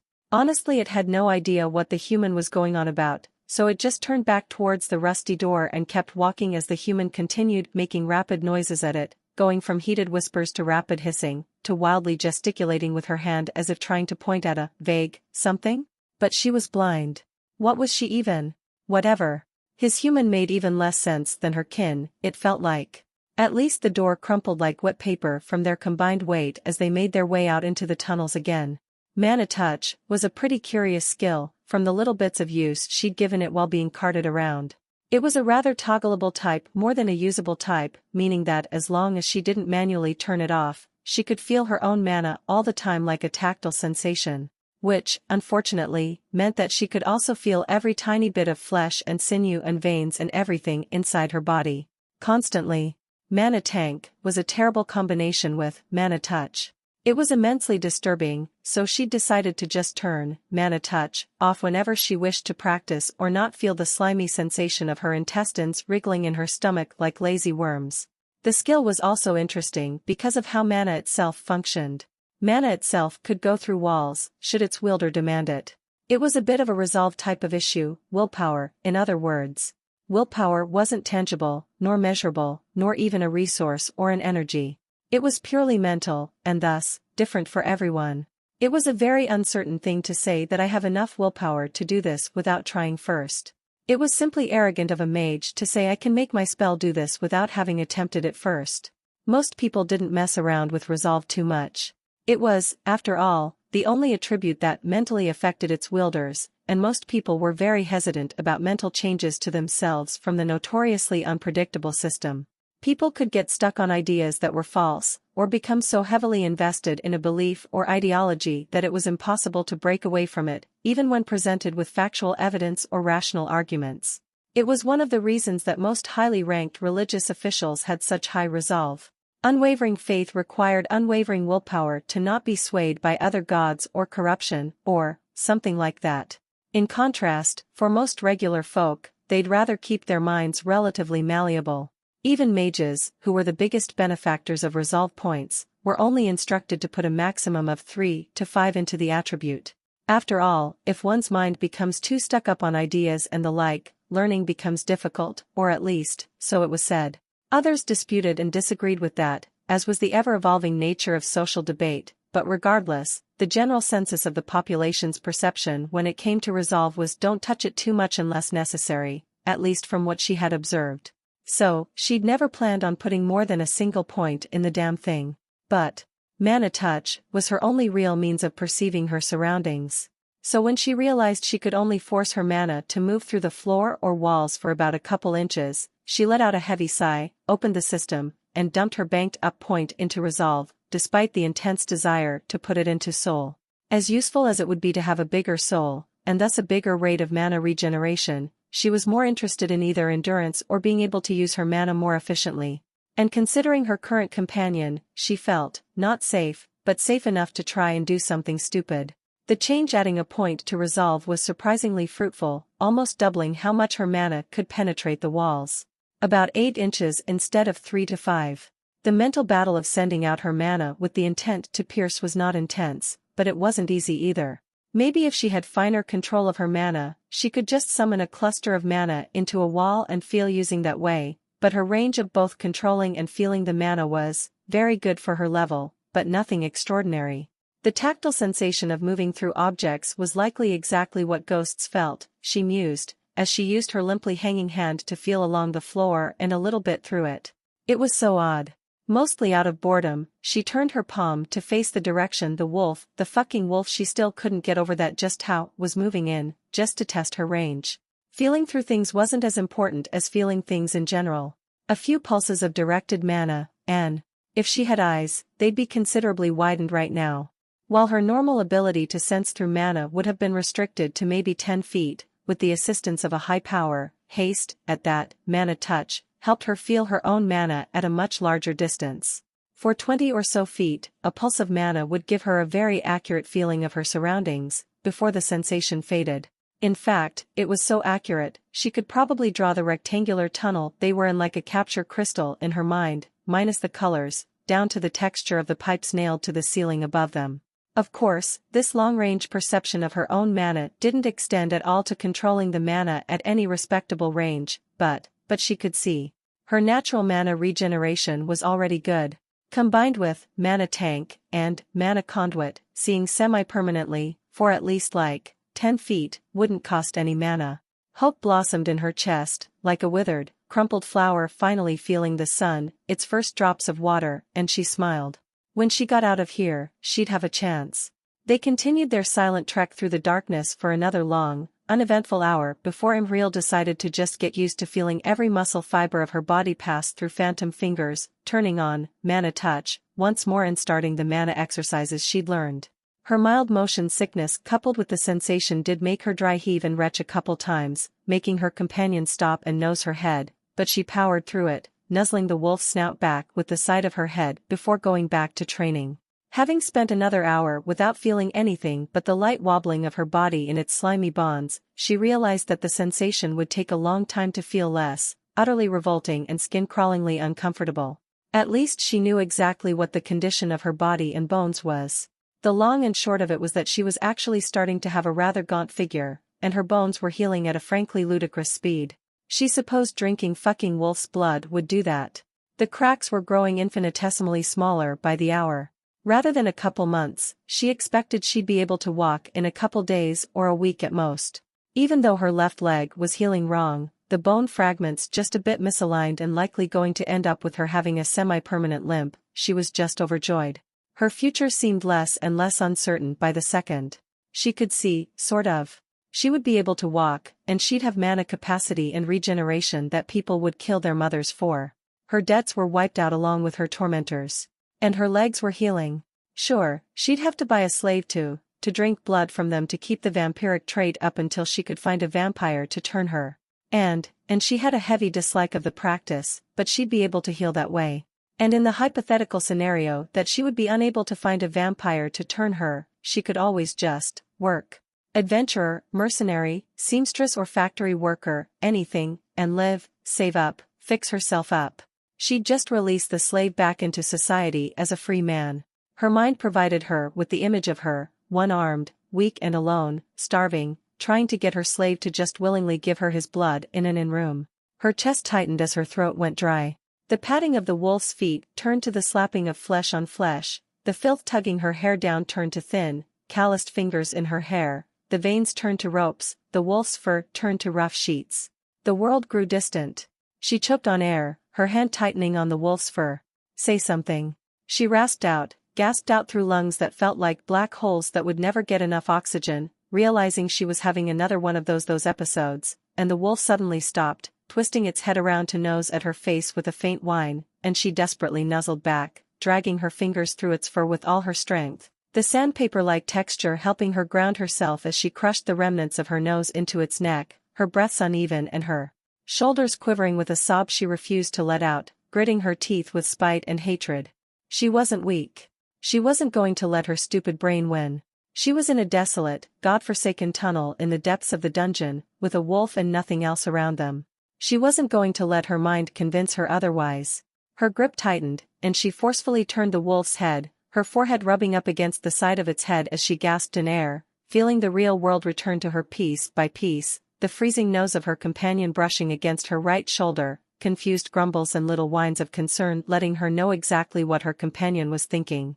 It took a minute or two, but eventually, her grip loosened, her body slowly relaxing, her mind settling down as the void inside her lungs filled with air. It took another minute or two for her breaths to return to some semblance of pace, and she sighed, her fingers brushing the left side of the wolf's neck as they rubbed their heads together. Like animals. No masks, no judgment. Just two animals trying to survive together. In that moment, that was all they were. She found that she rather liked the simplicity of it. Some animalistic, primal part of her recognized this to somehow be a bigger expression of trust and care than even the tightest hug, and she let a small smile form on her face. Thank you, buddy. I'll return the favors one day. I swear. I owe you so much. She whispered, and the wolf, likely realizing she was no longer on the verge of having one of those shell-shock-like episodes, chuffed, gave her shoulder a single lick, and turned around to continue its trot, as if nothing ever happened. She appreciated that a lot more than she expected she would, yet her mind still wandered back to her previous statement. Release them back into society as a free man. Yeah, she doubted she could handle that. She'd just get a female slave. Maybe. People probably sold fresh, anything blood somewhere in this fucked up place, right? There was no way that wasn't a thing. Alchemist Guild? She sighed and sank back into her slimy bonds, deciding to turn the overthinking part of her brain off for the moment. She'd cross that bridge when she got to it. The structure they were in was quite simple, starting out. The room they'd been in was some sort of half-emptied out storage area. Right outside that room was a large rectangular room full of odd machines with empty canisters mounted atop them, with a dizzying mess of wires and fine bits of machinery going into the ground and splayed out all over the floor like the spilled innards of a corpse.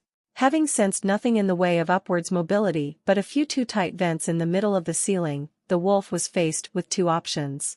Moving back up that endless pipe they'd arrived through, an even more exhausting journey considering that it would be upwards this time. The wolf was bulkier, and they wouldn't fit into the pipe with the human on its back, so they'd go back to dragging. Or just going down the long rectangular tunnel that was nestled at the corner of the room behind a dozen gutted machines, and hoping it would lead to freedom. It chose to take its chances with the tunnel. It was, frankly, an almost relaxing trek, besides the human's odd bout of paranoid fear. Though it could relate, considering she was blind. It too had one such episode when it was significantly smaller and had gotten some strange-smelling liquid in its eyes. It couldn't see for an entire day. Every little noise had made its heart leap up to its throat. But regardless of that little hiccup, things were nice, silent, and boring. Despite being an hour and a half into it and not yet sensing any end to the tunnel, it didn't even feel the need to speed up all that much, deciding to conserve energy for what could be another nigh-endless journey. To its right were some metal rails embedded into the stone, taking up about a fourth of the tunnel's width, and to its left and above it were a bunch of small, rusted pipes, stuck to, and throughout, the stone. 8 feet tall and 12 feet wide, it was quite spacious. At some point, mostly due to boredom, it considered why and how that roof tumor insect had ended up down there. Perhaps fallen down through the pipe? Or willingly chose that area as some kind of nesting spot due to how remote it was. Maybe it should have checked around for eggs. Its conclusion was that it didn't matter. It was just thinking for the sake of thinking, at that point. Not thinking of anything just drew attention to the gnawing hunger in its soul, which it could mostly ignore, provided it had a distraction. The human's petting was a good one, for example. After stopping for a bit and sitting on its stomach and chest for a short recovery nap, it continued, occasionally growling haste at the human to speed things up a bit without exhausting itself, and finally, it sensed a change in the vibrations after a particularly hard slap of its paw into the floor. It might have stumbled a bit from the confusion of being bombarded with information, but the human's yelp brought it back to the real world quick enough for it to hurriedly straighten itself as it parsed through what it felt. About 150 feet away, the tunnel ended in 2 giant metal doors, behind which opened up a larger area it couldn't feel any details about. Finally, a change. Its pace redoubled into a jog of sorts and the human, obviously, feeling the sudden rush due to her attachment to its back, raised her hand up to rub along its head and ears again. It was very pleasant, so it tilted its head up and around for her to properly give it the pets it wanted, seeing as it didn't need its head to be stable to navigate. Found an exit, buddy? She whispered a question, and the wolf chuffed in acknowledgement, more out of habit at this point than as a genuine answer to a question it couldn't yet understand. 150 feet turned to 50, and the wolf felt the pungent miasma of dried oil and stale, dusty air wafting through the gaps in the closed doors. A stench that would become far worse, it assumed, when it broke through, considering there wasn't any wine down here and it could still smell it from this far. It was actually kind of mind-numbing. With a sense of distaste, it trotted up the last few feet to the doors, occasionally stomping a paw without breaking pace, just to get a better feeling of the room beyond. It was massive. Considering the things humans built, it wasn't sure why it was even surprised anymore. Despite being right next to the doors and stomping down with its paw, utilizing their combined weight so much that it felt a light bruise forming on its paw pad, it couldn't reach or feel the other end of the room. From its perspective, the doors just opened up to a vast abyss of empty air looming over a floor riddled with complex networks of pipe, cables, and inner valve systems. The surface of said floor was peppered with bits of debris, rotting tools and giant pyramid-shaped machines that tapered up to large pipes that reached up to what it assumed was a ceiling it could only barely feel the outline of before that too faded. That, and the pyramid-like parts of the machines all felt strangely hollow, likely gutted like the ones from before, in a less messy manner. It was curious, but it didn't know anything about human machinery beyond some vague, surface-level labeling, so it refrained from making assumptions or dwelling on it. Instead, it focused on something much more important, which was getting through the doors. They were really thick, maybe 8 inches, heavy, and their insides were a complicated mess of fine machine work that seemed to be some sort of locking mechanism. Either side had been dug into the wall itself, so just brute force charging it wouldn't do anything but bruise its shoulders. The strangest thing was that whatever metal they were created from, it seemed impervious to rust, and had that faint, barely present tingle of mana. It scrutinized the length of its nails. About an inch long. And if the locking mechanism was sufficiently damaged, it should be able to just push them open, right? For the first time in about 2 hours, it laid flat on its chest and stomach, and started slowly retracting the slime and veins, making sure not to waste any of it by being hasty. The human shivered. "This is so disgusting," she murmured, wriggling a little before settling down again. "Then again, I've been drinking wolf's blood and pissing myself for days, so I feel like I should be past the point of giving a crap. What do you think?" she asked lightly. The wolf just chuffed, clicking its chitinous fangs together, barely audible to even itself. Having new limbs still felt so strange. That, and the clicking was oddly satisfying. Almost amusing, actually. Click click click. True words of wisdom, O wizened wolf. The human sighed out in an odd tone. Sort of tired, but also light and, it couldn't quite tell. A minute or two later, the wolf slowly loosened its tail from where it was curled around the human's knees, snaking it off to the side, before slowly shuffling the human off its back towards the left after the veins packed themselves back into their sheath. Readjusting to the feeling of its mucous veins becoming part of its innards again, it shook itself, hoping the outer bits of slime would dry and peel off quickly. It didn't like the feeling of its fur being so sticky. Also, it thought it could feel a tiny pebble in its flesh sheath, which was annoying.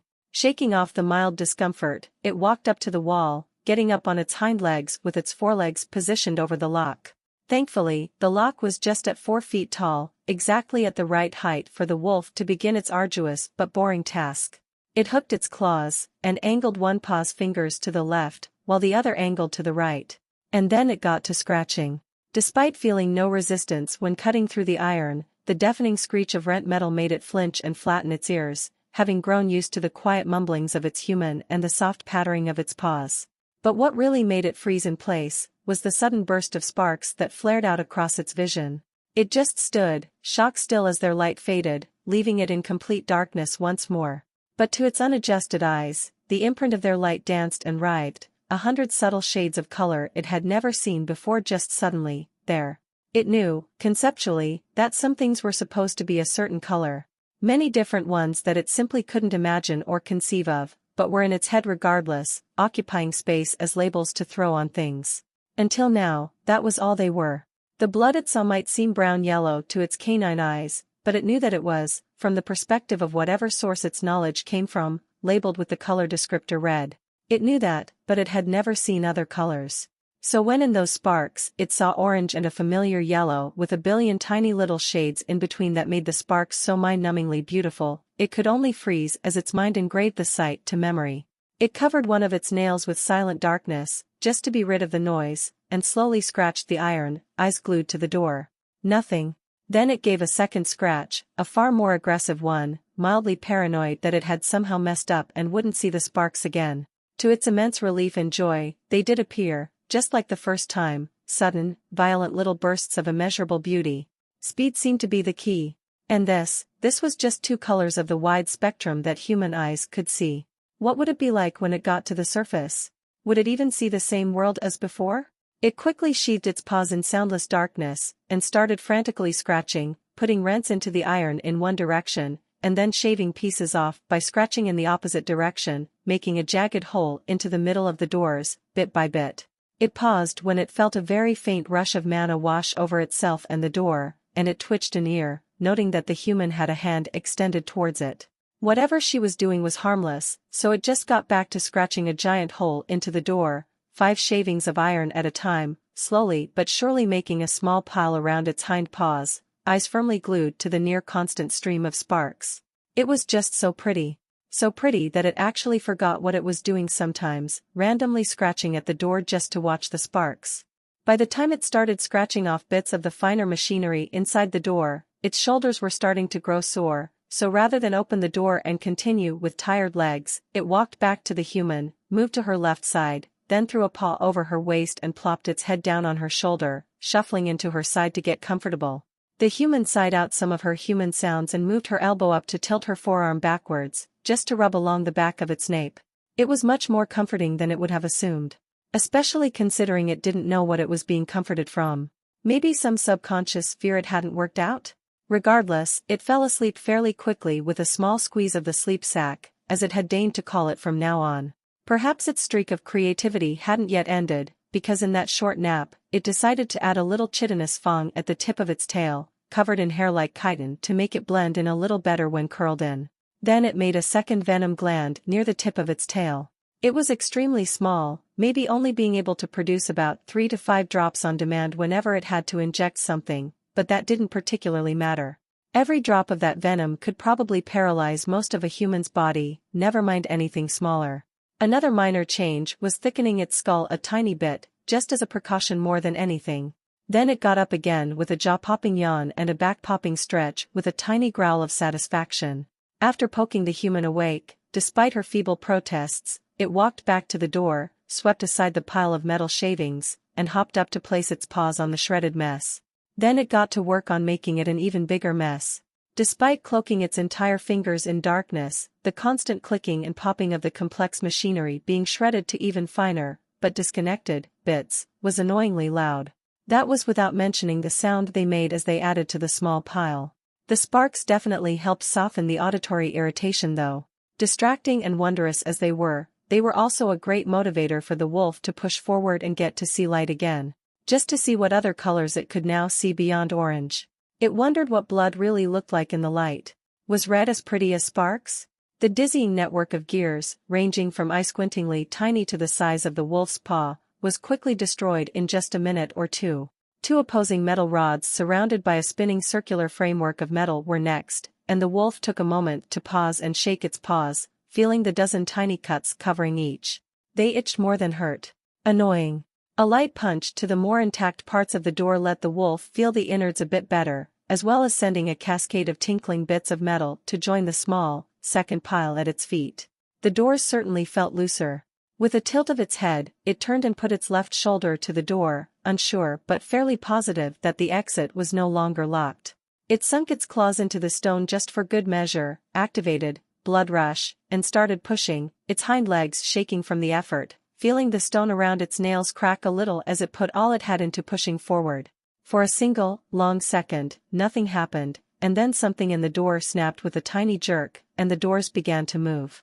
It wasn't smooth, the hinges sticky with dried, dust-crusted grease and only making things harder, but it made progress. About 3 inches, in fact, just enough for a tiny gap to appear in the doors, prompting a wave of stench to slam into its nostrils in an almost physical sensation. It only had a single moment of tension to sneeze, continuing to push through, before something in the door got stuck on a half-shredded, bent gear. With a growl of frustration, it snorted in a vain attempt to get the mind-numbing stench of oils and gases out of its nostrils, then hopped up again and frantically scratched at the shredded locking mechanism, before dropping down and bracing its shoulder to the right door as quickly as it could, before, blood rush, ran out. Another heave, with its shoulder only against one door now and no lock in place, and the metal softly groaned as it began to slide back on sticky hinges, the wolf constantly adjusting its legs to rake its nails through stone for added traction as it growled in effort. After a few seconds of pushing, a gap just wide enough for itself and the human to pass through was made, and the wolf leaned back with a relieved breath, then shook the bits of shredded metal and gearwork off its fur. Or rather, tried to. It was all completely stuck into the remnants of the mucus covering its backside. And the wolf, not wanting sharp bits of metal in and around its innards, as numb and unnecessary as those particular innards were, got to learn very intimately the extent of its flexibility, carefully shaving off bits of sticky fur dotted with iron bits for almost half an hour before it felt comfortable with grabbing the human again. It had to see if it could somehow circumvent that little issue. Stickiness was never pleasant.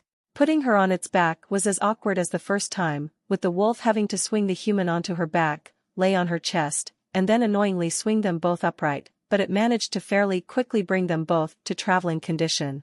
That smells like rotted fuel and stale air. I doubt it's an exit. The human murmured as the wolf walked through the doors, its head swiveling around with its ears, not particularly liking the oppressive ambience of distant, muffled thuds echoing into the room from the vast unknown. The floor underneath its paws was sticky and grimy, dust mixing with dried oils and grease, barrels of the stuff being left lying on the ground at random intervals. As it continued through the darkness, a more complete picture formed in its mind. If it used its imagination, it could almost fill humans into the image, doing human stuff. Using and fiddling with all the benches of machinery, empty carts full of broken glass, stray, rotting wires, and tools that were strewn about randomly around the colossal pyramid-like machines, each of them about 15 humans tall and half as wide, with a large pipe on their tip that traveled upwards, assumedly up to the top. The room in general was a strange mixture of busy and empty. Busy because of the small things littering the for the most part sticky floor, but empty due to how easily things were dwarfed by the machines, making everything else, including the wolf, feel small and insignificant. The complex machinery underneath the very floor it was walking on only added to that feeling. The grid-like arrangement made everything feel too purposeful to be discarded the way they were, and its curiosity itched for an answer as to why the humans left this place. It hoped that answer was a terribly boring one. Its attention was split between observing its surroundings, and the fact that it couldn't deny that the deafening silence, only broken by distant echoes of sound, was mildly disturbing. Thankfully, echoes of oblivion, made stomping around for a better feel absolutely silent, so the nagging paranoia of lurking predators in the darkness, waiting for a noise to pounce on, was easily circumvented. The veins on its back unfortunately didn't have any mana veins going through them, so the human was uncovered by the silence, and it didn't particularly want to try pushing the skill in that direction lest it feel that intensely uncomfortable sensation of mana veins being forcefully created again. It could probably do that next time it stopped for a rest, anyway, even if it mentally chastised itself for not thinking of doing that until just now. Its maximum range of vibration senses seemed to be around 150 feet without any boosts from the human who was a little busy uselessly throwing her mana out into the open air for some reason, and about 100 if it wasn't stomping down with enough force to jostle the human around. With tremor sense, about another 30 feet was added to its sensory range. So when it finally felt the wall parallel with the doors they'd gone through, with only vague mental calculations to go with and a hazy visualization in its mind, it estimated the ceiling to be about 200 feet and the walls about 400 feet apart, while the sides were of an unknown width. Some kind of rectangular room again. Humans sure loved those. Unless this was some kind of hallway, which would make this structure a little bigger than the wolf was comfortable assuming it could be. As it walked along rows of workbenches, pipes and various miscellaneous discards, it realized another problem. Haestus. It growl-hissed to the human, who startled, before tapping its neck and going back to wasting her mana for some bizarre reason it could probably never understand. There was no exit it could feel anywhere on the wall, and even its hardest stomps, which made the human yelp and hiss and reprimand, could only barely feel along a few feet on the edge of the ceiling. The human didn't give it a very strong boost this time. Still, no way out. But, operating on simple logic, the humans had to get down here some way, so it walked up to the wall, and decided to follow it, turning to the right. 15 minutes of walking through the same repeating grid of machines, with the only difference being the random stuff thrown about and how many of them there were. It realized how humans would get down here, and let out a long, weary exhale as the vibrations outlined the first irregularity it had felt in the gargantuan wall. Those moving lifts the humans used. It was a cubic-shaped platform made of metal, 60 feet wide and seemingly dug into the wall behind a grid of metal bars on the front, likely so the humans would be able to see it come down, when it was still operational. And judging by the way said platform had broken off the rails at two of its corners and was hanging at a tilted angle 30 feet off the floor, it certainly wasn't operational now, even if the human could figure out how to start one up. The wolf slowly sat on its haunches, taking care not to move the human's legs too much as it sat silent in deep thought. The human's hand petted its head between its ears as she asked it something, likely feeling the sudden change in demeanor, and it simply let out a grumpy grumble in reply, wanting to think in silence. Thankfully, she didn't ask again, just rubbing along the rim of its ears as it lost itself in thought. It could just keep walking and try to find some other exit. Maybe even walk into one of those pyramid machines and just crawl up until it got to the top through the pipe. But it just wanted to get out of here as soon as possible. It wasn't going to pretend that it was unaffected by the environment. Its mind felt numb from the smell, the distant, rhythmic vibrations traveling through the floor felt disturbingly like the beating of a heart, the pipes and machine work it felt all around them felt like observing the arteries of a comatose titan, the dead silence of the gargantuan room felt unnatural and disquieting, and having such a small radius of sight made its brain always wonder what was just beyond its reach, paranoid thoughts wondering if something was always lurking at the edges, staring at them. Also, colors. It wanted to see more of them. It continued to waver between two choices for almost 30 silent minutes, despite a rising desire to just pick something and get on with it. To climb up the shaft or just go off and try to find some other exit. Both had risks and their benefits. Eventually, it decided to first test if it could actually support both its own and the human's weight before picking either. It simply walked up to the smooth metal wall to its left, and slowly extended the slime from its upper paws, supporting their weight with its hind legs before jumping up and sticking them to the wall as well, one at a time. Surprisingly, it could support both of them without too much issue. Then, it sort of just wiggled from side to side, trying to get a feel for how resilient the slime was, how much more strain it could handle. Turns out, it had been underestimating the mucus quite a bit. It felt like it could carry another half of a human without concern. After carefully detaching, making sure to waste as little slime as possible, it sat still for another minute, just thinking, and then decided to just go with the platform's shaft. It had resting stops, it was basically right next to the wolf, just 100 or so feet away, and hopefully, it would be very tall, perfect for getting them both to the surface. It just had to not think about the very lethal drop waiting down below if it messed up, but it was rather used to that, living in a place like the human's nest. Every other railing usually had a death drop right outside it. "Hond." It growl-hissed to the human, and she gave it her wrist without a word.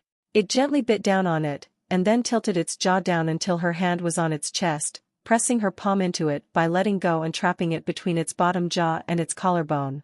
Then it straightened, satisfied that the human was keeping her hand there. "Chuhiest. Chest? Like, hold on to it?" The human asked, tightening her hand into its fur, and it let out a low bark chuff in approval of her understanding its intent. Moving its forelegs with her arm flopping about everywhere was only mildly annoying, but it didn't want any obstructions when it would be having the most tedious climb of its life. With a light stretch of preparation, it started its trot towards the platform, observing what it had to deal with. The underside of the platform was a mess of broken steel beams, bent gears and torn open metal cables.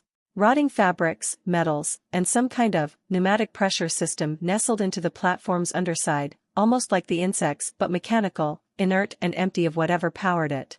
Under the platform was a cube-shaped hole in the floor for the platform to sink into and be leveled with the floor, about 4 or 5 feet deep and covered with some protruding open pipes that looked like they were meant to slot into the platform when it lowered. The wall of metal bars on the front of the open platform shaft stopped just 20 feet off the ground, more than 10 feet below the platform itself, so the wolf would have to go under the platform, climb up to its tilted edge, then clamber on top of it before it could start the actual climb.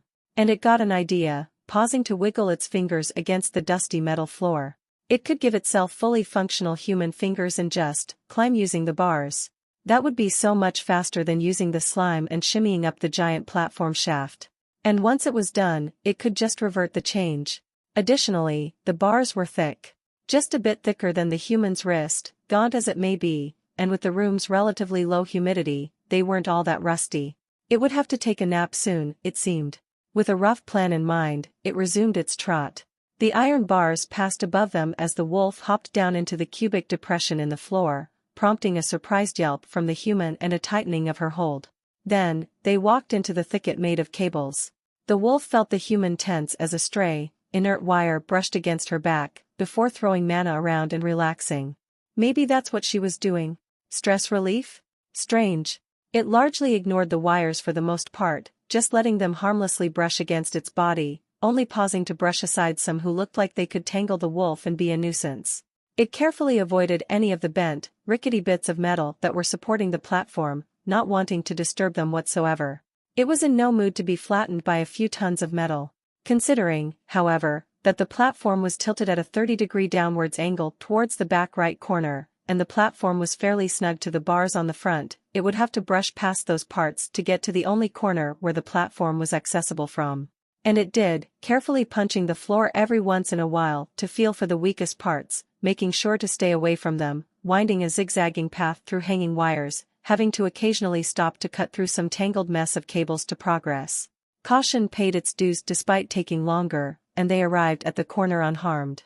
Finding a flat enough surface to stick its paws onto was a bit of a challenge, as the edges of the framework surrounding that platform on three sides were full of holes, rails and indentations for the platform's up and down movement, but a foot-wide section of the massive iron supports was just flat enough for the wolf to begin its ascent, even though its wrists were almost close enough to be touching. The ascent itself was just tedious. Even when it wasn't all that concerned with preserving as much mucus as possible, it still took around 7 seconds for a single step. And to properly progress for that entire step's worth of distance, it had to repeat that process, one by one, across 4 different legs. Every foot of distance took around 30 seconds to climb. And it would be even slower if it was trying to conserve as much mucus as possible for a longer climb. It would take genuine ages to climb up the shaft this way. The roof tumor insect could do each step in just 1 second, but the wolf just didn't have that much experience with the veins yet, and it was not going to test its limits in this place. Climbing the bars was the only real, viable option it had now that it realized just how slow it was. To deal with the dust, it would just be using tiny bursts of sonic blast to clear things up, both to conserve mucus and give itself a better hold. Its nose was going to be so itchy. After almost 15 minutes of slowly inching upwards as the human's breathing deepened, likely due to nervousness, it sucked back the slime from around a hind paw, and flared the antennae just above the flesh pocket, tapping the cold metal with a sticky paw and letting the organs brush along the clean parts of the metal. The platform was right above them. It was a spacious fit, around 6 feet between the bent pieces of metal making up the platform and the human on its back. Another couple feet of very slowly inching up the metal, and it made its first deviation from the upwards path, shimmying diagonally to the side to get on top of one of the horizontal, rectangle-like rods that framed the giant metal X. It idly wondered what the purpose of that odd design was. Just a repeating pattern of 4 iron rods with a metal X in the middle, each block about 30 feet tall. It just seemed like a waste of metal. Not that there was any shortage of that in the human nest, but still. Maybe structural support. And then it remembered that trying to understand humans was nothing but a headache, and focused back on its task, eventually managing to hang onto the left leg of the X, and swing its hind legs onto the metal rod supporting it underneath while its forelegs remained on the diagonal support rod. A very arduous couple minutes of shimmying into the wedge having formed where the X and the rod met, and it finally considered it safe enough to try detaching for a rest. However, having the human hanging off its back had its balance so uneven that it didn't feel safe detaching even then, sticking its right foreleg to the support rod next to its hind legs as its left remained on the top part of the wedge, which had the human precariously hanging over the gap and a 35 feet drop. It hesitated, mentally wondering if it would have enough strength left over in its tired limbs to swing the human into safety, where she wouldn't be tugging the wolf towards said drop. "Hahust." It growled, the first sounds exchanged between them during the entire climb, and she obliged, giving it a sizable boost that made its tired limbs feel as light as a feather. Not energized, just lighter. It was a strange sensation. Then it activated blood rush, and quickly retracted the veins into the squishy sheath of flesh on the back of its paw, the slime quickly losing cohesion. The second its paw detached, the wolf swung it around its chest and under its waist with as much strength as it could muster, using its left hind leg to pull itself back by curling inwards, and its right foreleg to push down, tilting its back towards the left with all its strength. Then it hooked its left foreleg's nails into the iron, and pulled, assisting its back in tilting. With a low snarl of effort, a lot slower than it would have liked, it swung the human on top of its back properly, her left shoulder smacking into the iron wall along with its own. Then it retracted all of the veins on its paws, slumping down onto the support rod like a corpse with a faint wheeze as its chest and bottom jaw hit the metal with faint, muffled thumps and a click from where its venom fangs hit the iron. It didn't even care that its right foreleg's forearm was dangling off the rod. It was tired. Still, after a minute of catching its breath, it got up and walked along the rod with careful steps until it was certain that even if they fell off, the platform below would catch them, then plopped down again, adjusted its body so that the human was leaning against the wall for their combined safety, stuck its left foreleg onto the metal wall just for added safety, and promptly went to sleep. Restful awareness, high level thankfully allowed it to keep the slime sticky without issue as it dove into Devourer after brushing aside the system's updates. It quickly fashioned itself 2 human hands, complete with thumbs and furless paws for more friction with the metal it was going to be climbing. These were also changes it wasn't planning on keeping, so it made sure to make the hands as big as shovels, with tendons so thick they might as well be cables, moving its dew claw from the side of its wrist onto the thumb. It considered the essence spent on them as an investment more than anything. The more time it wasted in the nest's abandoned innards, the more essence it would lose. Besides, it didn't really need to run anywhere so far, and humanoid hands would be far more useful for traversing these unfamiliar environments and grappling with opponents. And when it got somewhere where it could run and its comfort during walking mattered, it would just turn them back to normal. As it fell asleep, it impassively read the system's updates, before retreating back into its lucid sleep. Tough skin, has leveled up. Level 4 Level 5. Echoes of Oblivion, has leveled up. Level 4 Level 5. Tremor Sense, has leveled up. Level 3 Level 4. Logotexnia, has leveled up. Level 4 Level 5. Thumbs were weird. Even after tugging them around during its sleep to establish the brain-to-muscle connections, new limbs and appendages still felt odd. Feeding the human while stuck like this was another challenge, but one that it rather enjoyed figuring out a creative solution to. It made the skin sac full of modified blood on its shoulder, created an exposed arterial vein on it to act like a straw, then used the logotexnia skill to growl out a clumsy imitation of the word food, and after a while of prodding at her lips with it, she begrudgingly opened her mouth. Then it just used manual change mode to tighten the skin sac until it was empty before setting it to be cannibalized by Devourer, and going back to sleep.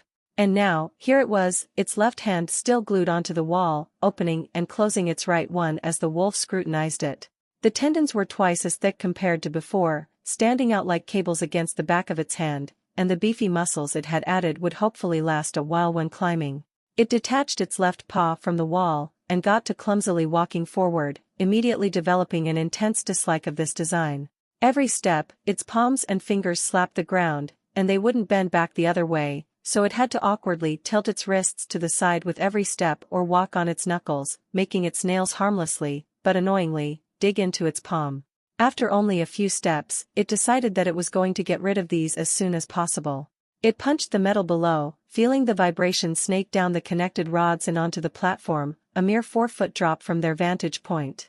It was mildly concerned about the stability of said platform, but it doubted their tiny contribution to its immense weight would change anything, so with a little bit of awkwardness, it moved to the wedge on the opposite end of the support rod, to the most stable-feeling connection the platform had, and awkwardly shuffled sideways, before tilting its body to the right and jumping off. The human let out a sudden cry of what it assumed was surprise, her fingers clamping down on its fur, but before they'd even hit the ground, she'd cut herself off, transitioning it into a muffled yelp. The wolf landed well, despite its back legs momentarily buckling from the human's weight, the dull thud providing the wolf with a great feeling for what was ahead of, and around them. Its tail thankfully managed to keep her legs from hitting the iron. "Maybe warn me next time," she whisper-hissed into its neck, flicking its left ear with a finger. It grumbled, and jerked its head to the side, twitching said ear at the same time for a masterful counter-strike, slapping her hand with it. The human just sighed and slumped back down, grumbling something under her breath before idly starting to pet along its chest fur as it turned its attention to the bars innocently sitting right beside them. Without much preamble, it closed a couple feet of distance, hopped up on its hind legs, and grasped the bars, then removed its hind legs from the platform to awkwardly brace them up against an iron bar, ignoring the human's little exclamation of surprise. Both actions were thankfully effortless. Well, not effortless, but it could probably climb 60 or so feet before taking a short rest, just for safety's sake. If anything, its legs were the problem, and used to this almost bipedal position of movement and with too small a paw to comfortably rest on any bar. Still, it got to work, keeping close to the corner, grasping one bar, then pushing up with its other hand and reaching up to grab another, rinse and repeat. Despite its mindset being oriented towards slow and steady, it still made progress very quickly, counting feet by increments of the X shapes on the side of the platform, each being just about 30 feet. By the time it started feeling rather winded, it had gone up 3 segments, about 90 feet, so it carefully shuffled its way back onto the support pipes, the 3 feet deep wedge just wide enough for the wolf to comfortably rest. A short nap, and it repeated the process. The ceiling of the room below eventually reached them, but thankfully, the bars remained, even though its fingers were always squished between the bars and the metal wall behind them. Beyond that change, its routine continued, climbing, resting, back to climbing. Again. And again. By the 4th time it had repeated this process, it was beginning to wonder if this was a good idea as it lay panting, listening to the human's words and replying with random, tired grumbles. They must have gone up almost 300 feet by now, and it didn't feel any exit within its sensory range. So, it went to sleep again. And it got up again, crawled to the bars. Started climbing again. Went to sleep, bars, climbing, rest on support rods, repeat, with very little in terms of variety. From rough estimation, it assumed about 1.5 to 2 days had passed. From rough feeling, it felt like it had been climbing for a month. The fear of falling wasn't even enough to get its heart rate to spike anymore. It was just frustrated, hungry to the point where not even thinking of the sparks was enough to fully take its mind off the gnawing emptiness in its soul and stomach, and its only reprieve were the moments after sleep where the human would poke and nudge its snout for a small bout of tired play fighting, her trying to poke the insides of its mouth and the wolf letting out half-hearted growls, trying to fake bite her fingers while she tried to dodge its jaws and poke its gums, and occasionally scratching at the support rods for some nice sparks to look at.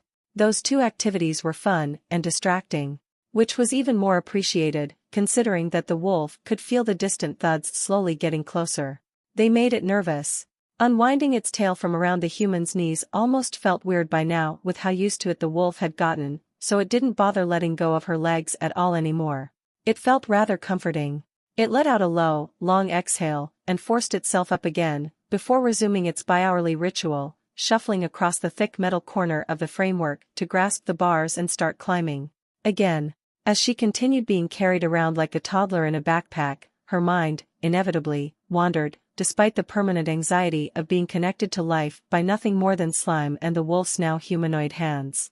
Living in the dungeon for 2 years had taught her many things about its structure, both above, below, and in between, and a surprising amount of small details about each. And in the silence, broken only by their breathing and the light wobbling rattle of metal bars, she couldn't help but run her mind through some of them.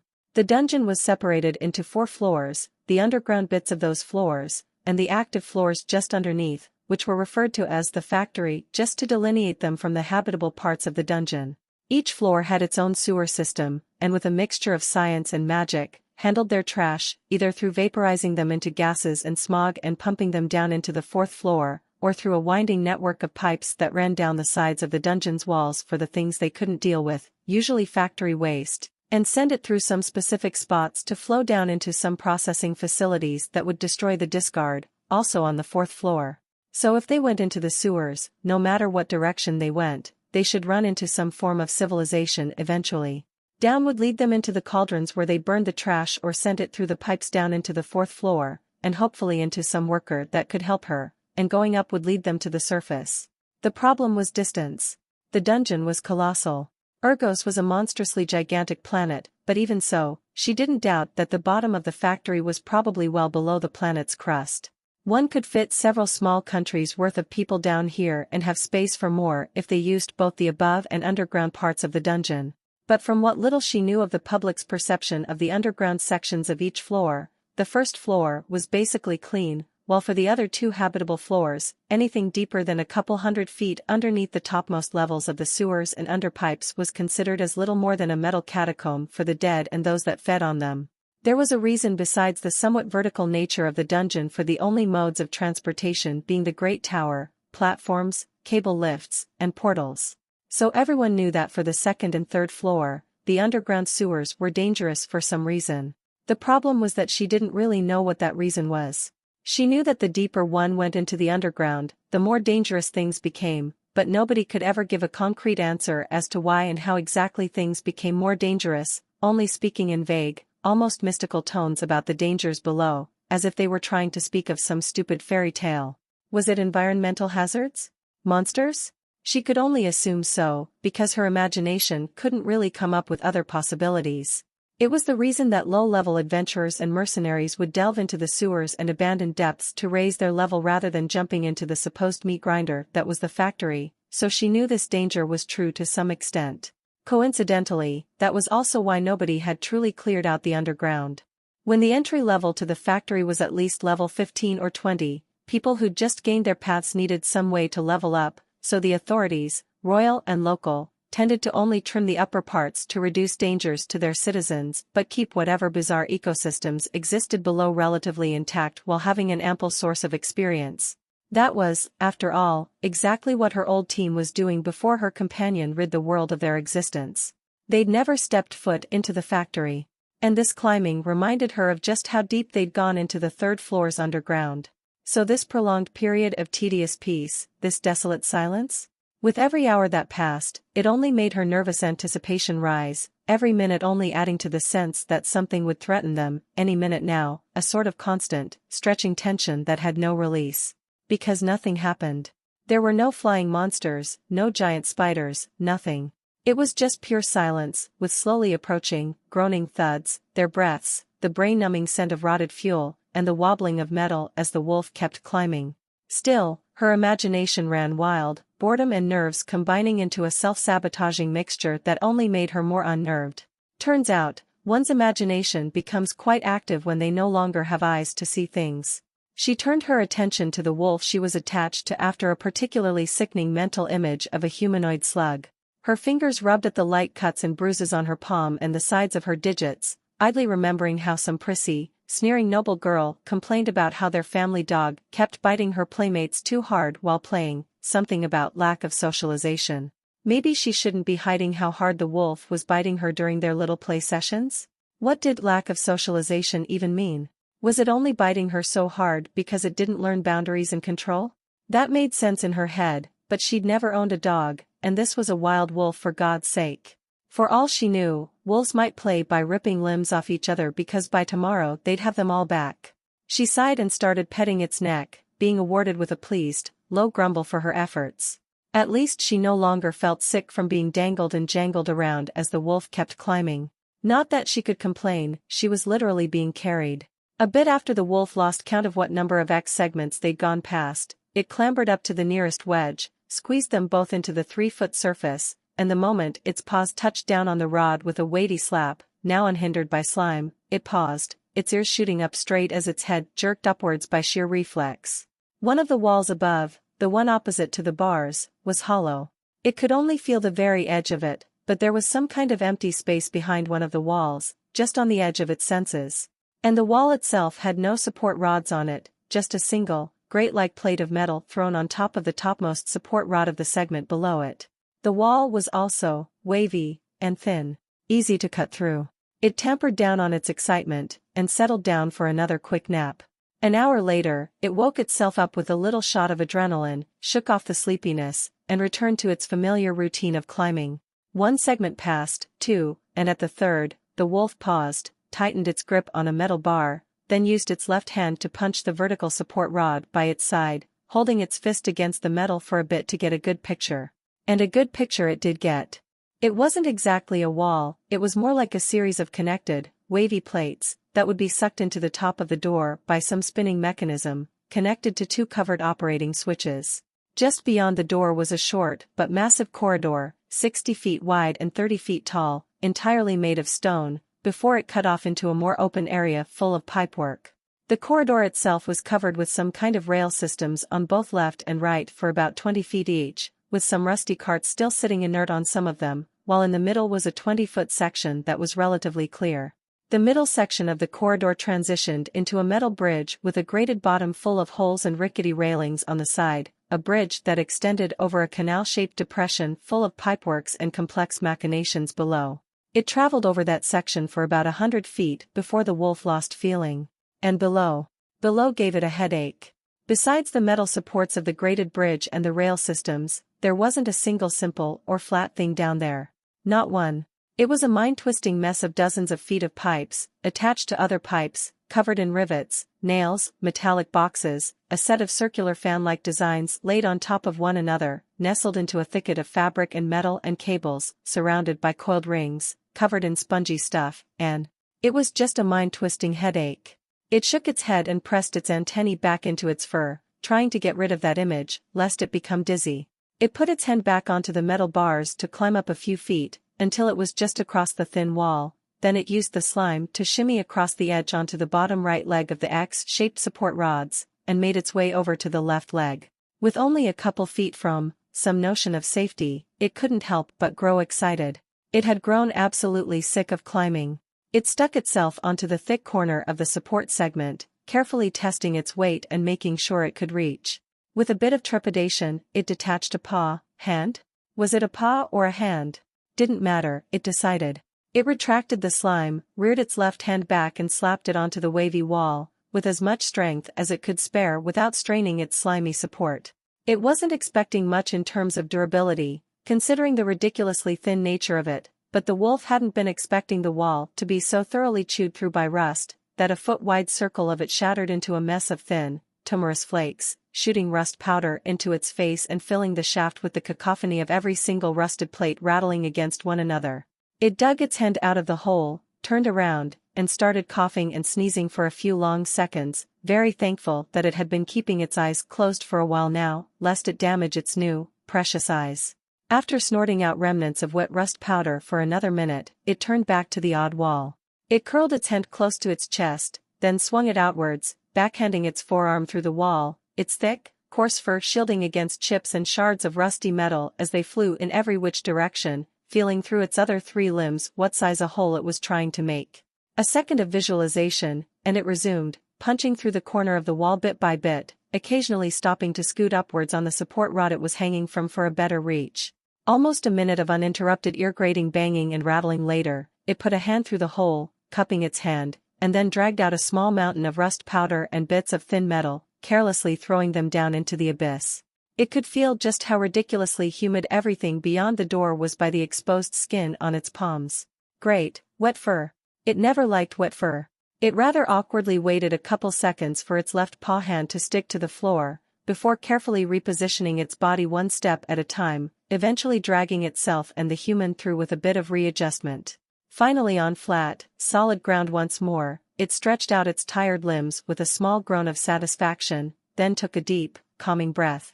The air was so humid it felt like it was inhaling thin water more than air, but it didn't particularly care, moving away from the hole just for a couple feet, before plopping down to rest with a sigh, starting to very slowly detach the human from its back. In fact, the air down here was the cleanest it had ever smelled. It didn't even know air could be this clean. It was almost cleansing to its lungs. Then, a faint sound echoed down the corridor from the other end of the bridge. A shuffle, the scrape of metal on metal, a small series of clicks. A faint vibration traveled through the stone below, come and gone before the wolf could even react. A tense silence filled the room as its eyes instinctively snapped open, and the wolf froze as its eyes were met with the sight of a softly glowing room, 100,000 tiny bits of moss splattered through the walls and floor glowing a soft green-yellow before a background of gray-black metal. It was so beautiful it could almost cry. It might have let itself have that moment of peace, if it wasn't for the two metallic legs standing in place on the other end of the bridge, only illuminated up to the ankles by the moss below.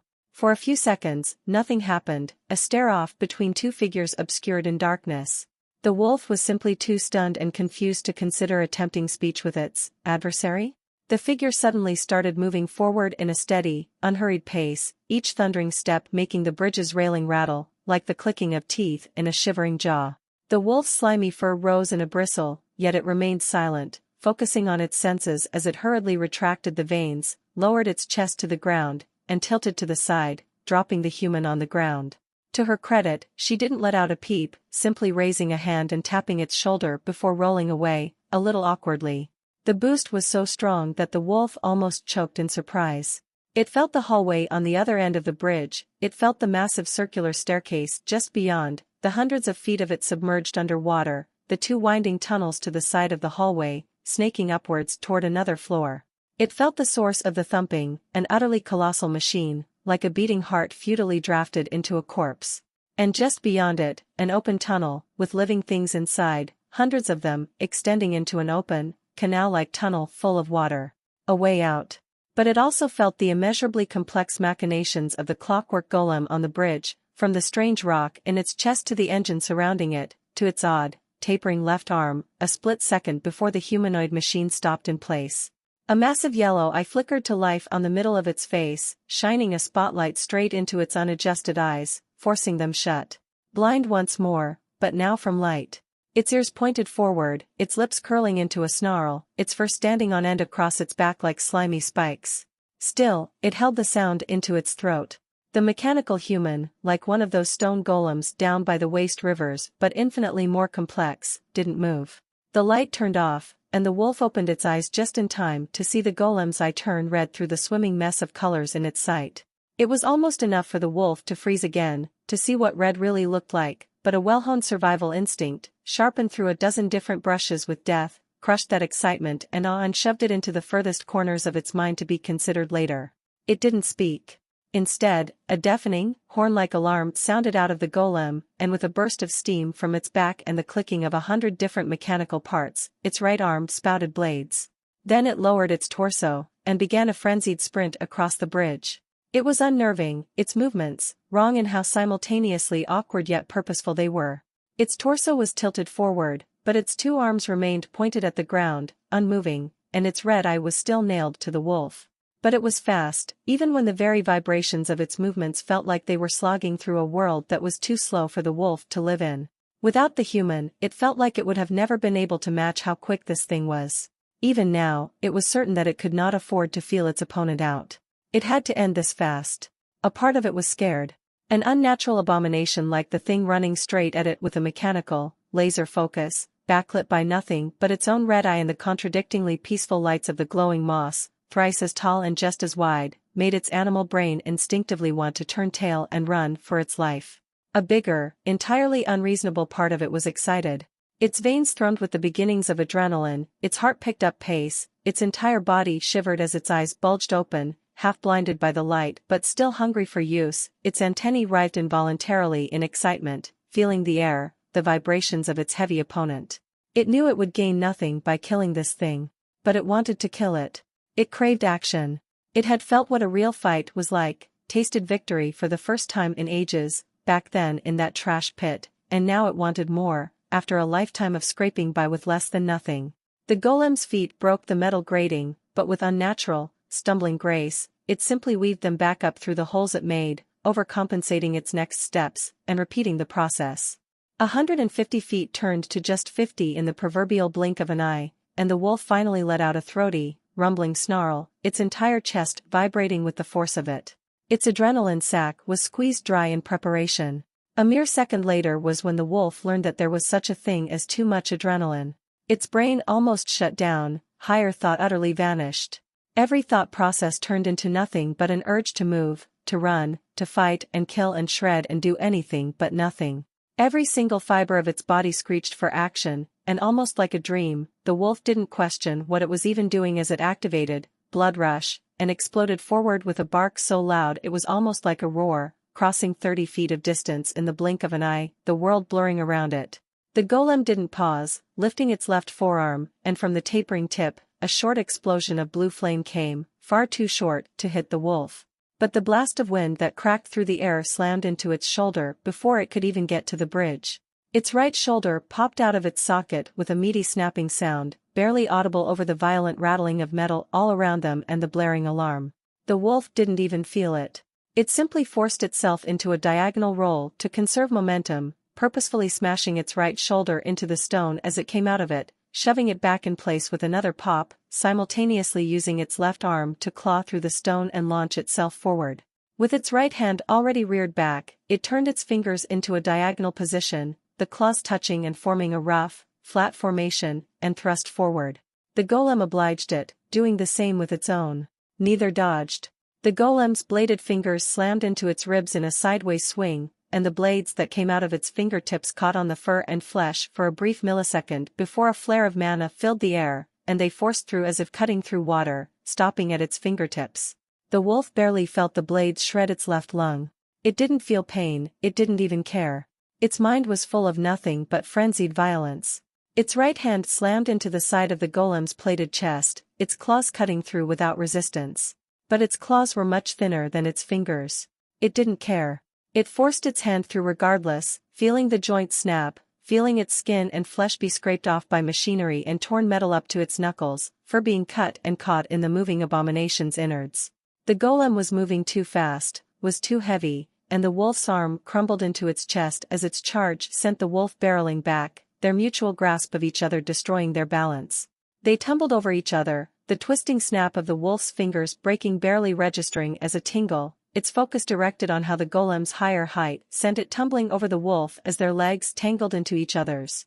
Neither let go, but the wolf's speed and the golem's weight landed them just as the wolf wanted, with it on top, and the golem sprawled out on the stone beneath it. Before the golem's fingers could exit its chest for another thrust, it turned its left hand to a fist, and slammed it into the golem's elbow in an uppercut, forcing the blades to be caught between its ribs as the golem's arm was twisted. The wolf jerked its torso to the left, feeling the vibrations of metallic finger joints breaking reverberating through its ribcage, using the motion to simultaneously dig its right hand deeper into the golem's chest. It raked its hind legs' claws through the golem's hip and knee, feeling things snap and lose cohesion with immense satisfaction. The elbow didn't break, unfortunately, and in a flash, the golem reared its hand back, its elbow smashing into the stone, and thrust forward with misaligned blades once more, towards its head. A tingle of caution entered its thoughtless mind, and its left hand moved to block. The blades pierced through its hand, one's tip getting stuck into its bone, and the wolf's fingers snapped down on the golem's hand and wrist like a bear trap, hooking its claws into the metal then blunting them. The fight, for a few seconds, turned into a mauling.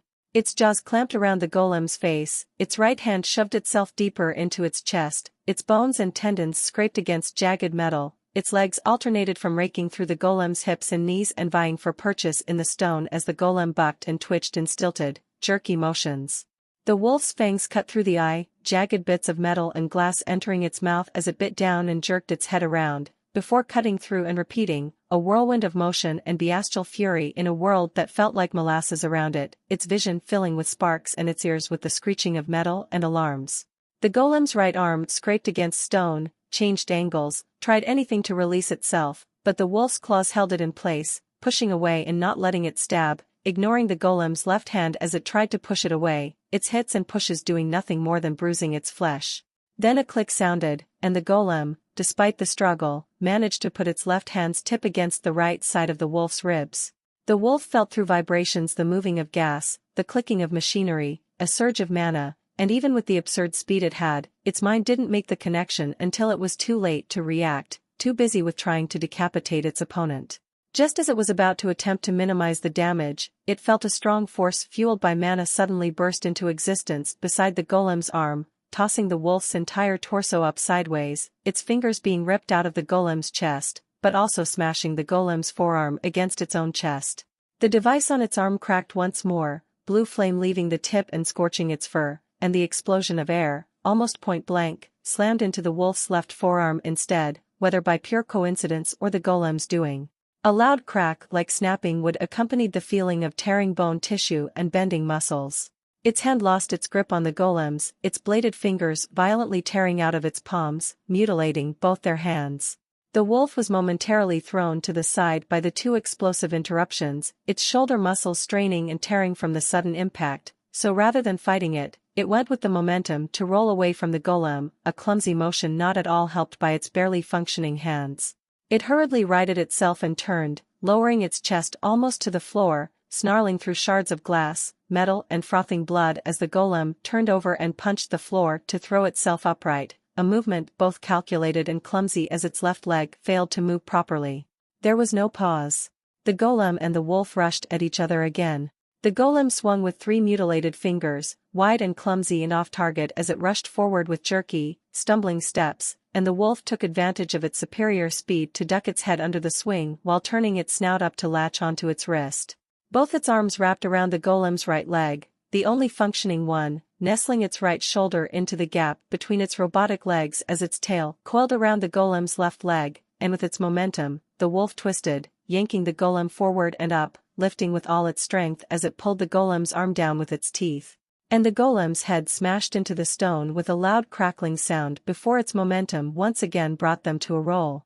The golem swung its functioning leg and arm with surprising strength and speed, swinging the wolf over itself, and before the wolf could react or understand what was happening, a muted click sounded as all 3 limbs it was holding onto detached, sending it flying 4 feet into the air and towards the human, who had been throwing mana over both of them the entire time. The golem's left arm snapped to the wolf in an instant, barely 4 feet of distance between them, and the wolf only had time to realize what was about to happen before it did. Another flare of weak mana burst near the golem's arm, trying to redirect its aim, but all it managed to do was shift its aim from the wolf's chest down to its stomach. A sharp crack filled the air and slammed into its stomach, the inert bones within snapping like toothpicks, and the wolf was sent flying, spinning through the air, the golem's limbs discarded as the wolf flailed for something to grab, soaring straight towards the rusted wall and towards its death. The golem's arm exploded immediately after, and the burst of air against its fur reminded it of the skill it usually used when on the brink of death, cutting through the hazy frenzy in its mind. It had speed, and the perception to match, so in the mere moments it took for the wolf to be aligned in a way that wouldn't propel it forwards, but backwards, it had a sonic blast ready and roiling in its single working lung. And so it fired it, tilting its head away at the last second. The explosion stopped its spinning and violently spun it the other way around, its momentum cut completely and utterly.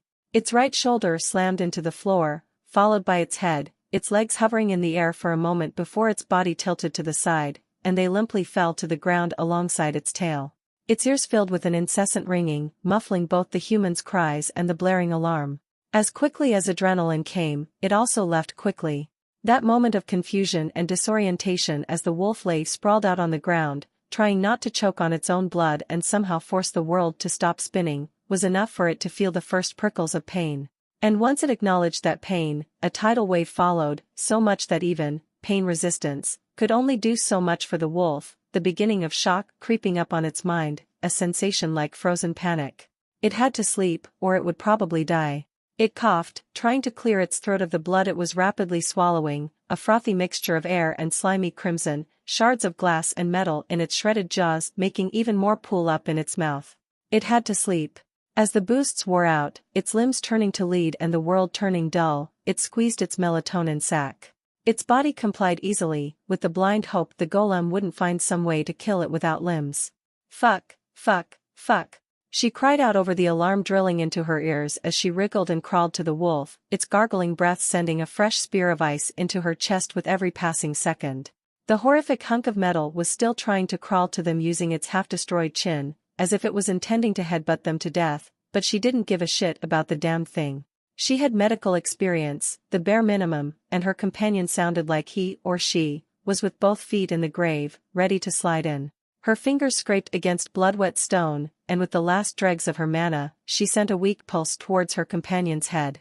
She felt more metal, nails and glass shards in its snout than flesh. With a grunt and a heave, she grasped onto its shoulder, at rust-powdered, blood-slicked fur, and pulled. It barely moved the wolf.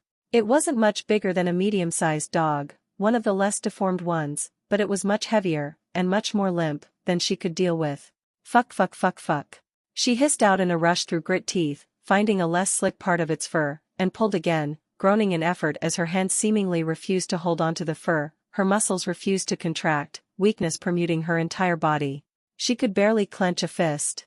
She gave the wolf a mental apology, and nudged its head away with her own, putting her lips at the small puddle of blood that had dripped out of its snout, clumsily drinking and lapping at the stone, fully aware of the bubbles of air and spit mixed into the ichor. Undignified or disgusting, she didn't care, she needed strength. The more time the wolf spent on its back, the harder it would be to breathe. She was amazed it hadn't choked to death in the minute it took her to crawl towards it. The boost of drinking blood was about half as mind-numbingly orgasmic as the other, odd version of blood it fed her, but it was enough. It felt enough. She put her hand at the wolf's shoulder, and pulled, using her right shoulder to dig into the stone for added friction, and after a few seconds of gritting her teeth and hissing out spit in effort, it finally rolled over, stomach first onto the stone. And half on her shoulder. She quickly wriggled away from underneath it, and twisted to the left a little, reaching for its snout. She pulled it to the side, pressing the side of its snout against the stone instead of its jaw, and grasped onto its shredded jowls, pulling its jaws apart, letting the blood exiting its throat with every breath just trickle down onto the stone alongside that of its shredded mouth. Then, she went to reach into its mouth, just to pull whatever bits she could pull out, and hesitated, a sudden nervousness filling her. Part of her was mildly terrified. Her mental image of her companion was that of a hyper-intelligent wolf that was rational and even kind enough to keep her around for some reason or another. A monster in nothing but categorization, in reality, a rational beast. So feeling her companion suddenly snap into a frenzied monster shredding apart metal like a blender of claws and fur and gnashing teeth, an action much more intimate than even watching it happen, was a shock. It made her realize, once more, just how dangerous the creature she was helping was. It made her realize that maybe it was just keeping that legendary wolfish aggression tampered down to use it on whatever bothered it. And it once again made her come to the conclusion that she didn't care, as long as its jaws weren't snapping at her face. With a steadying breath, she reached into its mouth, feeling with mana touch, for the sharp bits that might be a pain for the wolf to remove, nails, glass shards, and the like. Every time her fingers brushed against the wolf's teeth, her heart leapt into her throat, but she continued still, carefully and steadily, ignoring the scrape of metal on stone as the golem slowly crawled towards them. It couldn't do anything anyways, and her companion was more important. Little tugs of telemancy in her deft, spidery fingers, and within a few minutes, she'd taken out most of the things that were embedded in its tongue and mouth, only some large pieces left within that she didn't want to take out in fear of them causing more bleeding than the wolf could handle. Her attention turned to the moss around them, tingling with mana. Her fingers reached for a tiny patch, barely perceptible but in her range, and her nails scraped it out of the stone, holding it in her bloodied hand for a moment. She knew the basics of the sewers, a necessity to make money. Where the air was clean and the moss was full of mana or just glowing for those without such senses, it was a good spot to harvest alchemy ingredients. She didn't know how it worked, or why, as it wasn't her field, but the rough explanation she was given was that some types of moss could take in mana and store it. But she also knew that in emergencies, people used moss as a bandage. It sucked up liquid like nothing else, and despite its filthy surroundings, finding dirty moss was extremely rare. The thing was a natural at cleaning the filth of the dungeon. At the very least, she knew that this moss was the cleanest thing for miles, and when it dried, it would soak up blood even better, so she gently stuck it into the shredded roof of the wolf's mouth after taking out the last bits of metal and glass that she could find. If it helped, it helped, if it didn't, no harm. And she kept doing it. She lapped up fallen blood like a dog, scraped moss off the floor, and stuck it on top of the wolf's injuries. It was tedious, it took ages, but it was something to do as her mana slowly recovered. It was the only thing she really could do. Thankfully, a combination of her skills, the kind-hearted trait, and the wolf's blood made her mana recovery utterly ridiculous, so by the time she'd covered the holes on the wolf's chest and mouth, both her mana and the wolf had seemingly recovered. Its breath stopped coming out with trickles of frothy blood, and its mutilated torso and hands closed up, the skin knitting back together, while her mana was already trickling back into her body from a full core. She was still a bit concerned for the wolf, as it had bled almost half a bucket's worth of blood. But she was not expecting it to get up anytime soon. And with her having drank a lot of said blood, she felt like she had more than enough ability and time to deal with the golem that caused all this. At least she knew why this place was abandoned, whatever the facility's purpose had been. She hoped the poor saps who once worked here had gotten out before the golems fell under the dungeon's influence, and if not, that at least their untimely demise helped people understand why metal golems were illegal in the dungeon. The thing was still blaring the alarm, but she barely noticed anymore. Her brain had gotten so used to it that it was basically just background noise at this point. What she wanted was its core.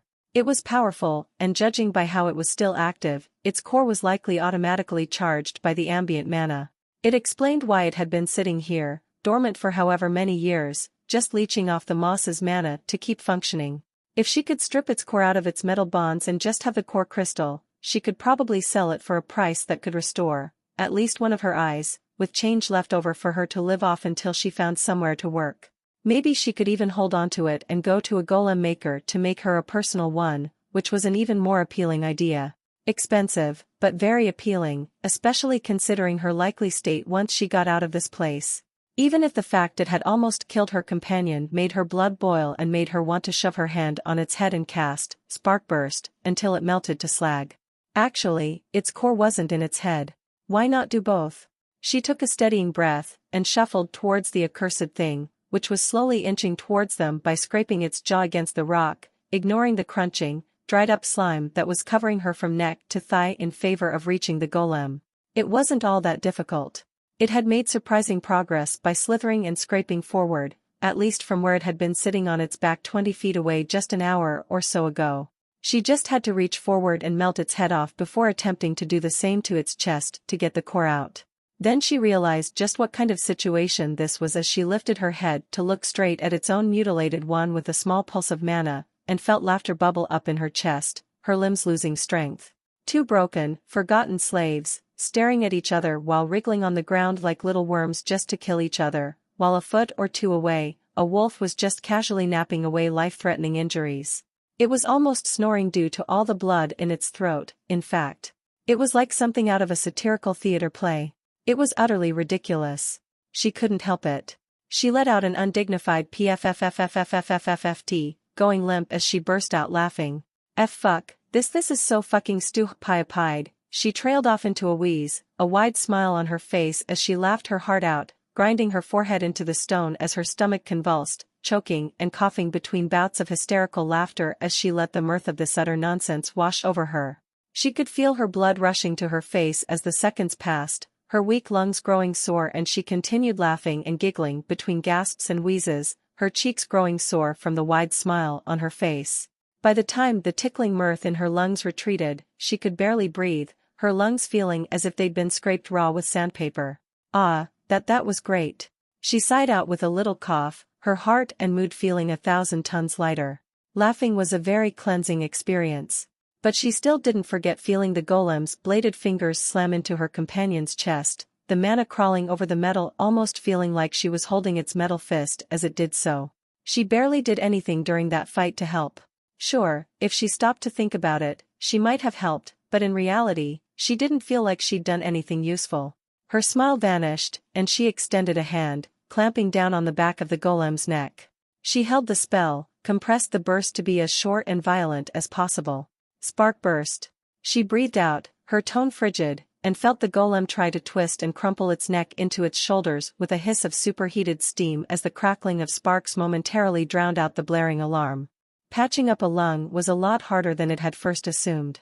Mostly because it couldn't for the life of it keep all 5 of the jagged holes within its left one truly closed. It just didn't have the mental capacity, and the brain damage did not help whatsoever.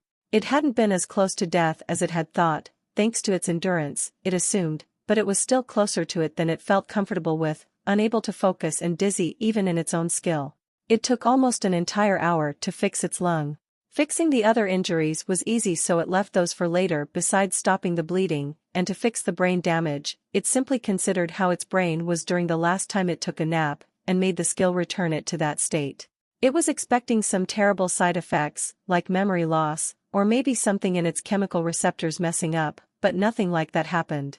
And now that it was sure it wasn't about to die, it forced itself awake, hearing the human still shooting off sparks and talking to herself or the golem, for whatever reason.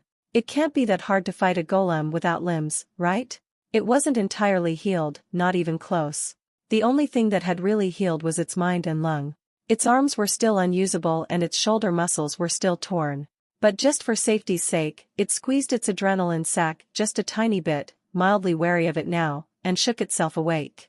It forced its eyes open and flared its antennae, using both its senses to drink in the bizarre scene of the human shooting sparks into a wriggling torso of metal, angrily hissing at it whenever a burst of steam would burn her hand.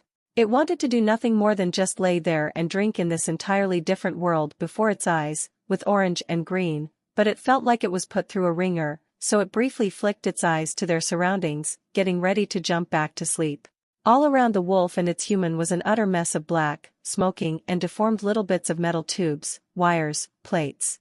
And what was in its mouth? It moved its tongue, and immediately curled its lips up in distaste, hurriedly trying to unstick the strange, hard but organic-feeling bits out of its aching wounds, prodding and pushing them off. Then it paused. It hadn't experimented much with the devourer skill. It knew it accepted organic material as food. Things that came from living beings. And this weird, wet, smooth, fur-like thing in its mouth, attached to some sort of dirt-like base, felt organic, even if it wasn't alive whatsoever. It felt like that little thing it had seen down next to the burning rivers. Those things moved, right? So this was, likely kind of alive? With a bit of trepidation, it used its half-working, mangled tongue to shove the weird material into its throat and swallow. Worst-case scenario, its skill just didn't acknowledge it, and it would have to force it out of its stomach by retching. Forcefully. It turned its attention back to the human and the wriggling torso trying to resist being melted apart as the human aggressively tried to dig into the wound its own fingers had made, and after confirming that she indeed did not need help, and that its body still hurt, despite the thin layer of skin covering its wounds, it squeezed its sleep sac, and quickly returned to its rest. You have progressed on your path. Hound of the Keeper, Level 17 Level 18. Attribute point available, 1. Attributes. Strength, +1. Speed, +1. Dexterity, +0. Endurance, +7. Perception, +1. Resolve, +1. Intelligence, +5. Soul, +1. It was mildly tempted to put the point in dexterity just to get rid of that 0, but it refrained, and put it on the only attribute that had consistently saved its life. Endurance, +8. Acquired skills. You have gained the skill, Maddened Frenzy, Level 1. Dash, Restful Awareness, has leveled up. Level 16 Level 18. Dash, Pain Resistance, has leveled up. Level 19 Level 21. Dash, Tough Skin, has leveled up. Level 5 Level 7. After another second of waiting, it realized that that was it. Frankly, it had been expecting a little more considering it had been rather close to death, but it couldn't really complain. Focusing on its new skill however, definitely made it want to complain. A massive attribute boost to everything, in exchange for a complete loss of reason and thought. It didn't even know if it would be dodging or blocking hits in that state, that's all the symbols told it. It assumed it would be much like that adrenaline overdose episode it had with the golem, but worse. Would it even be able to activate the skill without shredding the human to pieces? Likely not. It sounded like another absolute last resort type of skill. Better than nothing, but it would have much preferred something that it could use regularly. With a mental sigh, it dismissed the symbols. When it moved past the symbols to start fixing itself however, it was very pleasantly surprised to see that the skill had actually recognized the thing it had eaten, and had broken it down. Even though it seemed like the dirt had just vanished. Unfortunately, the skill had only given the wolf some rather surface-level knowledge. It knew what it was doing and the rough process, but not the specifics. Thankfully, the wolf didn't need the specifics. It was apparently a plant, called elfin gold moss. And it was the single most efficient thing it had ever seen. Its feeding cycle was incredible. It could somehow absorb mana through the air, then store mana into some complex, unique cells it had, and then those cells would use the mana as a power source, mix with some enzyme and create a chemical reaction that would produce light energy within its microscopic leaves, making them glow. Then that light would in turn power its secondary feeding mechanism, where it would take something called carbon dioxide out of the air, do some process it couldn't quite understand with that chemical and its own light, and produce food that way. It was effectively absorbing water and mana from its surroundings to produce its own food and grow, an infinite energy and food source. Of course, the wolf immediately considered how to put this on itself. It was a low-maintenance way to supplement its essence storage by reducing how much essence it was spending on keeping itself well-fed, instead passively feeding itself by just existing. Additionally, if it became a part of its body, would that mean that it would have access to the mana this moss stored? It hoped so, even if it didn't have much to spend that mana on. The easiest and least dangerous way to implement this was to graft the moss onto the bottom half of its body, as it didn't have any of the important organs it needed to keep functioning, so getting rid of its furry armor for glowing moss would be a very acceptable change. After delivering the human back to her pack, and starting to hunt humans and whatever else it could get its claws on, it could just cover the glow up with echoes of oblivion. Another interesting point was that this moss was practically invincible to a lot of chemicals. It had a sort of immune system of its own. It was more compact and simpler, more of a targeting system really, but more than effective enough in dealing with anything harmful. It would simply identify things that were detrimental to itself, and slowly, somehow program any new mana storage cells it made to react to said chemicals by spending all their energy to obliterate the molecules. It was exchanging energy and food for immunity that way, so at the start, it could be overwhelmed, but after a certain point, it could be a practically invincible plant. Then, this sort of immune system library that the plant would make, would be passed down to its reproductive system and passed down to its children, slowly ending up with an entire colony of moss that was immune to a bunch of chemicals from the start. Actually, that wasn't just interesting. It slowly realized the actual implication of this, its tail starting to hesitantly wag as it considered what it could actually do if it could learn how to recreate these mana storage cells and that specialized immune system. They could be programmed to attack specific molecules, which it assumed they did with frightening capability. They could just passively collect mana with equally incredible capability. If it could add these cells to itself, its own flesh and blood and bones, or just its bloodstream alone, how much more mana could it have, without doing anything? If the genetic information in the moss individual pieces would be passed down to the wolf, how many of those corrosive chemicals in the burning rivers could I? It didn't have enough information to just throw that moss onto itself, half the specifics just outright missing. If it added the moss to itself right now it would probably do little more than be a leech for its blood. But it was in a long, giant room full of moss. It had more than enough. It quickly turned its attention back to fixing itself, wanting to hurry the process along as much as it could, despite its heavily diminished essence storage.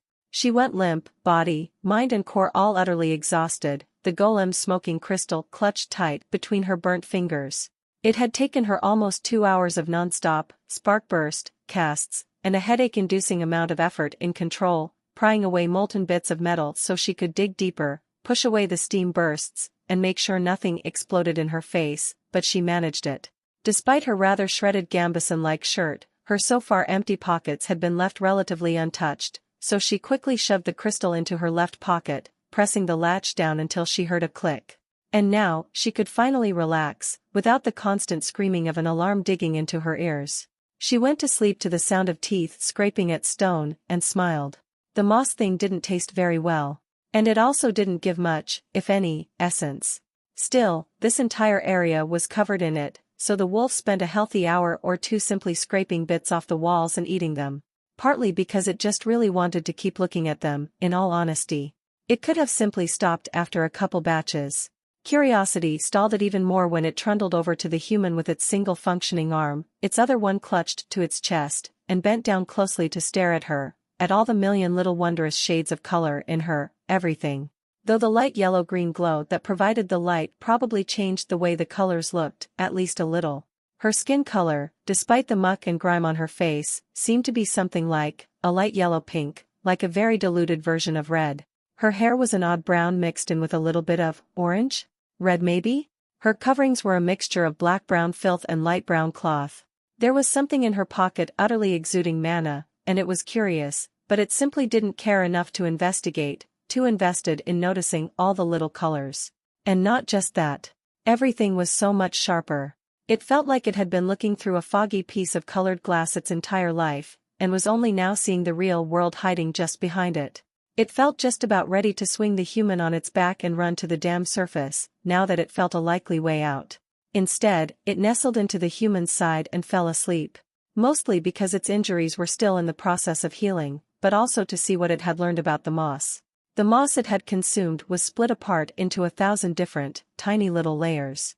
It learned of photosynthesis, of how plant cell walls were constructed of layers of long, linear polymer microfibers made of something called cellulose, although it couldn't quite understand what that cellulose thing was. What it knew was that these cell walls were very strong. These cell walls and their supportive structures were much stronger than animal cell membranes, a bit more rigid and far less stretchy, but they were also mildly incompatible. It wasn't sure what it could do with these, honestly, so it took a very long moment to think.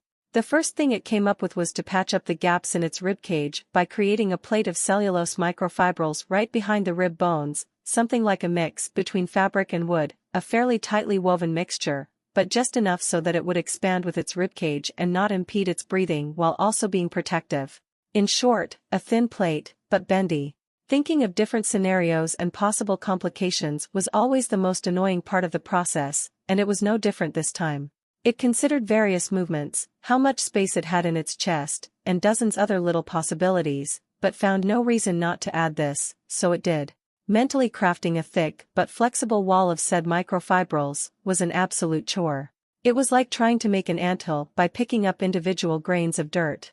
Just making a tiny portion of it was annoying, but thankfully, as soon as it had made that little portion, it just told Devourer to upsize it, saving it a few hours of pointless frustration. Keeping it fueled was also a very easy thing to do, as the skill just automatically did that, because these things were growing out of its own body and were thus attached to it. It really loved how simple its skill made things. Well, almost simple. Because it still didn't know why it refused to fuel the microtendons in its bones the same way. It was just a strange distinction and it didn't know why it was happening. So it just let it go. What's done is done. Then, it considered other places to put this, almost plate-like construct. Its neck wouldn't work, because its neck was extremely mobile and what it had made was a little too rigid to not impede that. So it thought about making something similar but more complex. It made thin, compact strips of these microfibrils, braided them around and between each other in a grid-like pattern with some points of fusion, and then mentally bent them around to see how this improvised, inner armor would work. The answer was very well. It was very flexible, and sticking it over its neck muscles, below the skin, was not very difficult. It grew a little excited as the actual possibilities of this were fully revealed. It was flexible armor, under its skin. A third layer of it. It would have its fur, then its skin, then the braided plant armor it had made. Or, stolen, rather. It wouldn't even have to change anything significant because it could put the armor under or in the layer of fat around its body, meaning that its skin would still stick to its body properly. It had gone through almost half of its essence storage since falling down here, however, so it hesitated to just put this little armor design it had made all over its body. It quickly checked how much every bit of this structure took out of its essence storage. And it was actually way more expensive than it thought it would be. Maybe because it was so far distant from its own biology? It wasn't sure, but every 6-inch square strip of this armor design took about as much essence as it took to fix its left arm's injuries and replace all the lost flesh. In other words, way too much. With a heavy heart, it put the armor only on its vitals. A slightly loose cylinder around its neck, double-layered at the bottom of its neck to protect its jugular and the arteries there, and the plates it had already put inside its ribcage. Then, it turned to the rest of the knowledge it had gained. And the wolf instructed its body on how to make these mana cells, how to deliver them to every bit of itself it could reach. In its skin, its bones, its marrow, its blood supply. It looked into dozens of incomprehensible bonds of substances and poisons, and took the moss's immune system, integrated it into its own and told it to use the mana cells to eradicate the poisons it had categorized as harmful, only if they exceeded the default levels of them it already had in its body. It cannibalized the fur on its abdomen, hips, hind legs and tail, and replaced it with the moss, fiddling around with its roots to make them a little more organic, to make them be a part of its body a little better.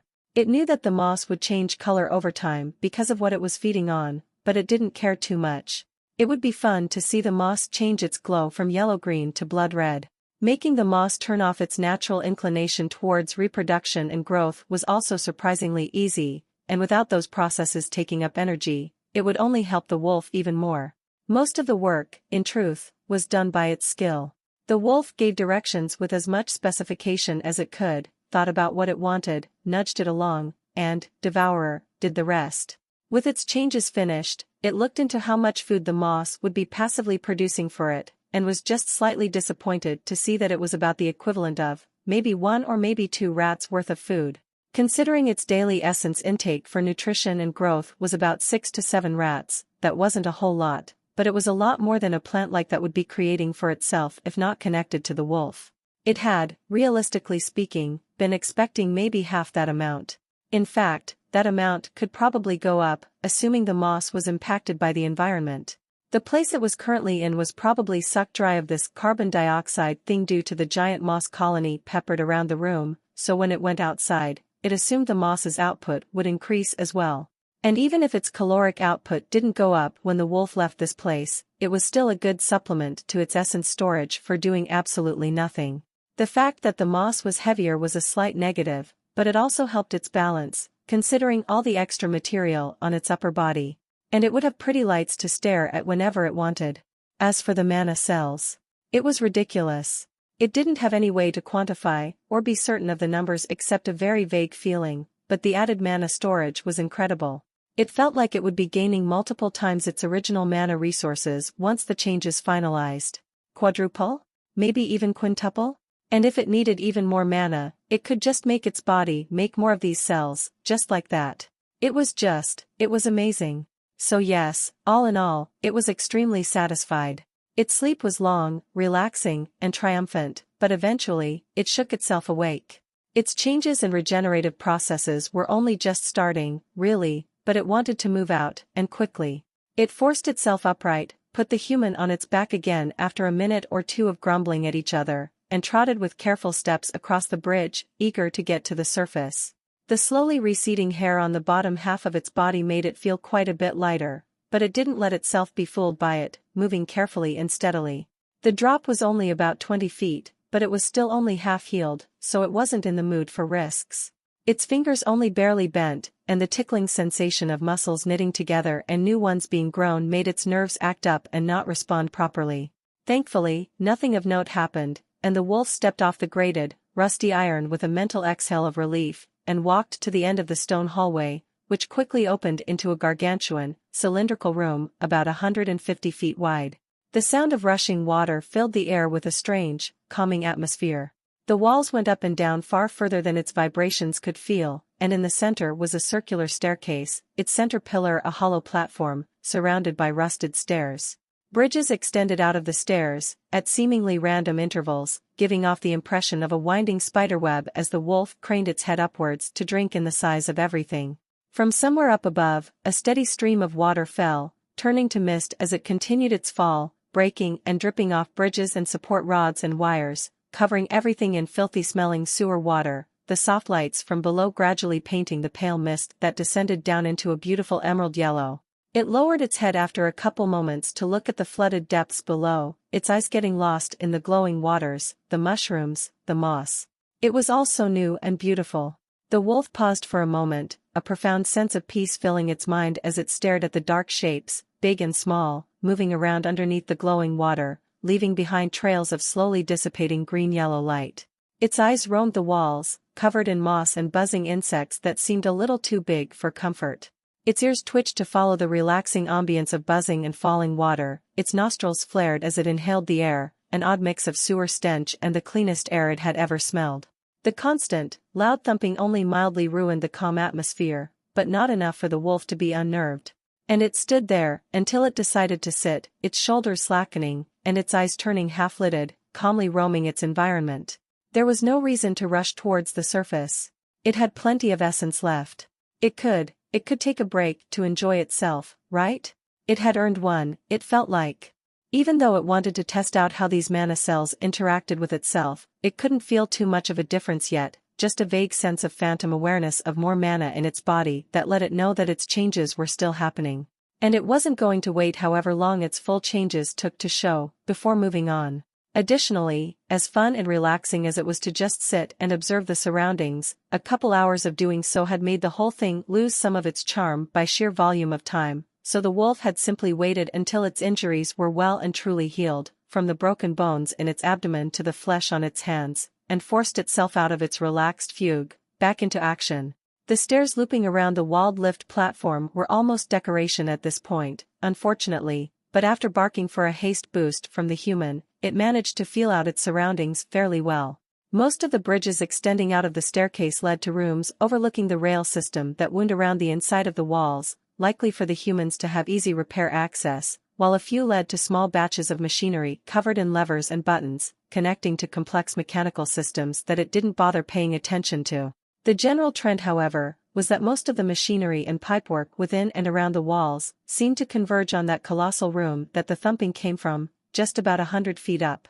It wasn't quite as large as the room below the platform shaft, but it was a cubic grid of about 400 feet across, with 6 machines within, only one of which was operational, and next to it was a jagged hole in the stone walls that led out into a square-shaped tunnel half full of water, around and within which little four-legged creatures scurried about. Rodents, most likely. Hopefully. There was another exit where the cylindrical room opened up into another wide corridor, about 250 feet up, but it couldn't feel where that corridor led to, so it took the more obvious option. The way up was a long one, not due to distance, but because the wolf had to meticulously tap along the rusting metal and feel where the most stable parts were so it could move forward.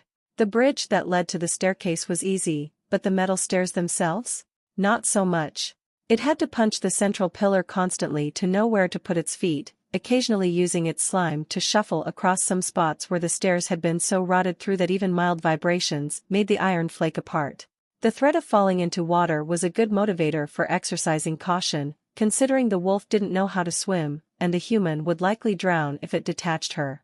After a mentally exhausting hour of slowly making its way up, it finally climbed the last couple steps and turned to the bridge at its left.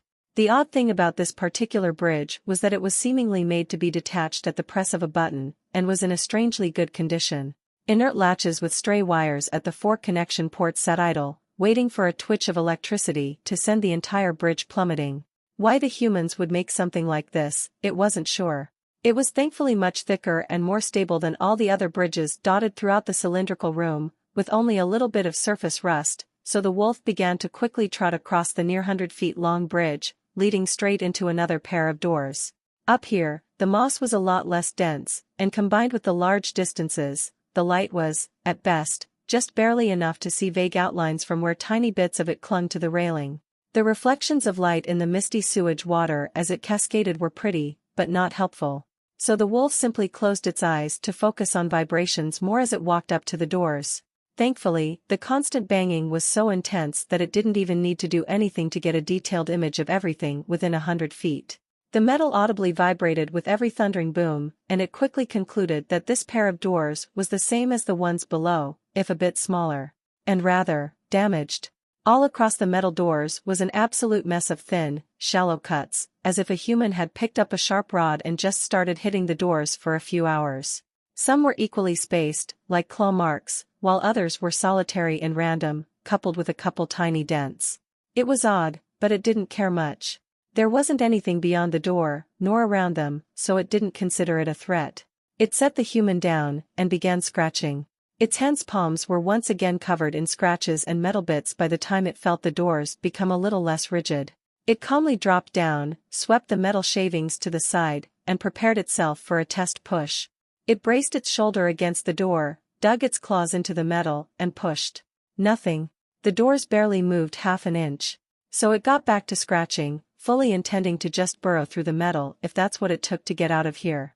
Not even 10 seconds into its renewed efforts, a sudden rush of mana swept around and past the wolf, all of it moving out the air and being sucked into the door.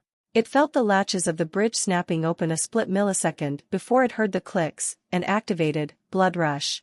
As the bridge dropped out from underneath its feet, it hooked its left hand's claws into the door, and as Pack Hunter immediately activated, it wildly swung its right hand towards the human's, clasping her wrist in an iron vise.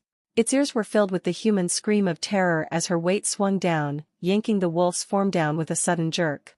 For a brief moment, it felt like its claws were going to be ripped out of its fingertips by their combined weight, the tendons straining like frayed rope to keep its fingers in that pinched position, trembling with desperate effort. Then her momentum slowed, cut short by her body slamming into the iron wall with a dull metallic thud and a wheeze.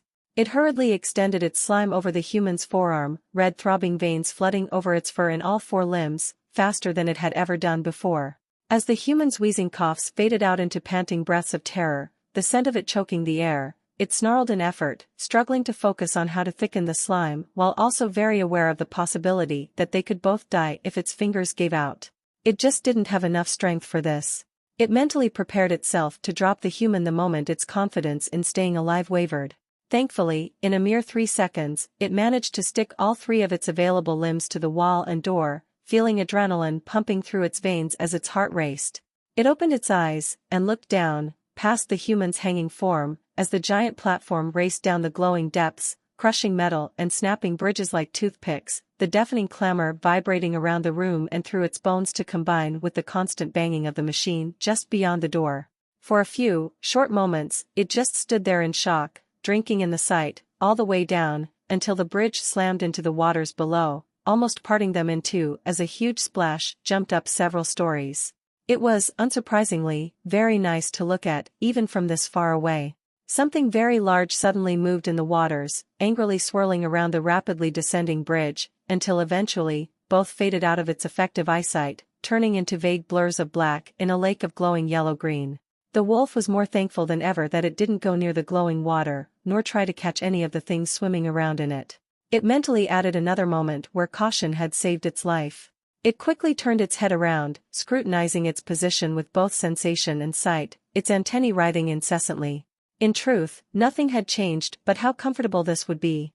Putting the human on its back again was at most an annoyance, as it had to awkwardly swing her around, hook her elbow around its right shoulder, and put her back to back on the expanding veins in a bit of an awkward diagonal position, but it managed fairly easily.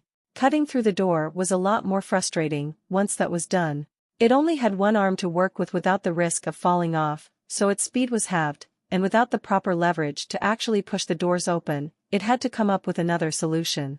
And without any other options, it did exactly that. It didn't think it was possible, but at some point, it had gotten so used to seeing sparks that it actually grew a little sick of them. By the time it finally saw a flash of light blue light filter through the 100,000 cuts and scratches on the door, its right hand was dripping blood down to its forearm, and it was forced to change to its left. It also had to flatten its ears, as the banging grew so loud that it was actually starting to hurt its ears a little. Another hour passed, and then another, and finally, it had a hole right in the middle of the doors where it could put an entire arm through. Judging by the hinges, these doors thankfully only opened inwards. And so it awkwardly stuck 3 of its limbs on the right door, and put its left forearm through the hole in the doors, bracing its hand on the inside by hooking its claws into the left door in a very awkward angle that made its shoulder ache. Then it began pulling back with its left arm and shoulder, simultaneously pushing with its 3 other limbs on the door it was hanging off. Even though it could feel its muscles burning and the snarl in its throat raking against its vocal cords as it pushed and pulled with all of its strength, progress was slow, the right door opening 1 inch at a time. The hinges weren't even sticky or rusty. It simply wasn't strong enough. The moment a gap wide enough for its hand to go through appeared, it paused and slowly, carefully, stuck its right hand in there, hooking its claws into the left door again, and then tilted its body almost sideways, using its arms to pull and its legs to push. Exhaustion quickly filled its muscles, the straining burn turning into a numb weakness. It waited until it felt like it could no longer continue, then activated blood rush and redoubled its efforts. At some point, the human started using her weird mana push technique to help it, and after a couple more minutes of struggling, the doors finally widened enough for the wolf to squeeze through. Which it did with great relief, fixing its grip on the left door and hopping off the right door, planting its back paws firmly against stone with a mental sag of relief. Its shoulders, and the human's awkward position, made squeezing through the gap in the doors a bit of a painful process for both of them, especially considering its bleeding paws, but with a final awkward twist to not bang the human's legs onto the metal, it stumbled into the room, finally. The tide of blue that filled the room with each bang seemed to come from a machine on the back left corner of the massive room, but rather than rushing there, it took a moment to appreciate both the feeling and the sight of the room, even if it hated the absolutely deafening explosions. 5 gutted machines, each 100 feet tall and wide, with bits and pieces of them, plates and pipes and tools, scattered across the floor, flanking it on either side like gigantic metal skeletons. The ceiling above was barely taller than the machines, and with the flashes of blue constantly highlighting that sight, it made it feel a lot more claustrophobic than a massive room like this should ever feel, so the wolf quickly trotted across the empty space between the machines. Comparing the broken machines to the functional one made the difference even more apparent. They seemed to be missing pretty much everything that made them functional, from the dozen smaller engines within, to the finer details of valves and pipes. The strange thing was that all the removed parts weren't just missing. With every bang, it felt and saw the mess of haphazardly made machinery sitting next to the working machine, the hundreds of tools seemingly pooled together in a 20-foot area. The air stank of sewage, fuel and rot. Then it felt something strange to its right, and paused, backtracking a few feet and peeking around the corner of one of the machines, staring into the empty space between it and the one previous to it. Another deafening explosion filled the room with blue, and the vibrations confirmed its curious find. 3 human skeletons, picked clean and old enough to likely crumble to dust at the first touch, arranged in a small pile, their skulls placed on the floor side by side to face the wall in a way that felt distinctly purposeful. Odd. It turned around and resumed its walk, not paying much mind to what it had seen, already filtering it out of having any importance in its mind. The closer it got to the machine that made the explosions, however, the more it hesitated, flinching with each explosion. It was just so loud. Its antennae were giving it a great look of the tunnel system beyond, and all the creatures in them, but it was 300 feet away from the thing and it could feel its ears starting to ring already. It felt like it couldn't even hear its own thoughts. It would probably burst its eardrums to walk past it, and it doubted any boost would make it fast enough to speed away in time to not pop the membrane. Maybe it should have put a bit more thought into how it was going to go about leaving this place.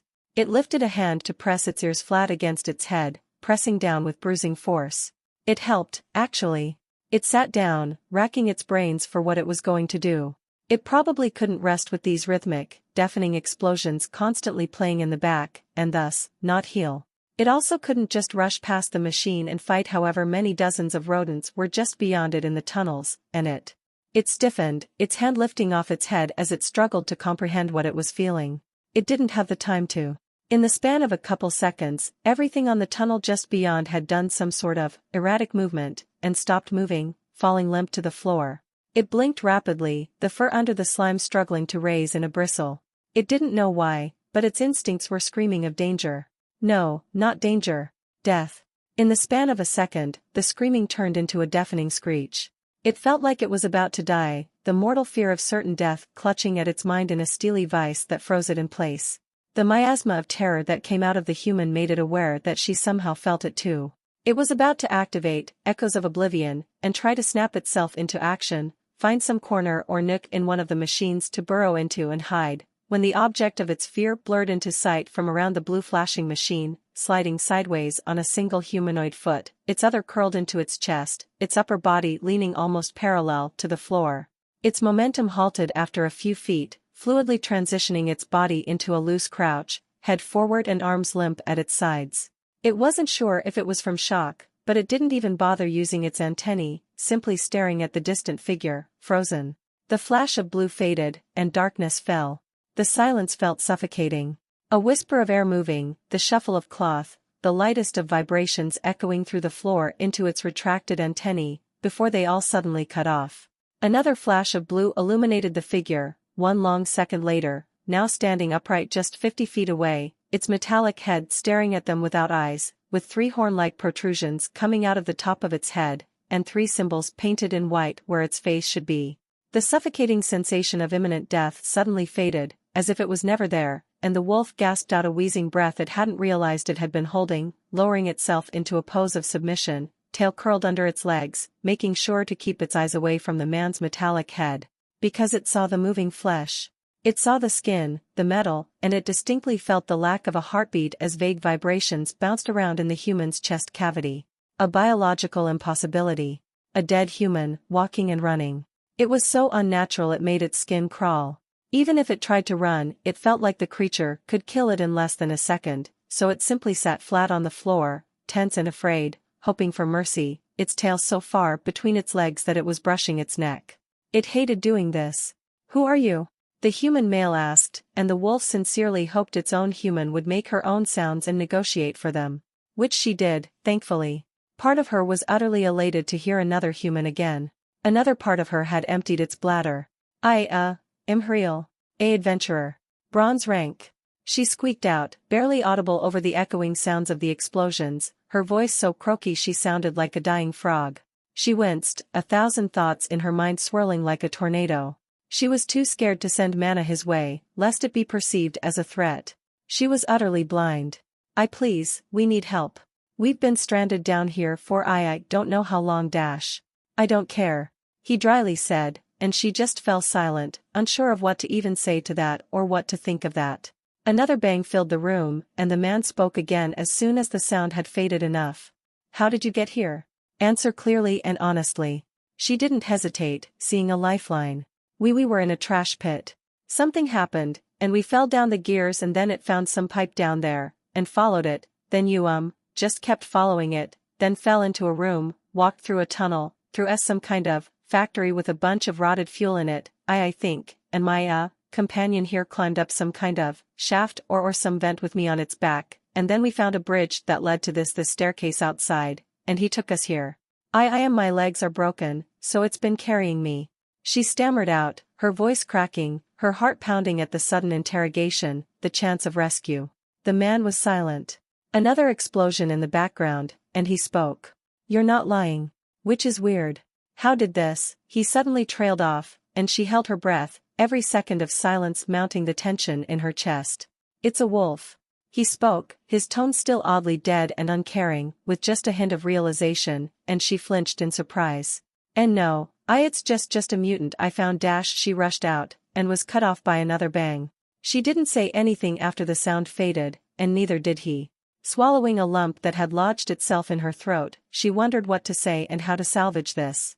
There was no way he would believe her, not after he said it so confidently, so quickly. How on Urgos could she possibly convince an adventurer to leave a wolf alive? How the hell did he figure it out so quickly? Was he even an adventurer? Another bang, and as the sound faded, the man's footsteps neared, his voice filling the room, carrying perfectly, like a sentence that was somehow whispered, but still carried across an entire room. I'm curious about something. You are dependent on this creature right now. You know what it is. You're riding on a monster. One that is essentially the definition of the word, at least culturally. I don't know how or why it's being like this, or how you got it to like you, but the fact of the matter stays the same.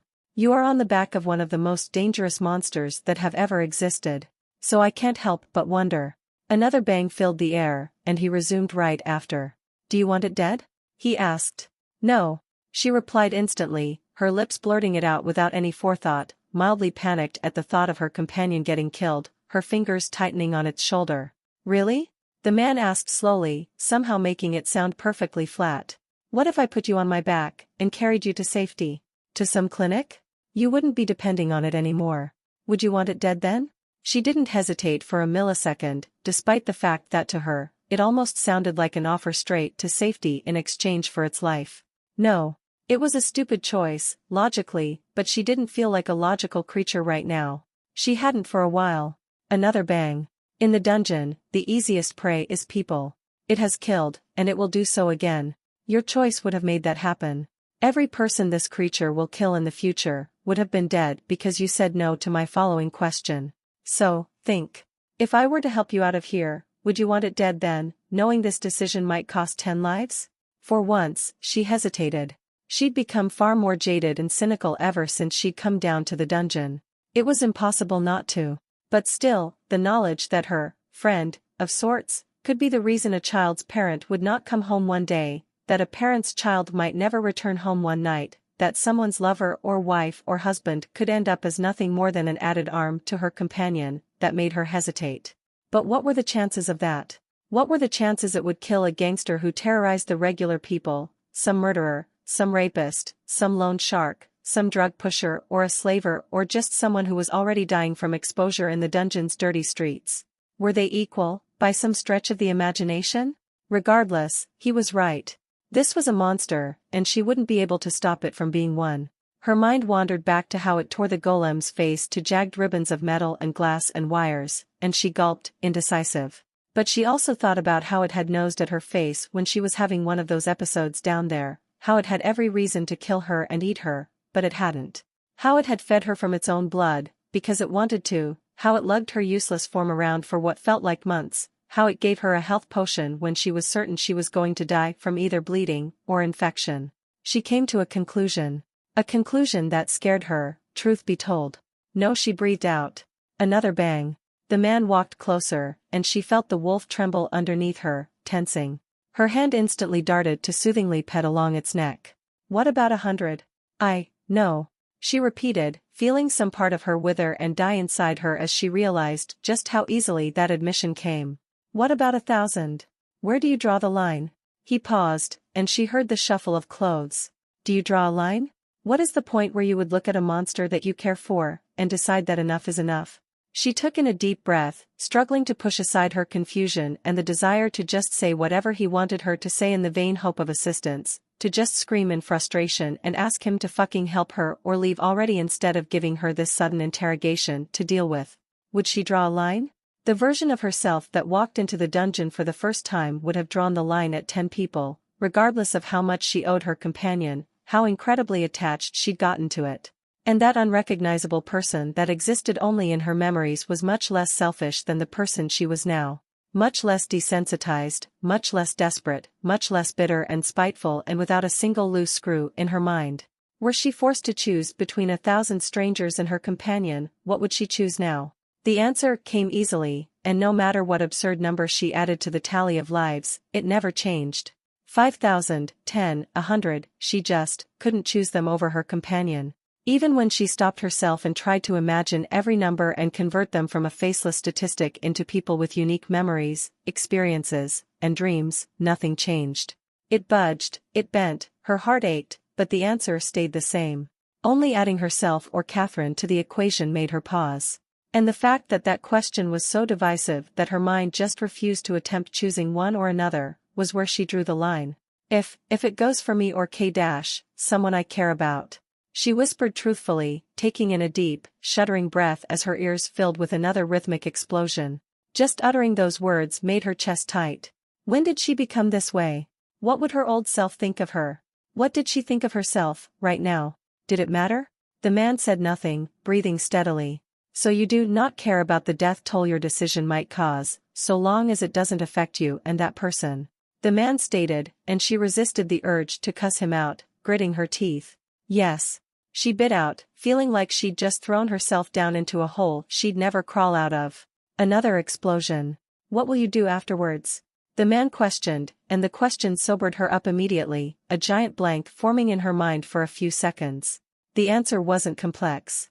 In fact, it was almost offensively vague, but she didn't want to go into specifics. Not with this man, who could be some fragment of her imagination for all she knew due to how absurd this discussion and his entrance to it had been. I want to live around people I care about and who care about me. People that are like me, and just enjoy life with them. Enjoy freedom. She simply stated, unbothered with how awkward it was to talk to someone while laying face up on top of a wolf. Freedom. He almost scoffed. Freedom is power. And to have power is to be a monster. The man turned silent until another bang passed. The shuffle of clothes predated a long exhale that sounded almost like a sigh. Something clattered, metal against metal. I've made up my mind. I dropped a mana compass on the floor. It's mapped to point you to the safest route possible to the surface. I will give this to you if you answer my questions and do something for me. He stated, and her heart leapt to her throat, ready to agree to pretty much anything. First, do you know how to guide someone here? No, I have no idea. I have a mana touch skill, but I only got it after we'd arrived at this place. I was completely blind before then. I'm sure I could do it, if you gave me some instructions or another compass? She hopefully offered. I won't. He said, confusing her for a moment until she realized that he meant if she could lead someone here if she was captured and forced. Second, you have a golem's core in one of your pockets. You can't legally sell or use it after you get out of here. I won't explain why, you'll see once you're outside.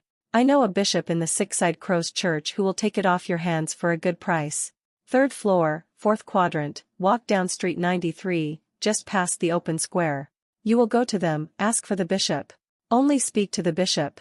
Tell him the password, sell the golem core to him, and give him the compass. The password is the following phrase, I won't repeat it. He said, then paused for a couple seconds as she parsed through what she'd just heard, hurriedly committing the location and instructions to memory. Another bang, and he resumed. Tell him this, exactly this. I saw a ghoul on a conveyor belt, and it turned around to smile at me. Then give him the compass. He'll owe you a favor. A small one. Do with that what you will. Do you understand? He dryly intoned, and she gulped.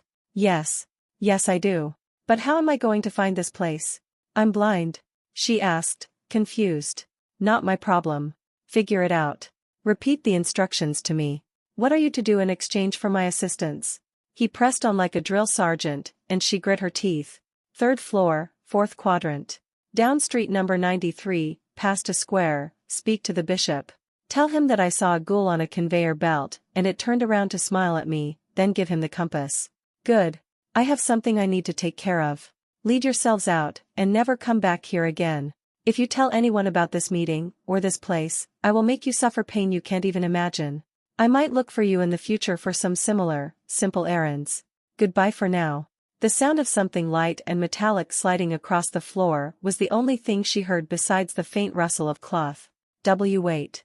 She blurted out, and felt a light tingle of that fear enter her mind again, letting her know she had his attention. Why me? For these errands? I'm a cripple. He cut her off, and she flinched. Cripples and the downtrodden are those who are the least likely to draw suspicion going into a church, so you and your horrific appearance are convenient for me. And if you ever return to your adventuring career or fix yourself, I'd have a good contact for information on what's happening for both the outside world and the dungeon. I'll also pay you for the mentioned information, if I decide to look for you. So keep your ears peeled, and your mouth shut. Oh, and, do not reveal the wolf's existence to anyone. Monsters exist to be hunted. Goodbye. He spoke, quickly and monotone, and with another rustle of clothes, silence filled the room, for all about 3 seconds before another explosion made her flinch. She cautiously sent a pulse of mana out into the room, finding nothing but machinery and broken bits of metal all around both of them, the wolf below her cautiously raising its head. She quickly twisted around to the best of her ability, ignoring its grumble of protest, and snatched the compass, clutching it as hard as she could to her chest. The mental, directional tug in her mind was so comforting that she couldn't help but let out a strange sob laugh of relief. A way out. Finally. Even as the wolf began detaching her from its back, covering her in yet another fresh layer of slowly crusting slime and depositing her on the cold stone, she just clutched the compass to her chest, taking deep breaths. She'd have to separate from her new friend soon, but that was fine, even if she never saw it again, even if she never got to feel that high of drinking its blood again, even if she would be responsible for every life it took from here on out. That entire conversation just baffled her. Few parts of it made sense. She was half convinced she was having some kind of fever dream. But as the wolf tried to nudge its head under her shoulder with a grumble, holding its hands over its ears as it tried to sleep, she thought to herself that this all certainly felt real. And it felt good, no matter how conflicted she was about what she'd discovered about herself. What about 1,000? Where do you draw the line? Do you draw a line? What is the point where you would look at a monster that you care for, and decide that enough is enough? Ghoul spoke over the speaker, and for once, her attention broke, her mind finally registering the background noise of his voice. She paused, feeling anger spark in her chest. She grabbed the communication tablet lying inert on the table with a short, snappy motion, abandoning the framework she was working on in her moment of frustration. Are you interrogating the intruders or me, Ghoul? She hiss-clicked out into the voice port, her wings fluttering in agitation. After a short moment of no reply, she returned to her makeshift forge, a pale imitation of what they had before Hollow's colossal fuck-up, using 3 hands to form the runes and the 4th to carelessly throw the comm tablet onto the table, before using said hand to stabilize the mana flow. The fact that he hadn't killed them already was baffling. What if they had messed around with her power source? Did he have any idea how rare it was to find a machine like that, just lying around with a mana configurator already inside it? It took her days of non-stop work, with absolutely zero sleep to convert the crystal into lightning energy, and another week to wire that into her current, measly forge. She wanted him to kill them already so she could stop fussing over their presence. It was stressing her out. Leave it to Ghoul to turn a simple extermination into a lecture, or whatever the hell he was doing. She wasn't even sure of who. Her mind idly worked through the backlog of information it had catalogued but not processed, and she turned stiff for a brief moment. She snatched the comm tablet with her 2 top arms, sticking her mask right next to the voice port. Did you say wolf? She trailed off, processing the rest of the conversation. There was a wolf in the dungeon, just a couple 100 feet from her forge and their measly excuse of a new hideout. He could be mistaken, but he was the most perceptive person she'd ever met.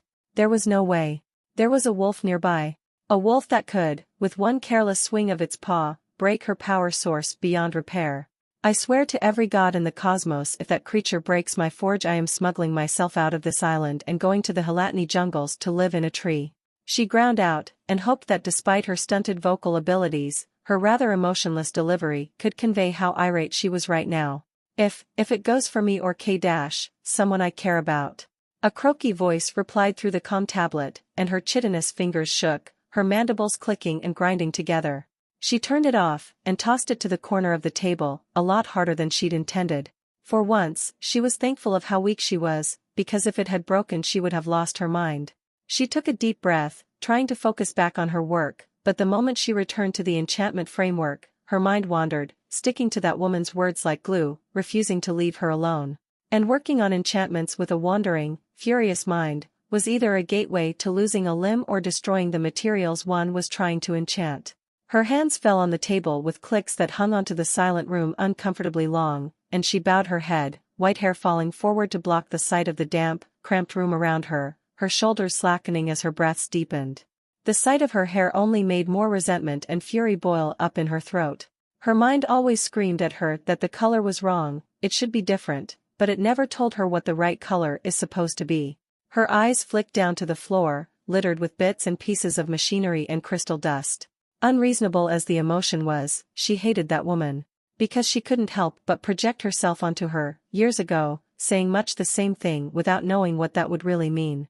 And here she'd been for the past week and a half, working herself to death, to avoid having to confront the things she'd seen, been complicit in, to avoid going through that moral crisis always waiting just around the corner. Where did she draw the line? She didn't know anymore, because she constantly had to reassess everything, lest she be forced to leave behind the only family she'd ever known to shield her conscience. When a flaming demon in a gas mask and a creature covered in boiling gore broke her out of Tillenhall, she'd been ready to do and agree to anything, everything, merely a shivering, mad husk of a human being, in a body that wasn't hers. It took a long time and countless days of struggle and agony to stop hooking her chitinous fingers into every nook and cranny of her exoskeleton, trying to peel away the insectoid armor and find the human body that she knew was hiding somewhere in there, trying to rip off her second pair of arms because they shouldn't be there. It took years for her mind to start resembling some rough notion of sanity. It took years of being a worthless burden for her to finally start participating and being more than simple dead weight. At some point, Ghoul had asked her the same question he asked the intruder, and she'd answered in a very similar way, watching with mild distaste as he ate someone's leg. And yet, now, every time she looked at Holocaust's face, still lying in that pod she herself created, her mind flashed back to the day everything went to shit, and she had to ask herself that same damn question 100 times a day without an answer. Where did she draw the line? It was one thing to say she drew the line at Hollow trying to kill Ghoul, and only there. It was another thing to walk through hell itself, through a tornado of flames, with orange rods of latticework metal slowly sagging down from the sky like the web of a spider closing down on its prey, over piles of charred corpses, molten glass raining down on her back.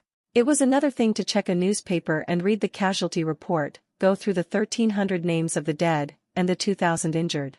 It was another thing to watch the guard flood the dungeon and beat submission onto innocents to appease the upper city, for they could not find the terrorist who attacked the teleport station, to watch the country be brought on the utter brink of a civil war. It was another thing to watch the world turn against them. To have to leave everything behind and crawl into the sewers like rats, because everyone, both from the dungeon and above, wanted their heads on pikes. After all, there were only 3 pyrokinetics in Karmara who could wreak such destruction, and 2 of them lived in the upper city. The person who did it was obvious. And she didn't know if she could just ignore the actions of her friends anymore. There was less to be conflicted about when the extent of moral questioning she had to do was where is Ghoul getting these body parts from, and I should probably be more concerned about how happy Holocaust is to be burning anything that can scream. In a way, Ghoul's question had been prophetic. She couldn't just ignore how many times the age of the deceased was in the single digits, how their bodies crunched and crumbled beneath her feet as she looked for her friend in the fire, how all those innocents were burnt to a crisp for no seeming reason. She could just imagine their horrific screams of agony as their flesh was rent off their bones, and it made her sick. They still didn't know what happened, as Hollow was comatose. Did she just decide she wanted to hear some screaming that day? Was she attacked? Did she just want to let out some steam? She was torn between leaving, unable to deal with the guilt of what Holocaust had done, the consequences of their actions that could lead to thousands more people dead, and reinforcing the answer she'd given Ghoul all those years ago.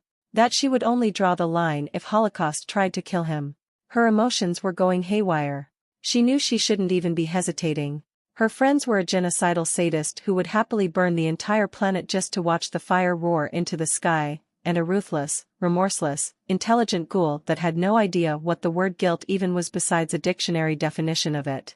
Logically, morally, she shouldn't even be here with them, she should have walked away the moment she realized what Hollow had done. But she just couldn't. It was Hollow who would act like a heater for her whenever she was cold or needed some physical comfort, offering some dry commentary that would make her mandibles try and twitch into some imitation of a smile. It was Hollow that helped her practice and work with mana, that taught her the basics, that taught her how to read again. It was Hollow who commissioned the mask she was wearing right now, one that allowed her to look into a mirror without breaking her fists on it, a present for her Freedom Day. It was Ghoul who would pry her clawing fingers off her chitin plates whenever she was trying to peel them off. It was Ghoul who taught her how to calm herself down during a manic episode, how to stop herself from succumbing to the intense urge to harm herself, to crack her shell and find the human within. It was Ghoul who taught her how to fight, how to think for herself, how to regain independence and confidence, how to find something that clicked with her. And when she'd found it, it was him who would spend days running around trying to find books and information and spellbooks to support her, him who would show her how she could apply her talents out into the real world, in the dungeon, in a fight. It was him who brought her out of her cocoon and allowed her to help them with the things she made. It was those moments and another million smaller ones that all made her love them with all her heart, like family. But guilt was tearing her heart in two. She had to speak to Ghoul. Honestly, and openly. Not these underhanded questions through a fucking comm tablet while he was interrogating someone who somehow busted into her power room. With a long, long sigh, she rubbed her two top hands on her mask, tracing the edges of the white rubber-like material, perfectly shaped into an imitation of a human nose, mouth and jawline, pressing into the space just below her eyes and extending to wrap around her neck. And with her bottom two arms, she reached for the comm tablet once again, clicking the button with a childish scribble of a skeletal head on it. Hollow's work. After a couple of seconds, Ghoul accepted, and she simply stood in silence, listening to him give out instructions to the intruder and give some barely believable excuse as to why he was giving her a task to complete. Cold, cynical, remorseless, she could call Ghoul a lot of things, but she couldn't call him cruel. Especially considering that task was meant to be given to someone else he knew. Her mandibles tilted into a rough V shape from under her mask, an automatic response that was the closest she could get to a smile. Her mask gave a slight, polite smile, the enchantment as off-kilter as usual. Still, it was better than nothing. She waited until the background explosions had faded before speaking. Sorry for being snappy. When you have time, could we just sit and talk? She asked, her trilling, clicking voice still unable to properly convey much emotion. Deep and mechanical, almost, with a vague hint of femininity. Maybe she could imbue some voice enchantment into her mask. It would probably help with the surge of sickness she felt when hearing the inflectionless hiss-clicking rhythm that her insectoid throat made. Sure. I'll clean up the other tunnels from whatever's getting close so you can work in peace, make sure our new informants leave, and then I'll come by. He replied easily, and she breathed out a slow, deep breath. She appreciated how unflappable he was. She supposed that for someone who had basically raised two borderline insane freaks like Holocaust and herself after breaking them both out of Tillenhall, he'd simply gotten used to having nerves of steel. She still remembered when she tried to stab an electric rod into Ghoul's skull during an episode of hers, and Hollow sat with her afterwards and listed off the times she'd tried to hurt him while freaking out over one thing or another, as if that was supposed to comfort her from her guilt. Her mood lifted just from the memory alone. The way Hollow was trying to comfort her, but failing so miserably in her execution was actually rather funny in hindsight. Gods damn it, what was there to talk about? She knew she'd never leave them. Hollow and Ghoul could both tell her they would kill her, and she'd just tilt her head away to give them better access to lop her head off. They'd saved her from a fate worse than death, and she owed them more than just her life. She owed them her very sense of self. She didn't need to talk to Ghoul to come to a decision. She had to talk to him to figure out a way to cope with the heart-rending guilt. She could probably take it. Losing them wasn't something she could take. It's, thank you. I think my line is still the same. Just, never mind, we'll talk when you're here, face to face. I'll go back to making those grenades. Alright. Be there in a couple hours at most, Myrina. Oh, and, if you ever need help with something you'll try to help if I let you know, I know. Thank you, Ghoul.